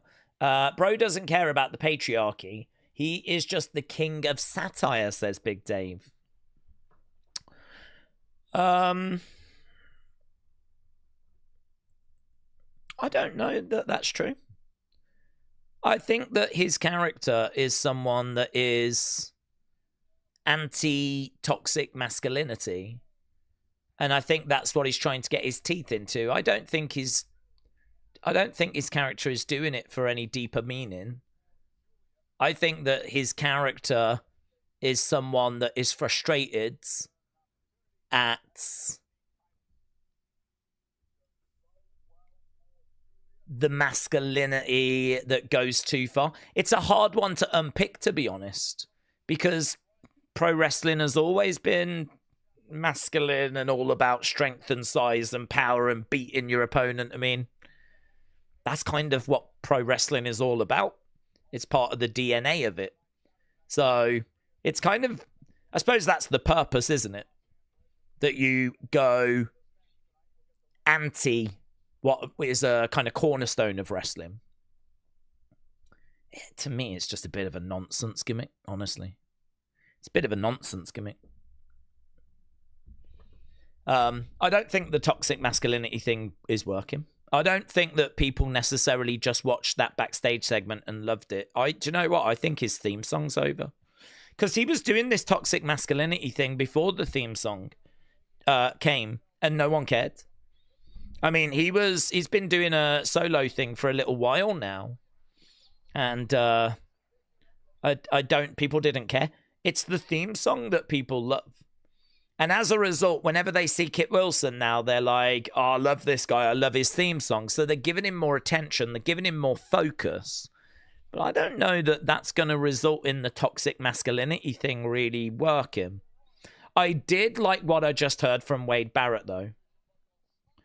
I did like what I just heard there, where Wade Barrett was like having fun calling Michael Cole toxic. Maybe there's a little something you can get with that, where if someone is kind of disagreeing with you, you can just call them toxic. So, you know, maybe there is a bit of room for it to grow and develop, but I don't know. We'll have to see. He's over because of the theme song. The goal is, can he get over alongside the theme song? Because I think the theme song will run its course at some point. And then, you know, the problem he's got is if he's not over, people are still not they're just not going to care about him. So he's got to try and find a way of getting himself over as well. We should get some kind of multi-team matches for the women's tag teams at Mania, says Robbie. Yeah, you're right. I've just seen there is some potential in the gimmick before the theme song, said Big Dave. Maybe. I mean, I agree with you that there's something that's potentially there. I think that hearing Wade call Michael toxic and whatever made me think that there's maybe potential that you could start a toxic chant. You could hear the crowd chanting toxic, toxic, toxic, something like that, you know? And you could maybe get that over as a catchphrase. And like, you know, you could have someone talking to him and he could just go toxic. And maybe you could get that over as like, you know, hand in the face, toxic, as a way of shutting people down. And maybe you could evolve it into something that will catch on. But so there is, I agree with you. There might be something there, but we got to, I think it needs a bit of developing. We got to bring it out. Alexa going to the outside and landing on Nia and Lash and all of those. And we go to commercial break. Right. Charlotte isn't very good at wrestling, says the Ribs. Do you remember when Fandango had a theme song and people were dancing, said Spawny Boy. Yep. This is very reminiscent of that, actually. Very reminiscent. The problem with that, though, was that the character didn't get anywhere. So people enjoyed the entrance and they enjoyed Fandango in. But to be honest, that was more a European thing. When they would come to London and go on that European tour, we loved it. In America, not as much. It had moments in America. I remember there being a WrestleMania where, like, you know, it got a bit of love and some moments, but just felt like it kind of reached its ceiling. And of course, you know, he's an enhancement talent, so he's going to keep losing. And the more you lose, people aren't going to really care. Thing with Kit Wilson is that theme only dropped a couple of weeks ago. And so people are kind of interested in it.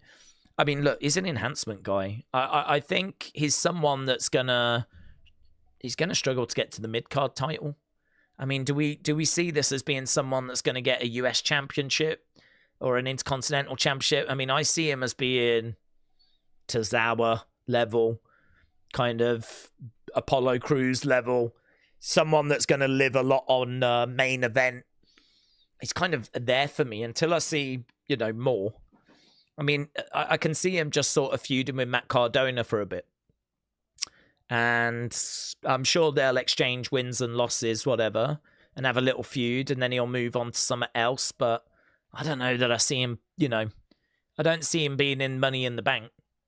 I don't really see him, you know, maybe 1 week he'll answer an open challenge just to kill a week, but I certainly don't see him winning that title. So I feel like he's got a theme song. He's got some interest in him. There's a bit of buzz. This is a good time for him. But we've kind of seen this happen before, and Fandango is an excellent comparison of someone whose theme song really got them over, and people were Fandangoing in the stands. They even gave him a win over Jericho, didn't they, at WrestleMania, Fandango? So, I mean, you know, they did kind of get behind that, but look what it led to. Not much. And I fear that Kit Wilson is on that same track at the moment. So this is why it's like he's got to get himself over, not just that theme song. And this is why that toxic masculinity thing is going to have to work for him, because the theme song will do some heavy lifting in the short term, but that's not going to be enough in the long term. 40 minutes to go. His in-ring isn't bad, but they've just never given him a good character, says Phoenix. Why on earth do we need an ad now, says Brandon. William said, Io is the best female wrestler currently. She is perceived to be, at least. I think she is. I mean, you know, it's debatable, obviously. I think her body of work is the strongest out of any of the women. I think Becky is doing incredible stuff, though, at the moment. Her social media game is the best. Becky is the best on social media. And, you know, she's working a program with Maxine, so the in-ring is going to be limited. But promo-wise, social media-wise, Becky. I would say in-ring-wise, Io. Clothesline there by Lash as Charlotte goes down. Okay, we got just under 40 minutes left to go. Just under 40 minutes left to go. Okay, Charlotte on the outsides. Climbing up, cross body. That didn't look very good, actually, from Charlotte. Giulia getting involved. A little bit of a arrivederci. Big boot coming into the side of the head. And again there to Charlotte. So we've got this match. And we've still got Trick against Damian coming up. Don't forget tomorrow, Saturday night's main event. I need to set that stream up after this. We will be live after this, doing a breakdown. Chop coming in there by Charlotte. And again, another chop there by Charlotte. She's throwing out chops to Lash and to Kiana. What if Chelsea teamed with Kit Wilson? They could call themselves Toxic Waste Removers, said James. Do you know, Kit Wilson and Chelsea as a pairing is not a bad shout at all. Not a bad shout at all.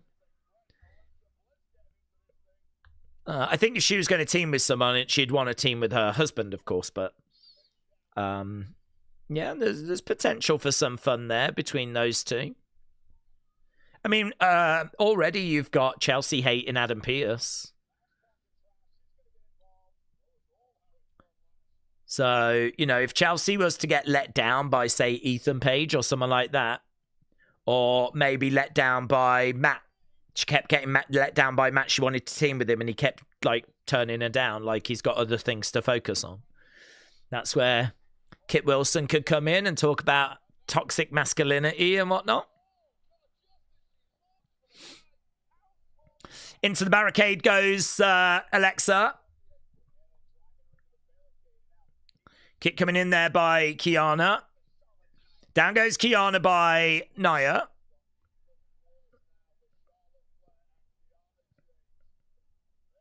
Nia is in control right now. She's got Charlotte up on the shoulders. What's she going to go for? Like a Samoan drop? Nia Jax has got Charlotte on her shoulders. She's on that middle rope. Kiana's going to go for a power bomb to Nia. Oh! Kiana power bombs Nia. Charlotte gets like Samoan dropped off that middle rope. Kiana almost capitalized as a result. Yeah, desperately trying to get over. And it's always funny when they go... It's a great way of just getting across your desperation. Here we go. Oh my God, oh my God, oh my God. And we had that with Kiana for a second there. Daze, Chelsea wanted Pretty Deadly to be the secretaries of Hervis in an interview I saw. Oh, really? Oh, I didn't see that, Randy. That's interesting. Yeah, I could see that working. I could see that working. Tag being made. In comes Alexa. I think Chelsea's fantastic when it comes to thinking up ideas of her character and, you know, directions that she can go, people she can work with. I really wouldn't be shocked if she has campaigned for Matt to come in, not just to get Matt in, but because she's like, I can do this, we can do that. I won't be shocked if Matt and Chelsea do stuff together. DDT there by Alexa. One. What's Giulia? Well, Giulia's all the way over the other side of the ring, completely out the way. Giulia is up. Oh, this thing has sort of broken down a little bit. We just had Alexa sort of looking up at Giulia. Yeah, few loose bits here. A few little loose moments. Timing-wise, not quite where we want it to be. I mean, that spot clearly was meant to be Alexa looks up, Giulia hits the drop kick, Alexa just moves out the way, hits Nia, but the timing of it was so slow and a bit off. There's a lot of moving parts in these matches. I mean, it's not a knock of anyone. but it's not resulting in a great match. Right now, we've got Lash in there with Alexa, and Alexa on the back of Lash. Lash extension. Charlotte with the spear that looks so awful. 1, 2. I think that's a struggle, that match, to be honest.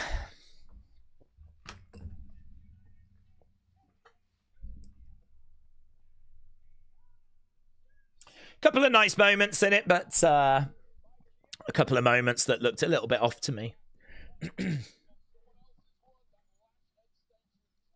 The Lash extension.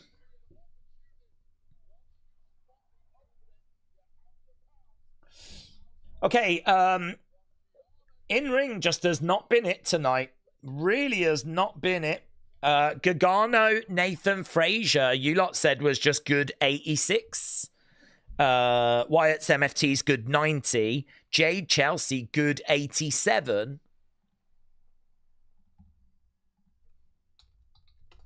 We're backstage with Sammy. Here's Damian.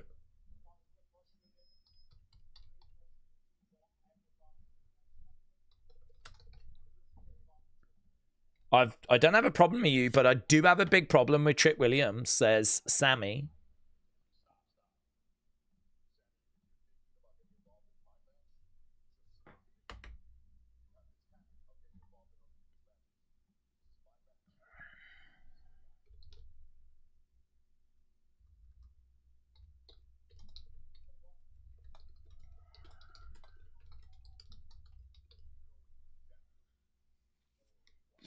Damien tells Sammy, stay out of my match. Sammy says, or what?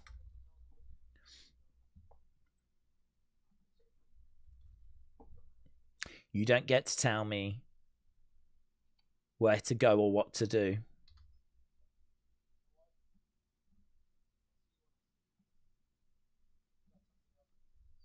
Okay, Sammy's got something else that he wants to deal with. He's got his sights set on someone. This feels like it's going to be a moment. Sammy making his way down, slowly approaching Drew. Okay. Oh, man, he slaps him. Yeah. Don't speak about my son. Slap there by Sammy.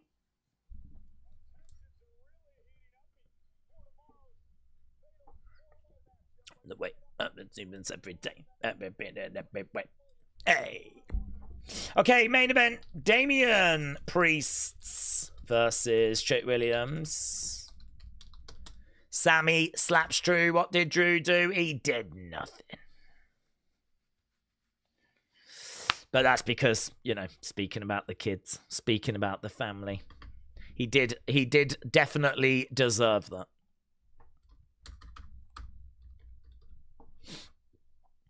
Okay. I know it's off topic, but I heard that Baron Corbin has signed with AEW. His name is Corbin, says Amy. Robbie said, maybe the Women's Rumble will be iconic. I hope so. I'd love to get those girls back. I flipping hope so. Okay, we're at commercial break. I'm guess they're bored of pushing Lash already. She only hit one move successfully in that entire match, said JB. Brony said this show's doing 90k or lower. You ain't keeping casual fans around when that main event is Priest versus Trick, and the show itself just hasn't been good. Trick is my new favourite guy, said Big Dave. There's no Welsh WWE wrestlers, so any Williams is close enough. Very good, Big Dave. Very good. Dean said, some of the matches have been very bad today. No one gives a shiny shiz what Corbin does, says William. Brony said, Baron Corbin is a game changer. For I sense a bit of sarcasm there. Listen, I'm an expert in these things. I'm certainly no stranger to sarcasm. I just detected a little bit of sarcasm in there. Yeah, it's an interesting signing by AEW. I mean, he's been kind of out and seemingly available for a little while now. So I did see that get reported the other day. I was quite surprised. But if they feel they can get some out of him, then fair play. I would say 3 of the matches have been good. Something good needs to happen for the main event, says Brandon. Well, at the moment, Ilya Carmelo, great 66. Jade Chelsea, good 87. Wyatt's MFTs, good 90. Gargano Frazier, good 86. I got to tell you, I mean, I think an acceptable match is anything good 95 or above. And I think most things tend to get into that good 95, good 99 range. We're sort of middle to top end of good for most matches. Anything low 90s, certainly anything 80s, not good enough. And if we can get anything great, then thumbs up, right? So thumbs up for Ilya Carmelo, but everything else has been below that kind of good 95 range. So I think for me, the opening match delivered. And then I think Gargano Frazier is a bit harsh to be as low as what it was. I wonder if the creative finish sort of, I don't know, took some scores away. I thought it was quite a creative finish, but it was not clean. And I think people would have liked a nice clean finish on that one. What's this? London Toy Fair's Action Toy of the Year was WWE. Well done, Mattel. Well done. I didn't even know there was a London Toy Awards or whatever.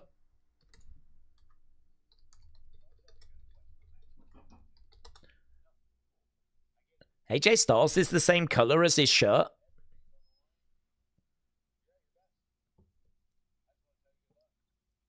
How has AJ got the same color or got to be the same color as his shirt? That's impressive. Oh, hello. Cody turns around. Ah, cheeky. There's a picture of Drew. And it's on the inside of the bus as well. The real American dream. Very good. Very good. A free auto, a free signature. It's true. They go for at least like $30 online. $40.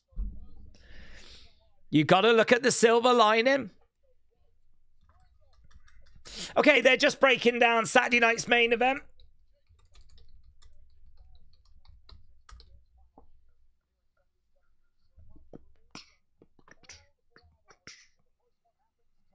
Nakamura, AJ coming up tomorrow. Big Time said Charlotte's match quality has dipped since that knee injury. She's had some good tag matches, but singles-wise, she's lost a step. Thoughts? I think it's hard to comment, only because, I mean, that match at WrestleMania was okay. And then she got into the tag team with Alexa after that, so she's had a few like singles matches, but they're just nothing Raw type things. So I suppose I need to see a big singles SummerSlam match or a pay-per-view kind of a match in order to really be able to judge. If we're only judging off the Tiffany thing, well, there was a lot that went on in that feud, wasn't there? I mean, listen, you could be correct. We had a big conversation earlier about how those injuries really do take some away. So it could be correct.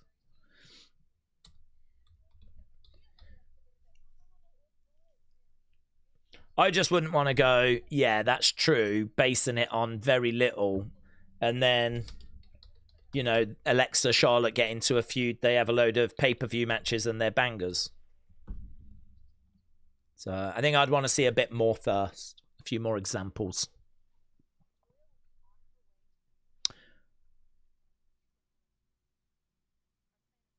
Our plan is clear. This is just the beginning. So you gotcha.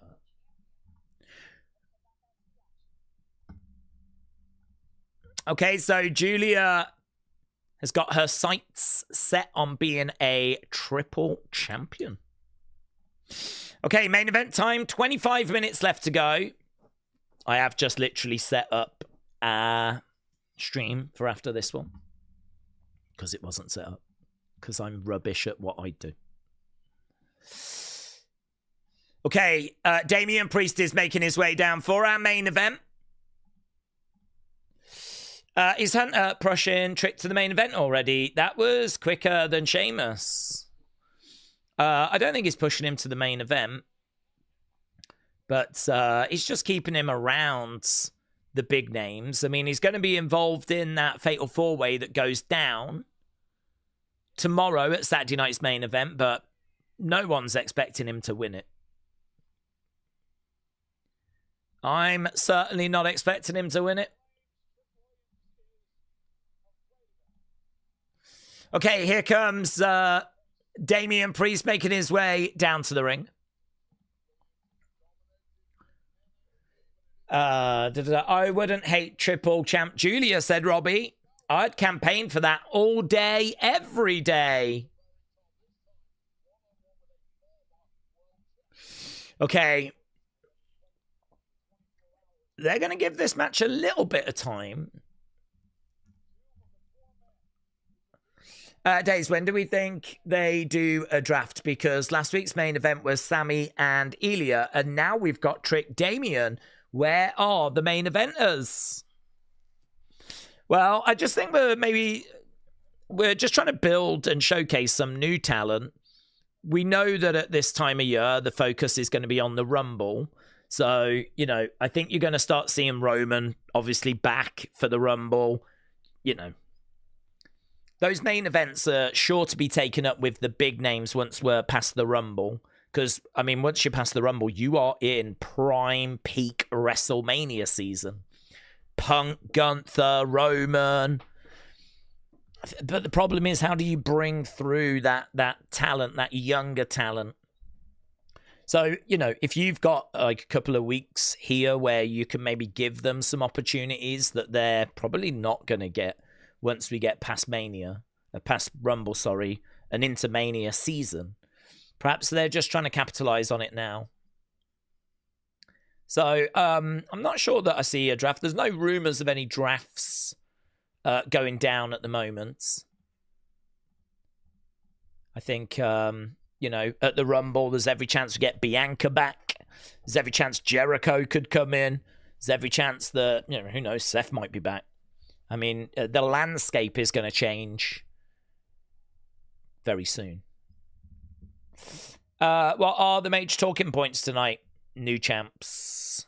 What's noteworthy about this? I fell asleep. New tag champs is the talking point. I would say Drew once again denying that he was the one that attacked Jacob, saying, if I had done it, you know I'd be gloating about it. And I think that's true. I also think the moment that Jacob seemed like he was about to accuse Cody feels interesting to me. I think Trick is a conversation, is in the open, is in the main event. I feel like that's a talking point, you know, is in, you know, the big match tomorrow as well. I mean, it's clear they're trying to give him as much spotlight as they possibly can at the moment. But yeah, I mean, outside of that, there's not loads. There's not loads at all. It's a show that I think if you've missed, it's not going to take too long for you to catch up with. But I'd say there's a couple of things here, most notably the title change that you probably do need to be aware of. AJ Shinsuke, another talking point. That's a match being added to the show tomorrow. The Jacob Cody feud has been fun. It's barely even been built. I think Cody, to have interesting stories and feuds when he's not involved in the title picture, it's strange. I don't think it's that strange, to be honest, but I really I know the ground that I'm standing on with this one. I really think creative last year sucked, and I think there has been a change, and I think that the creative in 2026 is better.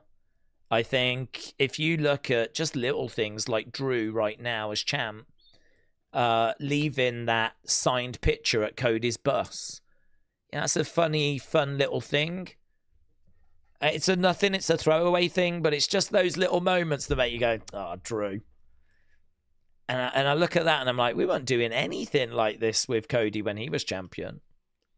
And then you're right. I mean, I think the Jacob Cody sit-down interview, we weren't doing that when Cody was champion. But we're doing it now. As you said, it's a bit strange we're doing it now. He's not champion. I just think the creative is a lot better in 2026. So that's great news for Drew, because it means that he should have something to get his teeth into whilst being champion.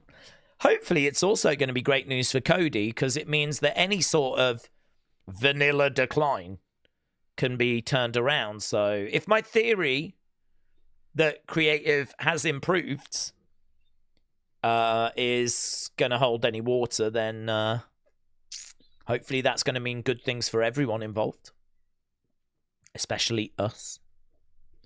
Here's Trick making his way down. Montreal, whoops, Trick. Backstage segments have been a bit more entertaining. I agree with that.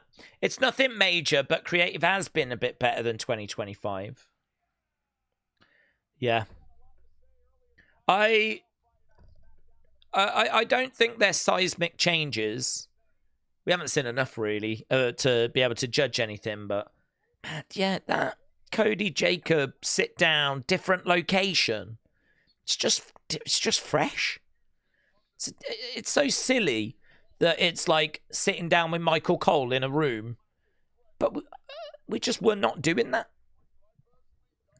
It was in-ring promo, corridor backstage promo, Matt maybe standing on the commentary table. We did that a few times, but it was just so stale.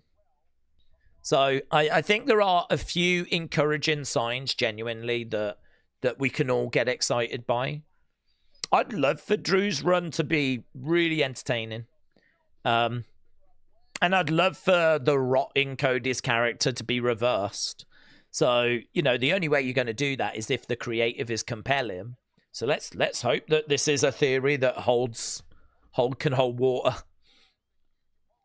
Let's hope this is going to be a much better WrestleMania season than what we got last year. Trick and Damian locking up. This is our main event. I sat here going, I'm forgetting something, and it's this. I haven't changed this. Don't forget, if you've got comments that you want to make about where we are with the products, perhaps you're thinking this is just as bad as 2025. Perhaps you're thinking we're going in completely the wrong direction. Whatever it is you're thinking, you will have an opportunity to share those comments in our opinions video. And I will be asking for your comments very soon on X. And I think there's a bit of I don't think it's a myth, but when we are looking for feedback, you don't have to break the whole show down. It's not like you have to rate every segment. You can do that if that's what you want. But, you know, if it is like that you really want to talk about, you know, having watched SmackDown tonight, I really don't see the improvement on 2025. I think, you know, doing a promo in a different room backstage isn't that drastic of a difference or whatever, right? You're just not seeing that there's really enough of a change there. Like, you can leave that as a comment. That's absolutely fine. Like, it doesn't have to be that you break every segment down and score it out of 10, for example, you know? Perhaps you just don't understand why we're really pushing Trick Williams. I just don't get it. I don't see it. Perhaps you love Kit Wilson. You want to see more for him. You weren't pleased about what we got tonight. Perhaps you're a big Matt Cardona fan And you just can't fathom why he's not in that fatal 4-way. I don't know. There's so many different things that you could get your teeth into. I suppose, yeah, just a reminder. You don't have to just go, right, this is what I'm scoring the opening segment. This is what I thought a match won. But you can do that if you want. I like those comments in the opinions video where you kind of, it makes you think, you know, you're like, okay, I see that. So we'll see. We'll see what people have, what comments people have got. In fact, you know what? I mean, there's no point talking about it and not putting it up. I'll put the feedback request up now.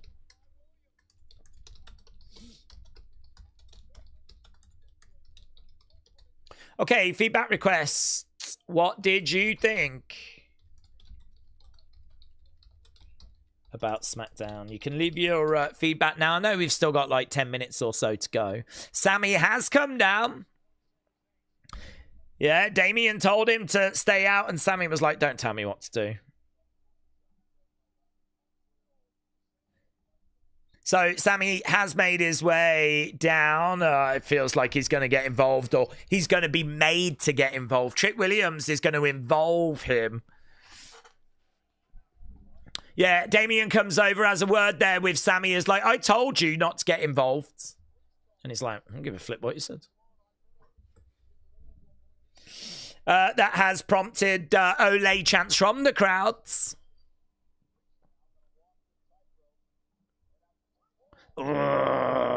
Damian crashes down on that top rope. Big boot there by Trick. Damian spills to the outside. Another Oberfemi tease, but it didn't lead to anything. Over the other side, Damian goes into the edge of the ring and then into the ring steps. Hopefully okay. Those steps didn't have much give to them. This is my house now, Trick says to Sammy. Sammy with a little smile on his face. This is my house now. Okay. I mentioned last week, said Joseph, William Regal supposedly changed roles. He's now doing some quality control with creative. I think it's definitely improving quickly this year, said Joseph. I think he's doing something I heard about believability and about making matches more believable and things like that. So, yeah, very interesting. Not a role I've ever heard of before. Working on, like, believability. To be honest, I think Triple H just loves William Regal and he just wants to find any role he can for him, however he can fit him into the machine. Their relationship goes all the way back to WCW before Triple H came in as Hunter Hearst Helmsley. He was over in WCW and, you know, did some bits with William Regal. I think Regal did take him kind of under his wing, and it's funny, isn't it, how those things don't get forgotten. You know, you kind of show that respect to someone and work with them and help them when they need it. And look where we are now. Look at the position Triple H is in now. He's in such a powerful position, and I think, like, yeah, he knows kind of what William Regal is like as a person, and just how good his wrestling brain is. That he just wants to, yeah, there's a lot of respect there. It's nice. It's really cool. So, yeah, I think that could be a really interesting role for William Regal. Not a role that I'm aware has ever existed before, though, if it is about kind of overseeing the overall product and, you know, looking at believability and making sure that the in-ring is being maximized. Interesting. William's now one of the senior managers. He watches people's work and he reports all the big mistakes, says Jay. Well, he's going to have a field day with that women's tag match. Blimey now. Overtime. He's probably ringing up the family going, I'm not sure I'm going to make it back. Right now, Trick has got a headlock in on Damian. Damian is shot coming in. Throwing in some shots to the midsection. We can get the score of that women's tag match. It came out with a good 85. 15% of people said it was a bad match. 56 said good. 20 said great. 9% said it was an all-time match. 9% of people said that we will look back on this year and we will talk about that women's tag match as being an all-time match. All-time. Okay, Sammy on the outsides. Damian Priest is a big stuff fool, said Anna Juni. Shot coming in there by Damian. We've got 8 minutes. 8 minutes. Big shot there by Trick. Shot coming back there by Damian. He's unloading on Trick. I'm here. Birthday weekend, said Akeem. Happy birthday, Akeem. Hope you're having a good one, buds. Swing and a miss there by Trick. Bang, down he goes. Trick over in the corner. Damian over the other sides. That tag wouldn't even make it in a top 1,000, said Blake. Gets the ropes, goes... oh, lovely kick there by Trick. Damian goes down. Trick, 1, 2... The crazy thing about this is, I mean, there's nothing special about this match. I mean, they're just building towards a match tomorrow, aren't they? So I think it's in this position because, well, it's a good way of showcasing Trick.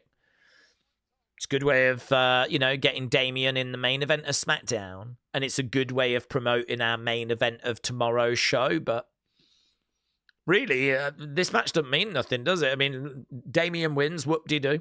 Trick wins, whoop-de-doo. I mean, if Trick was to get a win over Damian, it ain't going to be clean.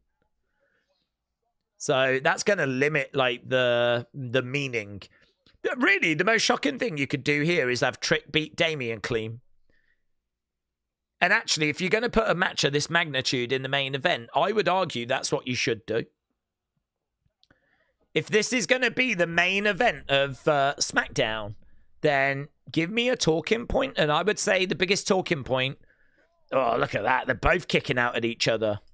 The biggest talking point would be Trick beating Damian clean. Capoeira just getting mentioned on commentary. I believe that's like a... I don't believe it's a martial art, but it's kind of like a movement. It's hard to put into words. It's fluid dance movement. It's got it's very disciplined. It's like a martial art, but without the actual contact. Bang! Lovely work there by Trick. Let's go, Trick, says King Callum. That's a good line, actually, by Wade. Wade was like, the more brutal this is, the easier tomorrow gets for Sammy. Neither of these guys will be 100%. Sammy is loving what he's seeing. Is Sammy going to humble Trick tonight? Got him. Drives him down. Goes for the cover. 1, 2. Shoulder up there by Trick. Oh, it's a bit slow at the moment, though, isn't it? We've only got 5 minutes left to go. Why is it like... Well, we're not at commercial break, are we? We've only got 5 minutes left. Trick getting back up to his feet. This is nowhere near main event worthy. Trick rolls to the outsides. I mean, I feel... Look, Sammy's getting out the way. Trick on the outsides. Damian jumps out. Here we go, charging round. Oh! Trick grabs Damian and drives him face first onto the commentary table. Damian is down. Now he throws Damian into Sammy.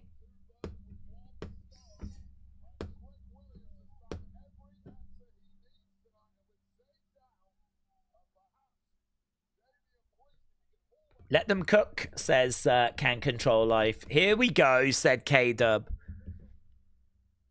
Well, Trick gets back in the ring. Shot coming in there by Trick.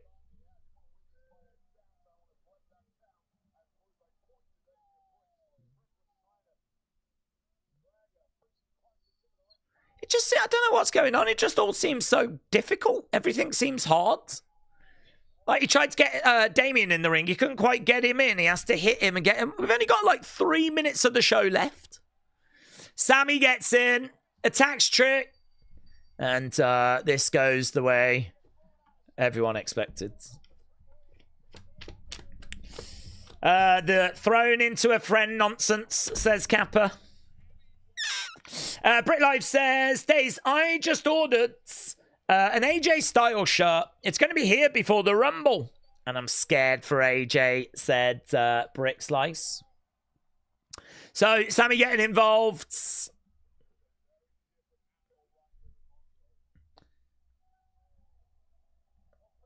Shot there now. Damian's upset with Sammy. Sammy's unloading on Damian. Sammy with a boot to Trick. Kick coming in. I don't know why Trick was down there. I mean, I feel like Trick probably should have got up and then been... perhaps he didn't get up and get haluvered because he was meant to hit the Trick shot after. Does he get haluvered now?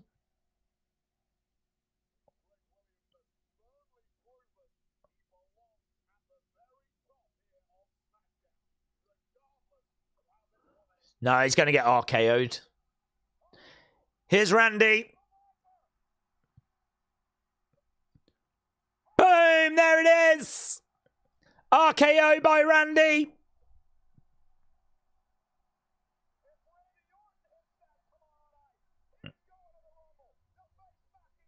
There we go. So it ends with a Randy RKO. Lays out Trick Williams. Sammy. Randy. Damian, Trick, they're all on a collision course. Goes down tomorrow at Saturday night's main event.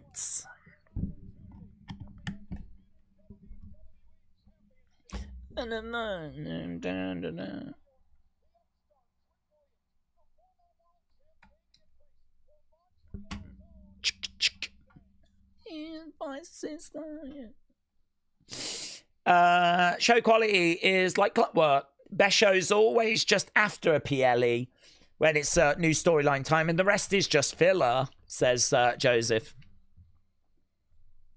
It's up to me. Okay, Sammy and Randy just exchanging a few words. Talk to me. Talk to me. Talk to me. Talk to me. Talk to me. Wow. RKO to Sammy. RKO to Sammy. Even Montreal don't mind that, you know. Montreal love RKOs. It's all right. You can do one to Sammy.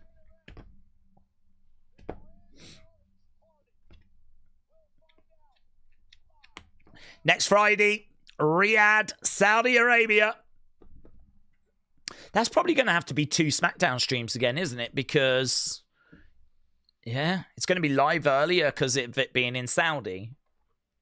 I didn't think about that, actually. I think we'll have to do, because we only had to do one today because it was just live everywhere around the world at the same time. But actually, next week, it's probably going to be, it's probably going to have to be 2 SmackDown streams again. Which is fine. Well, there we go. I mean, look, I don't think there was tons there for us to lose our minds over. Let's get the poll. I think there are a few talking points that stop this show from being a disaster or anything, but I'm not sure this is of the same quality as to what we had been seeing in 2026 so far. Don't forget, you can get your thoughts, your comments in that feedback. That is up on the channel. We'll be stepping away in a second so that we can do our breakdown video. In response, Daze, I wasn't responding to Daze, said Music. I was joking about the best female wrestler. It sounded like Michael had something to say before the show went off air, said Davids. Well, he had plenty of time to say it. He's just had 3 hours. So if he is going to leave his little comment to the very end, you know, that's on him. 9 out of 10, said James. Pretty good. Jump into the bill for Saturday night's main event. We didn't look at a picture of a train like last week, so this one loses a point. That's good. That's good chance. It's been a week already. David gives it an 8. Uji gives it an 8. Akeem said, I watch both streams and I get confused thinking they're just different shows. Show has ended. RKOs everywhere. That's how this show comes to an end. Don't forget, we are back tomorrow. Don't you dare forget that. We are back tomorrow and we'll be live at least 2 hours before Saturday night's main event. We'll be getting stuck into whatever it is you want to get stuck into. Can we say opinions on the other streams? You can put your opinions in the breakdown stream, but I don't get a chance to get to them because, to be honest, the only reason that is live is so that it gets the video out as quick as possible. The problem is, if I record my thoughts, that takes half an hour to record, and then it takes about 20 minutes to upload. So by the time you actually get to see it, it's nearly an hour after the show. If I do it live, it's 10 minutes. I mean, I could do it now. We could end this stream now and I could go straight into that. So, like, it's just a quicker way of getting the content out. So that's the reason why I do it live. So, yeah, it's not really set up for, like, taking opinions and making it, like, a big thing. We do opinions in a separate one. That goes on the second channel. So, it's just a way of getting it out quicker. It's that simple. But I want your opinions. You can certainly leave your thoughts in the chat whilst we're live. Definitely. I've said before, I think a real strength of our community is you lot having those conversations amongst yourselves. I love jumping in the chat and seeing people have chats about wrestling amongst themselves. Like, this should never be me talking, you lot just listening. This should always be me talking, you lot kind of having that conversation in the chat as well, or different conversations. So definitely here to encourage that. So, and on the members side, we even bring people on the channel and we kind of have chats. So we kind of tend to do that on like the members sides. So, yeah, and I want to get more of your kind of comments and thoughts on different things. I'm definitely looking to kind of make that second channel a bit bigger, but just got a few other things that I really want to get off the ground first, like those fun videos. Okay, main event. You lot said was good, 91. I think if nothing else, the in-ring definitely struggled this week. Lovely. Right, let's just do a couple of comments and then we're going to go. What time is Saturday night's main event in the UK? Saturday night's main event in the UK is... Let's go Netflix. Oh, no, I think... Is it Netflix or YouTube, actually?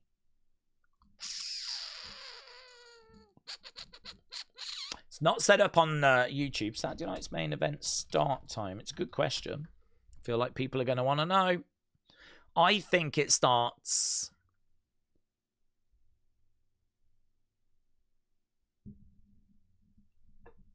Saturday night's main event. Is that the one? Yeah. Saturday night's main event starts 7 Eastern, midnight UK. Okay? 7 Eastern, midnight UK.